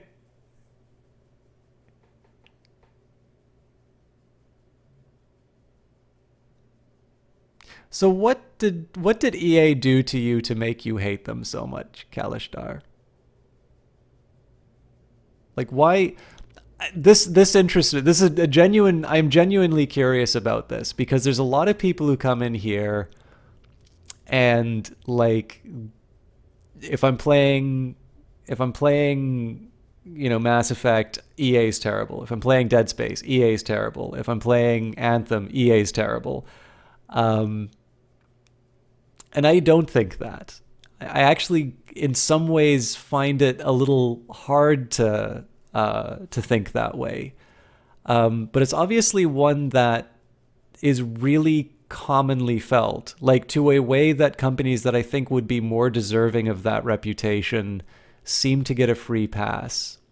So, like, for the benefit of my curiosity, can you tell me why is it that you feel this way specifically about Electronic Arts, to a point that, like, you really want to, you know, to express this? Because it seems to be unique about EA, and I've never really actually sat down and, like, gotten to the bottom about why people seem to hate this company so much.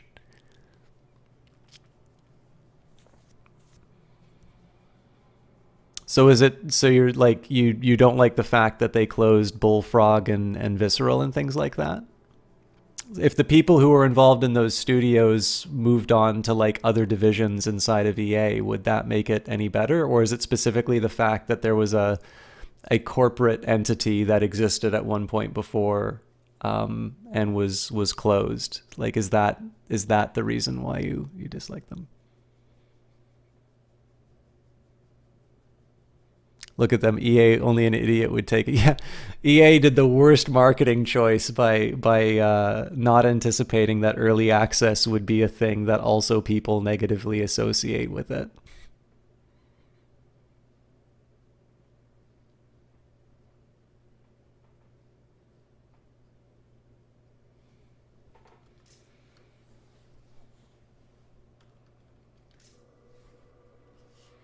Is this something I can do with my prayer? I don't want to mess around with the colors too much because of the... That does look kind of fancy, but I kind of feel like I should be saving this stuff up until I have a javelin I know I'm going to be sticking with. Yeah, well, it is still the official name. EA is just the abbreviation in the stock ticker. And sorry, I missed that. I missed what you were saying there before, Isaacson. The voice acting is really good. I'm actually a really bad judge of voice acting because, like, for me, I mean, EA is almost uniquely awful, but essentially all the others have their own face-sucking horse. Yeah, but like, why are they uniquely awful? So, like, if it's about closing businesses, I sort of get that because obviously people have really fond memories of like Bullfrog and Westwood and Visceral are probably the ones that come to mind. But like the Star Wars project that got closed down with Visceral, to my understanding, the majority, if not all of the people who were associated with that project were moved to other places inside the company. The Montreal studio that did Andromeda was rolled into Motive. So in that sense, like, I don't feel the kind of relationship to a company that maybe some other gamers do. So, you know, like the fact that, you know, I don't know, like if Maxis, so like if Maxis were to fold and like this, or maybe Maxis isn't a going concern anymore. I don't actually know if they're still around, but like Sims games were still coming out. I would not be, you know, like it would be the same to me as if, well, actually, no, a perfect example of this, like Rockstar obviously wasn't Rockstar for its entire lifetime.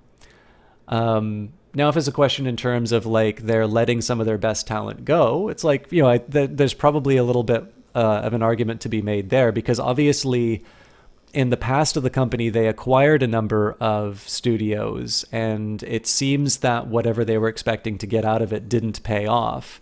And so obviously there was a period where they closed a number of them. But at least to my understanding, it hasn't really translated into a lower overall quality of game. Like, you know, after all of those different studios were closed, you know, Andromeda was probably the most notable sort of, I mean, you can't even really call it a failure because at least from their perspective, it made a profit. But obviously that's not the game that fans were expecting. So, you know, and at least in terms of like that's one where I think you can maybe make an argument along the lines of quality, but that's also not a product of a, you know, I don't think you can put the problems with Mass Effect Andromeda at the idea that studios were closed. Like obviously BioWare is one that's kind of carried on inside of that system. So however much is attributable to EA itself and however much is attributable to the problems that the Montreal crew had, I'm not sure.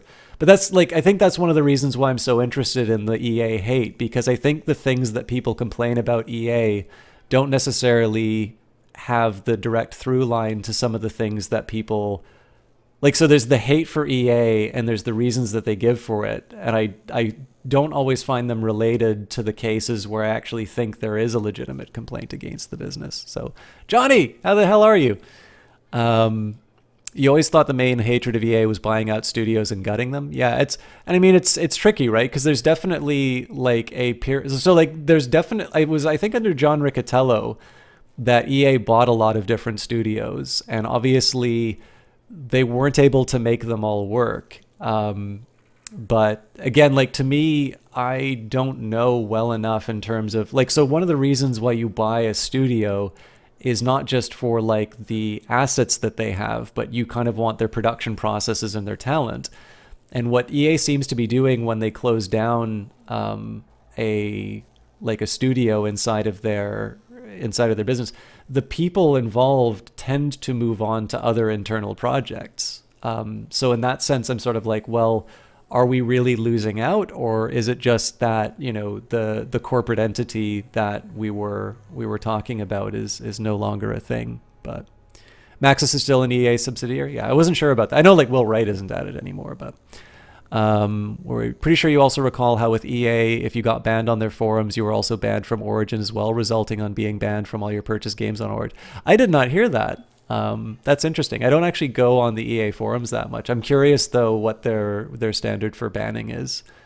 So Jim can make a better argument. If this is the same Jim Sterling argument that somebody else put in, like if this is the video I think it is. Oh Christ. This is from 2015. Okay. I already have my rebuttal to this one. This is a terrible video. Like this is a terrible argument against EA.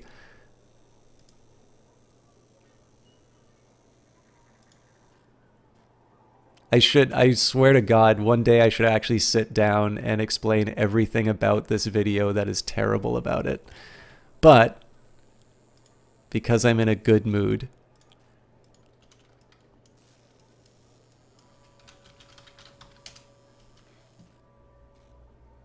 where is this?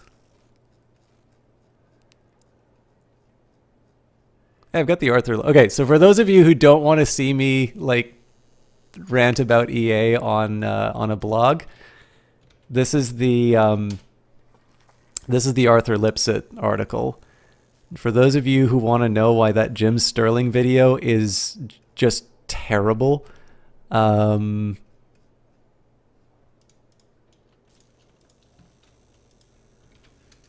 here is the EA article.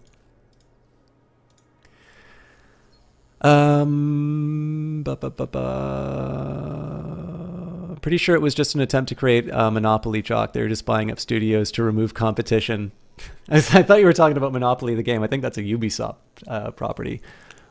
But you enjoy it. The loading screens make you want to shoot yourself in the big toe. So I think I put this on my solid state drive. So the loading screens weren't as bad as I thought they were going to be at the moment. You bought an SSD just for this game. You anticipated what I was going on. So this is from a while ago. Not sure what their current terms of services are. Rock, paper, shotgun. I'll read this after Galva. I should probably wrap up for tonight. But before I do the postmortem, actually, Johnny, I'd like to know what you think of Anthem. I just kind of finished my my postmortem of it, but I am going to take a quick minute here and let you good people know about. Actually, you know what? I can chat with Prospero while I do this.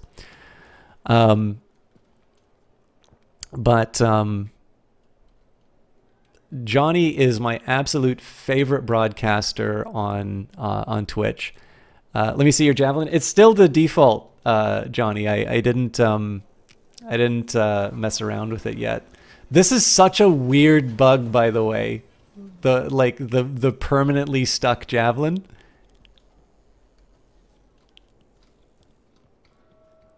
You don't buy EA. Why are you so mad about them then?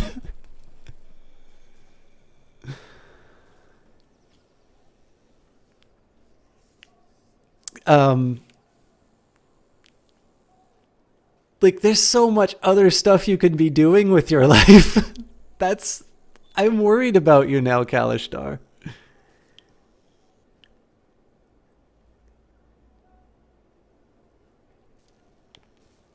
Oh, your life will be so much happier if you just don't worry about EA then.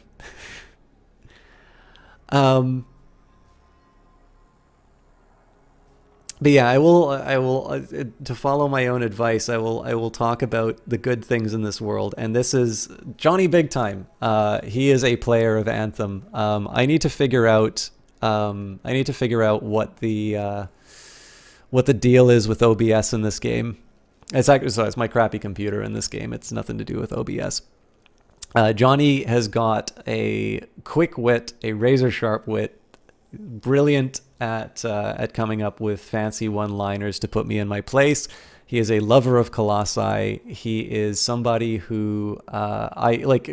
He's the only person I really watch who plays battle royale games. I have a feeling that a few of you are enduring Anthem because there's going to be no shortage of people playing this game.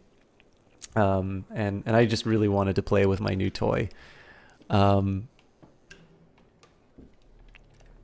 I mean, you say that you don't care about EA, but like, you did bring it up in the chat, right? Like, you care about them enough to express how much you hate them in a chat, and that's fine. Like, I like having an open chat where people can exchange ideas, but part of that is the freedom of speech thing is that the benefit is that you get to hear the sort of the other side to that presentation. And I just, like, as I say in the article, I think the arguments that people make against EA are very old, and they are very unfair ones when you actually look at any reasonable metric for how the company is behaving. Would we be more happy if you didn't worry about it? Yeah. I just don't see why the existence of Electronic Arts prevents you from being able to enjoy. I frankly don't think why the existence of EA prevents people from enjoying EA games.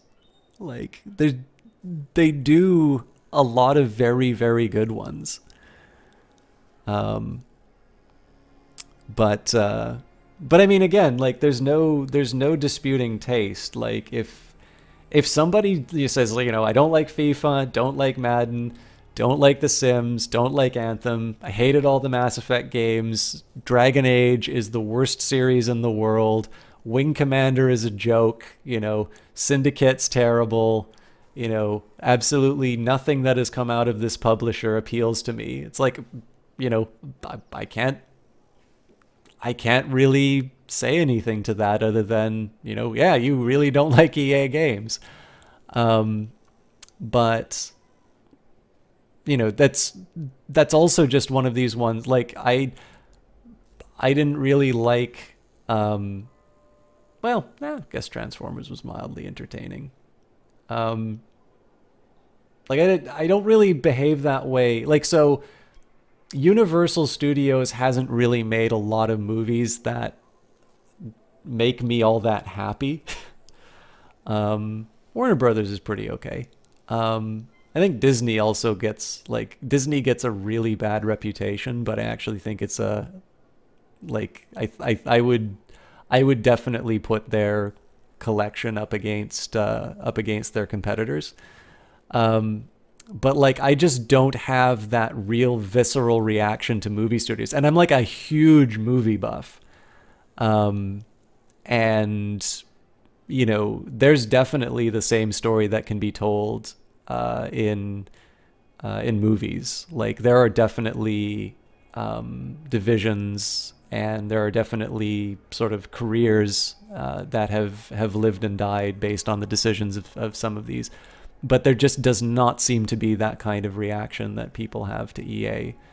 And I'm not gonna lie, like, I'm not affecting a concern trolling kind of view on this one. Like, I am genuinely curious why people react this way. Because, like, if it's the reasons outlined in the Jim Sterling one, like, it's like, it is so old, and it is so not what is happening at that company right now. The other argument you can make would be like the stuff that was in the EA Wives blog, but from what I understand, as far as a workplace is concerned, it's actually a pretty decent one to go to. But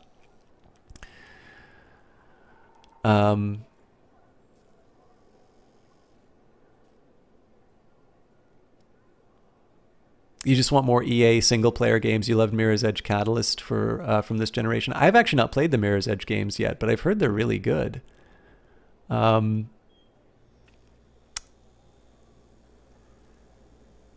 the cutoff when you have to? Oh no, I mean you can, if you want, you can like pass the grudge down from generation to generation. Is when I talk about old, I just like nothing that Jim Sterling talks about in that video is relevant to the company as it is right now.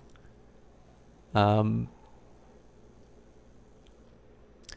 you have a strong attachment to older series like Red Alert or SimCity? Not really. Incidentally, I mean, and while I'm talking about unpopular opinions, and I should actually really get Johnny's shout out of the way. I'm sorry, Albadon. I could have been spending this whole time playing the game. Like, I actually, if you want my unpopular opinions on classic games, I think The Sims has aged better than Deus Ex. I mean, like, I can get into like stupid statistics that will like not convince anyone. So, The Sims sold 1.77 million copies in its first year of existence. It took Deus Ex 9 years to sell 1 million copies. But the reason why I actually think The Sims has aged better than Deus Ex is that if you were to play The Sims today, you would generally understand what was going on, and your experience of the game would more or less be the same as it was when that game first came out in the year 2000. Deus Ex, if you try and play it, it is like, so if you played it when it first came out, or at least when you played games from that time, the frustrating control scene, or the frustrating controls and UI, and just generally the less approachable parts of the game are sort of, they're not as much of a deal breaker as they are for others. But like, if you can ask Johnny what it's like to play that game not having played it when it first came out. And like it is a game, like there is a reason that if you go and look at the number of people playing Deus Ex, there's only 54 people. It's the same reason there's only 45 people playing XCOM and UFO Defense. It's because XCOM UFO Defense is a beloved and influential game. It's great. It was like the very first turn-based strategy game I ever played at like the tender age of 6 or something like that. But I actually don't remember. I got it in like it was a clearance book, so I need to figure out when I actually played this stuff. But anyways, like I love XCOM, but that game is nothing but frustration. Like the fact that the aliens run away from you when they're losing, and you spend 20 turns trying to hunt down some stupid little gray that doesn't want to lose the map. That's a terrible decision. And it's fine. Like all that's saying is that games have gotten better over time, which is normally what we expect of entertainment products, or any product for that matter. Like how many cars get worse over time? But the thing is that because, quote unquote influencers like to wax poetic about how great Deus Ex was, and don't get me wrong, it's an incredibly influential game, and it is a very well done game for what it is. But it is also a game that very much shows its age. And I think people who do not have the nostalgia for it do not find it as effective as some of the others. But yeah, I've never been huge on real-time strategy. I've played Warcraft 2. I have played the original Red Alert. I actually seem to remember really enjoying that one. But like, yeah, like some of the EA classics, I think probably the old EA games that I've played and have enjoyed, the 2 Dungeon Keeper games and Syndicate. And obviously that's Bullfrog, which is the one that people like giving as an example for, for why the publisher is a terrible one.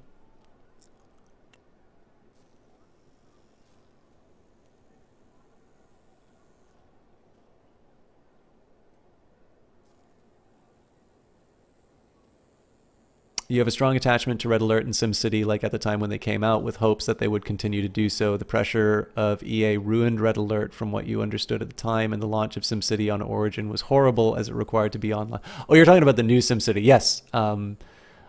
I don't know what happened to that game, actually, because I know City Skylines sort of stole the thunder. The owner of Colossal Order actually says that she thought the new SimCity is a fairly decent game now. Obviously, she wants you to buy City Skylines, but yeah, I have not played a SimCity game that wasn't SimCity 2000. So I've played like that, and I've played the very first SimCity through an emulator, but I don't really have any strong views on that. So again, like my own views on this may also reflect the types of games that I enjoy. The one thing I do wish EA would do would be to put an NHL game on PC, but I don't think that's going to happen. So you uninstalled Origin after that SimCity launch? Even the Diablo 3 launch was not as bad. Yeah, from what I understand, Diablo 3 was not successful, but I mean, it's a great example of how products improve. This is one of the things that I think is exciting about games like Anthem, or Battlefield 5 for that matter. The fact that people are kind of recognizing the fact that games are, like, it just doesn't make as much sense to kind of consider them as these sort of monolithic objects that you get out of a box. They haven't been that way for over a decade now. But all right, have a good night, Kalishtar.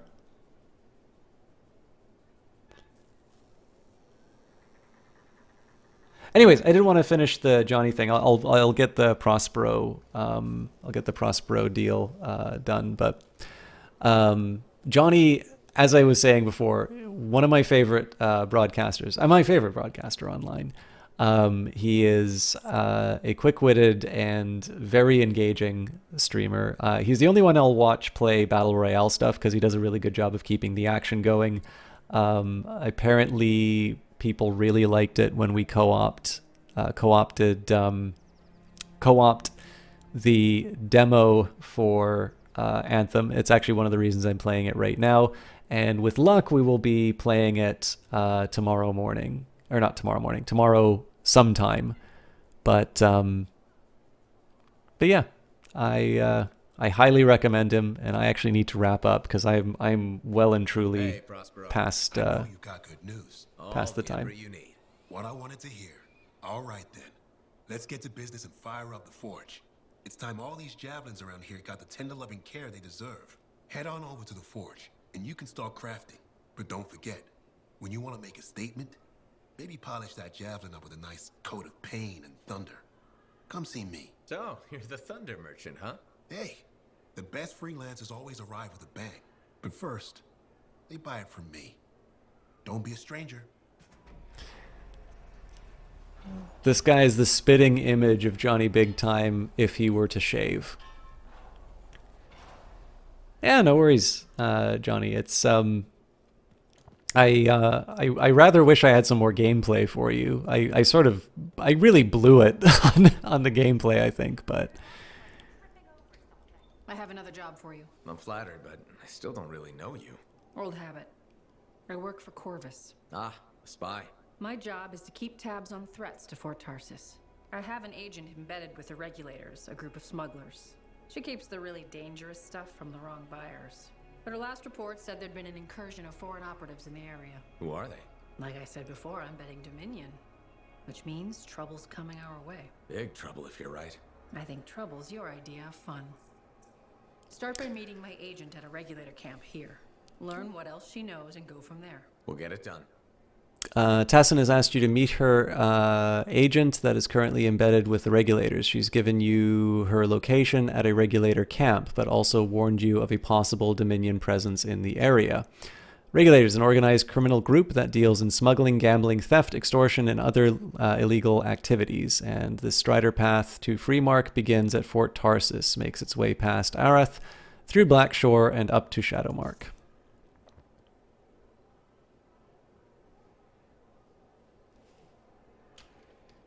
Okay, looks like it wants me to do another. Yeah, and I will not do another mission. I wonder. I want to know if it's 2 javelins or if it's like if I get a new javelin, like cloning itself each time. We may never know. But I think that is it for me tonight, folks. I'm sorry. Okay, actually, here's a quick question. So, Johnny, I'd love your impressions of the full game. As for the rest of you, how much more Anthem would you like to see? Like, is this so? Especially, and let's assume that I'm somehow able to overcome the. Let's assume that I'm able to overcome the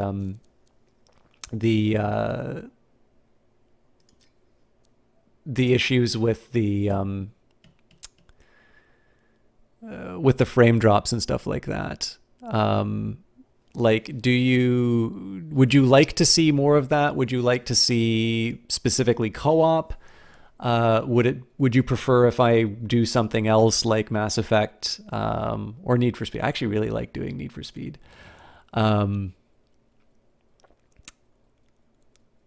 Or, you know, I can just do whatever. I actually I like this game quite a bit. The only thing is I feel like I didn't interact that much with people on this one, which always makes me feel a little wary. But Galva has specific as well as philosophical reasons for hating EA. You do have a distaste for seeing any kind of mass behavior attitudes repeated and dumbed down. You guess the phrase is parroting. That's the big one for me, Galva. Like, I obviously... So I'm not going to lie. Like, I find it hard to dislike EA, but I can understand... Like, much the same way that people may or may not like pickles. You know, my individual tastes may not necessarily scale overall. But yeah, I mean, as the article says, like, EA has become clapter. Like, if any of you have had the misfortune of watching Real Time with Bill Maher, that's unfair, actually, because some of the guests on Real Time with Bill Maher are pretty decent. But, like, Bill Maher's humor effectively is the definition of clapter. Like, all he needs to say is, like, Donald Trump, and he's going to get, like, you know, his... Or, well, I mean, he's got to say the what a moron at the end of it. But, like, at that point, you know, it's like, hey, Donald Trump, he's not very smart, is he? Woo! Go Bill! You know, like, that sort of stuff is really annoying. And I have no love for the current occupant of the Oval Office. But, like, that kind of comedy is anti-comedy in my view. And I really wish people would have more self-respect than to reward that kind of pandering. So, you know, when I, like, especially, like, hearing about loot boxes after the Battlefield 5 release drives me up the wall. Like, if I felt that these people were playing FIFA, I could get that. But as far as the individual gamers, like the type of people who watch the sort of stuff that I do, I know not a single one of them will ever buy another loot box from EA again, because EA won't put those products inside of them. They actually bothered to listen to the community. And that's, you know, that's one of the things that really annoys me about it. It's the bigger... I think the bigger lesson to take away out of anything that I say is that I would much prefer that EA be given a clear signal when they do wrong, rather than have this just constant drumbeat of you suck, you suck, you suck to everything that they do. Because in my view, it is better to have a mechanism through which you can actually voice disapproval of things. And there's just this group of morons who insist on repeating the same tired old line that actually get in the way of some more productive dialogue. So that's it. Like, it really, at my point, I'm not even so much pro EA as I'm just really anti. I'm anti gamer. I hate gamers. Yeah, I really don't like it when people just bandwagon on a flimsy argument and ride with it. Like, obviously, anybody can have their individual relationship with a given studio or not. Like, I personally think one of the most exciting things happening in gaming right now is the EA Originals program, because I found out that EA basically doesn't make any money on that. They are financing games from independent creators and are largely not profiting off of it. And we get stuff like A Way Out and Sea of Solitude and Unravel and all those kinds of games. And they genuinely seem really interesting, and they seem to be things that you can't get somewhere else.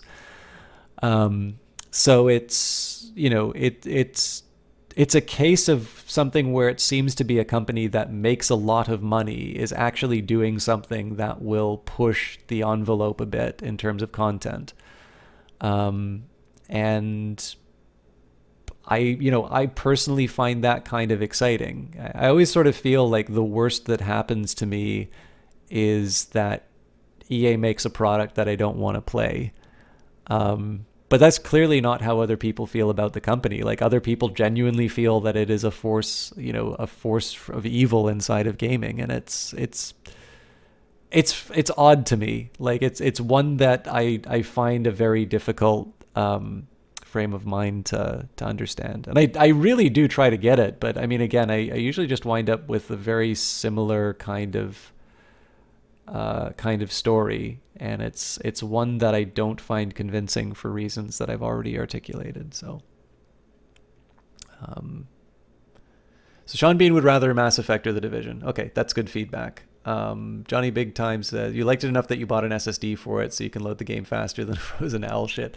I'm sure it will improve over time. Like, BattleTech used to have these brutal load times as well, but they improved over time. But I found on an SSD it wasn't that bad.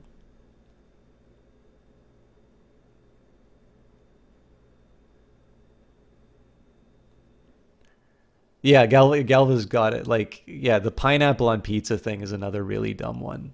Like, I just don't understand how somebody can get so, like, worked up about the PA thing. You think EA is doing that for purely altruistic reasons? Not really. I mean, I think EA is much more interested in you renting games rather than buying them. And I think having a stable of content that is under their label, it gives them another reason to sell you a subscription, right? The reason I moved up to Premier was not Anthem. It was the fact that I would be getting Anthem as well as access to A Way Out, which is an EA Origins title. But I can definitely say from an insider that EA does not make the kind of money that they would on a normal game that they do on that the majority of the money actually goes towards the developer on it. And I think it probably ties into the same reason why, like, when projects get closed at EA, the people don't get fired, they get moved to another division, because as you go over time and you build teams and you build capacity, having that built-in talent and that understanding of the EA way of doing things makes you more effective at producing games. And so if they're able to sort of do these almost like VC kind of projects, which is that, they'll make A Way Out, they'll make Sea of Solitude, they'll make Fee, they build these relationships and they build this goodwill with these developers. And these are people who may go on to lead, the next batch of projects. I mean, it's the same reason that, like, Fox did Searchlight and Warner Brothers had Warner Independent, and I mean, Disney bought Miramax. Like, there's always going to be a return on investment that these companies want to get. But, like, in the case of EA Originals, they're just not making the kind of return that they would on a Battlefield. And I have a feeling that there is a longer there's probably a longer term goal in terms of that project. Like, it's not so much that they want to maximize revenue from each title, so much as they want to build a strong library of games that will appeal to a broad range of gamers, which give them a reason to buy either a Origin Premier or Origin Basic subscription. And I mean, I'm not going to lie, like, that seems like a really good deal for me. You know, pay them a monthly fee and they're going to continue to give money to independents so that they can make slightly better games than what they would if they went to Kickstarter. You know, I think that's to me, I don't see what's wrong with that particular format. Oh, by the way, Johnny, I just took a look at Worms WMD and the fact that I have 5 hours in it. You and I need to play that game again.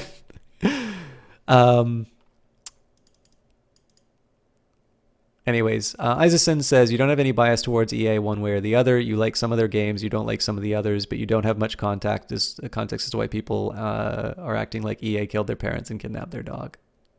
It really is very good. Actually, Team 17 went public recently. Apparently, they made a lot of money with that. But anyways, I'm sorry, guys. I really am overstaying my welcome and talking about a subject that really annoys people.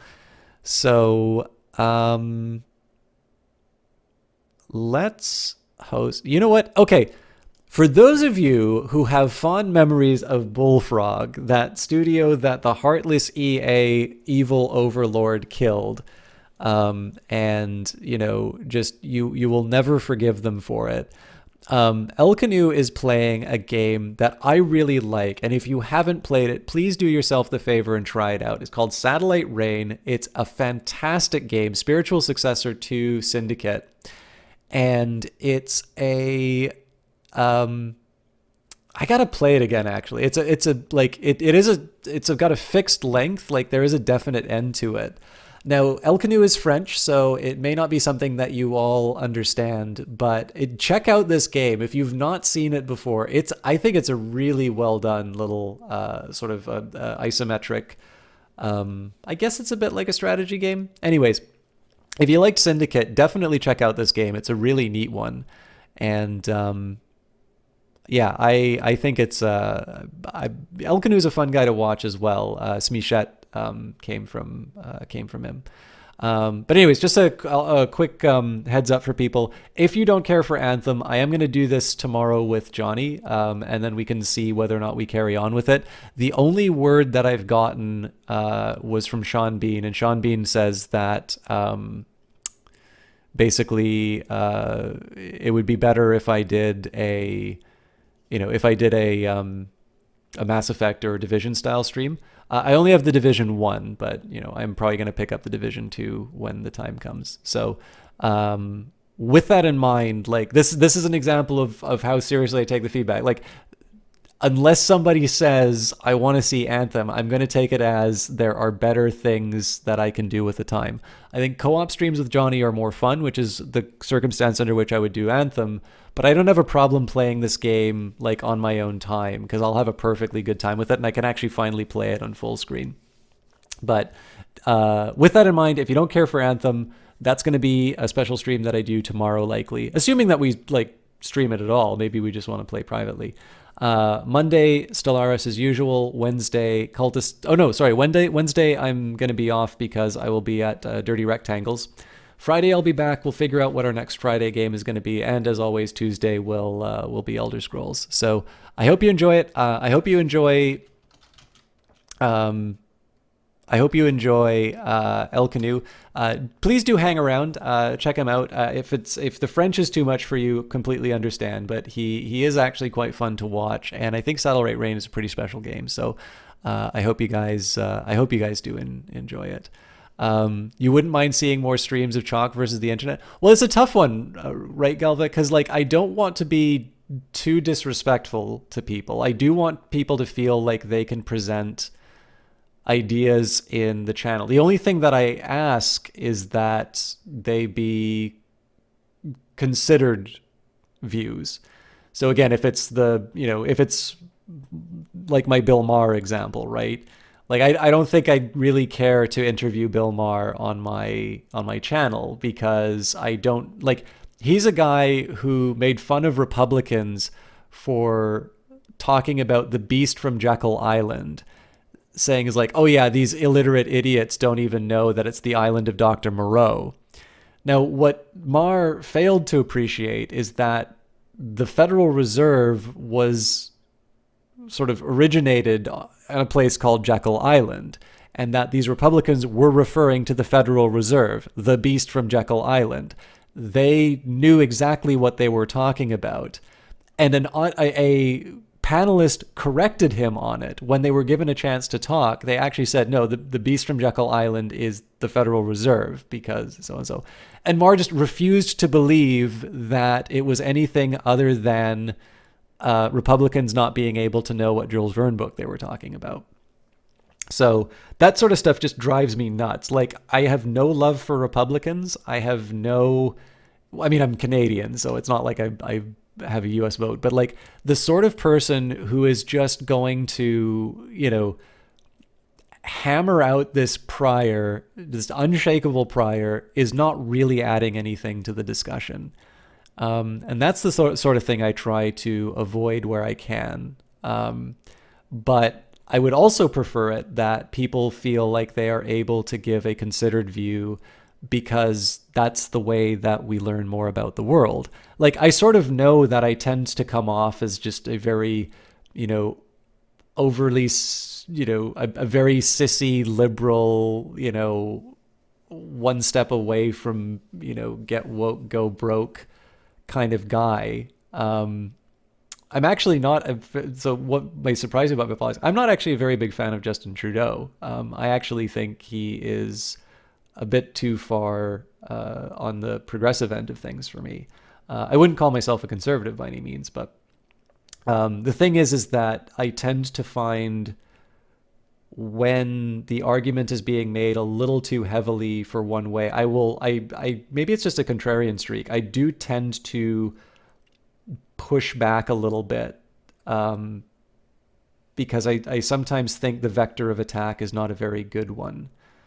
But I mean, obviously, if there's only one particular, so for instance, I mean, I actually really like EA as a company, but especially in resistance to the EA thing, like I don't particularly mind planting a flag on that one, because I tend to think that the arguments made against EA are recycling ones from a time when Riccatello was the CEO.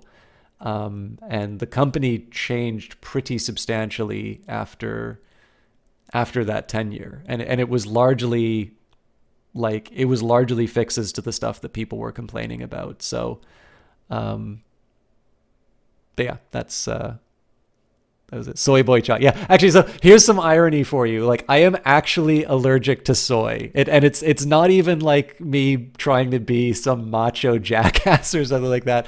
I found out that I am allergic to soy, and you can infer whatever politics you want from that as well. Maybe I'll never be a Switch owner. But yeah. Well, it's more than just left and right. It's left, right, logical, emotional, etc. Yeah. It's you know, the division of the you know, the chamber in the French Revolution doesn't necessarily have a lot to tell us about our politics today, but you could make the argument that changes EA made were not publicized, marketed well enough. Yeah, I mean, look, I mean, so if people have an unshakable prior about the quality of the company, clearly there's a PR mistake. But I mean, if the failure of the company is PR, I think that's a much milder case than some of the others. But anyways, folks, I have long since run out my time on Anthem. I should switch to just chatting if I'm going to go any further on this. And I did give you a raid message for El Canoe, so do please check it out. Satellite Rain is a really cool game, and I will see you all tomorrow, possibly Monday at the latest. Have a good one.